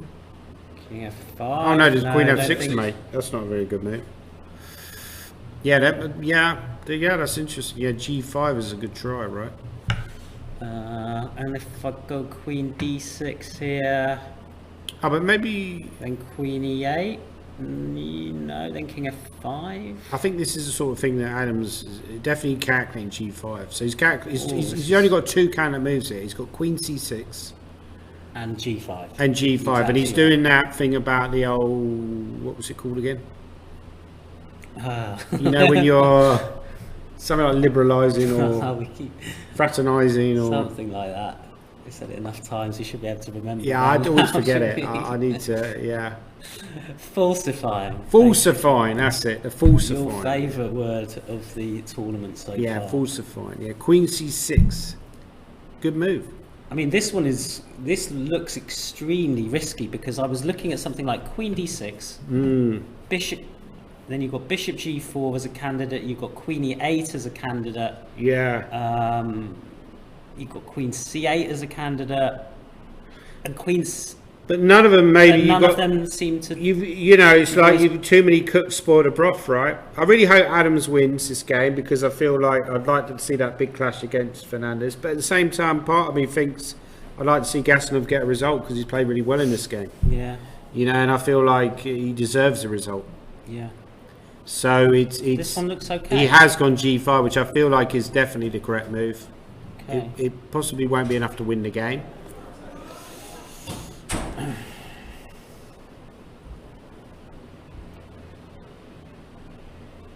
So for starters here, we don't have to take your pawn. Well, maybe we do have to take your No, pawn. I think you should do? take. Yeah. Take, and some king move. You don't have to go to e6. That could be risky. I think that's the best though. King e6. king is e6 apparently is the best. Yeah. Okay. But king g7, can't you just go queen e5 check? Of course you can. Yeah. So you have to Yeah. go to f7. But still then the queen queen takes e5. e5. Yeah, it doesn't look great. Yeah. So I think king e6 is very good. It's a very good move. Well, it's the only move. Yeah, It's the only move. very easy to falsify this.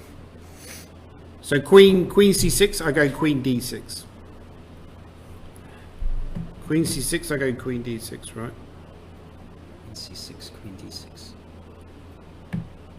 And then I can, queen e8, I just go to f5. Yes, you do. So you can go queen b7, right? Actually, queen b7 is a good try because queen b7 is an Because annoying that- move. Can you not still go king f5? But maybe king h4 or something weird. Maybe there's something weird with king h4. That's interesting.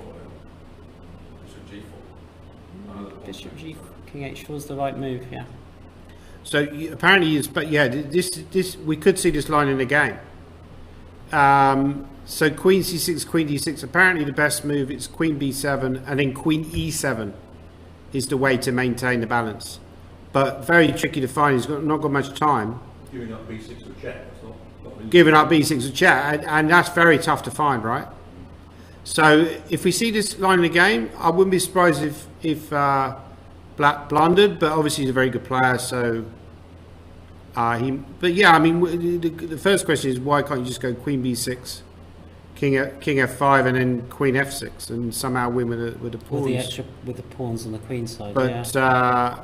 but somehow Black is holding this. But tough to see this and tough to commit to this Yeah, with no absolutely, time, right? absolutely. This is- So I'll be very interested to see if Adams finds this move queen b7, which is a very, we might well be getting there, Danny. and then whether Gasanov will find. I think he'll blunder. I don't think he'll find queen e7. I think that's a tough move to find. But maybe there's something else. Maybe is queen d8 possible after queen b7? Still Now king. bishop g4 though. Yeah, it's looking suspicious. Yeah, yeah, queen e7 is the only way. Yeah, very tough to find. So I think he won't find queen e7. And after king there, what do we do? Do we just play something in this position very calm, like c4? That looks like it could be quite annoying. That's a really like this is Zugzwang almost, is it? Yeah, Is it you Zugzwang? have to find queen e7. You have to find queen c7. It's his only move. Will he find it? And understand that ending is just basically a draw. How confident, what's the percentage that Mickey will play Queen B7? 100%? No, not at all. But I think, if you find the interesting question is not whether he finds Queen B7. He may find Queen B7. He may not. The interesting question is if he finds Queen B7, will Gasanov then find? I think. How good is his calculation to find Queen E7? Because that's a tough move to find, right? How long has he got? He's got 8 minutes. Okay, he's got. That's a tough move to find. Even for grandmaster player, whatever. It doesn't matter. I'm not convinced I'd find Queen E7 there. By the way, the answer to that previous question apparently was Rowena Bruce. Yeah, I thought it was Rowena Bruce. It's a name that feels very familiar. That's the one I would have gone for. This gentleman here said Rowena Bruce as well. She won 10 times. Ivanka 9. My sister 5, apparently. Yeah, it's an impressive record to win it 10 times, right? We'll stick with this one because this is quite exciting. Yeah, very interesting. Yeah, very interesting. I mean, I don't know if there's, but the thing is, what? He's taken. I'm kind of shocked by that. I'm really shocked by that. I feel like that's kind of really shocked by that. It's very surprising. It's just made blacks. Yeah, that's really disappointing because I was really looking forward to seeing that Queen B7 and seeing if black had this was able to find this Queen E7 move. But now we'll never get to know. It will forever remain a mystery. Would Gasanov have found Queen E7? Like, what does? Okay. But I'm not convinced. What is White trying to do here? What is White trying to do here? Like, Knight D3, Bishop E4. He wants to do, or? Yeah, but that does make some sense actually. If you win G6, but it feels like there should be. But, okay, you can always get back with a knight. Yeah, the question is, I mean, what are you doing with White's king? But White could slowly bring the king to B5. And I guess that's what he was. That must have been the thought process, is that he's aiming for this position. Right. He's aiming for a position with his bishop on E4, tying something down to G6, and then he's going to thinks he might be able to get the king possibly round. I think it's a fairly easy draw now, Adam, because the thing is, let's say you tied the knight down and you tried to bring the king across. Always black would go knight E6, give up the swap the pawns off. Exactly, and then you could make a draw very easily. Yeah.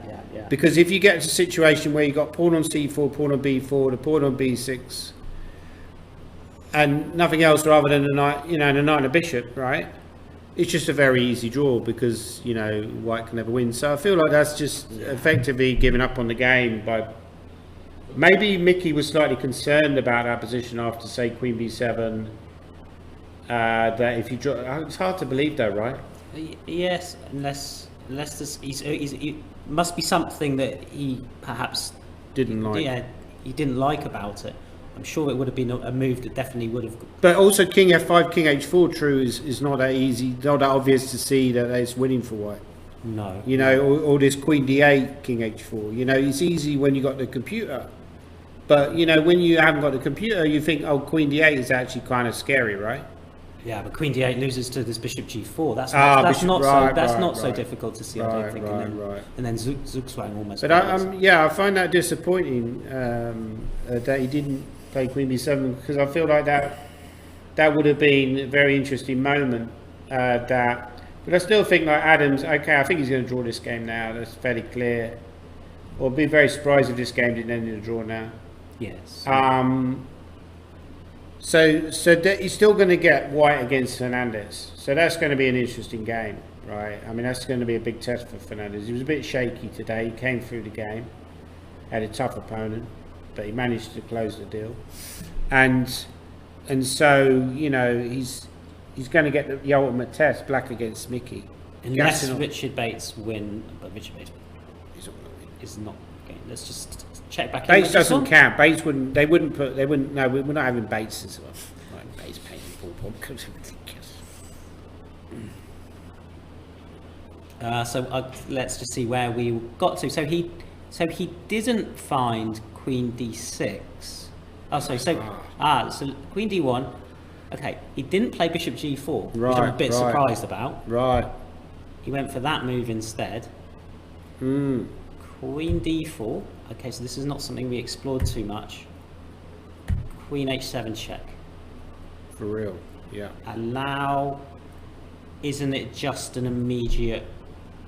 Like, what does Harry want to do after King F6? Other than just keep repeating the checks. Yeah, doesn't feel like he's got much. No. Maybe Queen H6 is a move, but I mean, what's that threaten? Yeah, I agree with you. Queen H6 probably back again, yeah, at the very least. To be honest, I found this game a bit boring. I just like it's just checks and technical stuff, but yeah, I found this one a bit tedious, right? Like, but it's well defended by Richard, I'd say. You know, assuming he gets, we have had an exchange actually. Exchange of queens. Okay, at least there'll be no more checks for a while. Thank God for small mercies. It's ended up a little bit like the Adams game. It's looking very drawish now with all the material that's come off the board.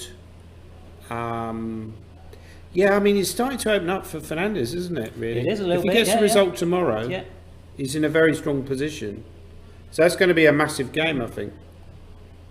That's a really big game for him. Especially, obviously, if he's playing Adams as it looks like with the black pieces, if he can get a result, then I think he's super. I mean, also like yesterday, I looked at his game yesterday. His accuracy level was 98%. Was it? Which is, you know, yeah. So, you know, and Adams was also very accurate, but only 97. Ah, terrible. You know, 97%. So, you know, looking at that, I feel like, yeah, almost you kind of feel like it's going to be Fernandez's year, right? You know, everybody has a year. Everybody has a year apart from me. And, you know, I'm the only one in British chess who never has a good year. But Harry, we feel is going to head for a draw. Jonah Willow, but Jonah Willow's in it as well, isn't he? He's got 2.5. Yeah, he's got 2.5. Let's not write Jonah Willow off. Matthew Wadsworth's got 2.5. Matthew Wadsworth, very well prepared player. So Wadsworth could potentially play against maybe someone like Jackson, right? Maybe Jackson will get a double white against someone like Wadsworth or Willow. Yeah, we haven't looked further down the board 10. There's probably a few on on 2.5. Right? Lanyao. Yeah.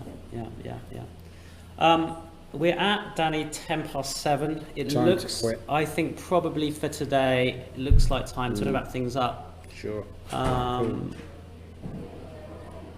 the Irish dude, says great commentary, really enjoying it. Thank you very much, Adam.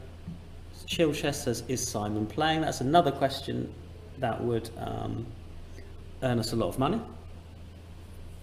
He's not, no. And yeah, I think, guys, we'll leave things there for tonight. I don't really see how Adams can. He'll keep trying, but it's not going to. Can do too much here after c4. Like, I could just immediately, I think, play possibly knight e6 as one option. He's gone king c7, I think. It's been king c7, okay. And then bishop e4 could be played. Bishop e4, and he's just going to wait, I imagine. Yeah. Just wait. It's just a draw, basically. It's a draw. Yeah. Quite a simple draw as well. Yeah, I think so. Yeah, okay. Thanks so much, everybody, for watching, and hopefully see you all again tomorrow at 2:30. Yeah. Bye for now. Great.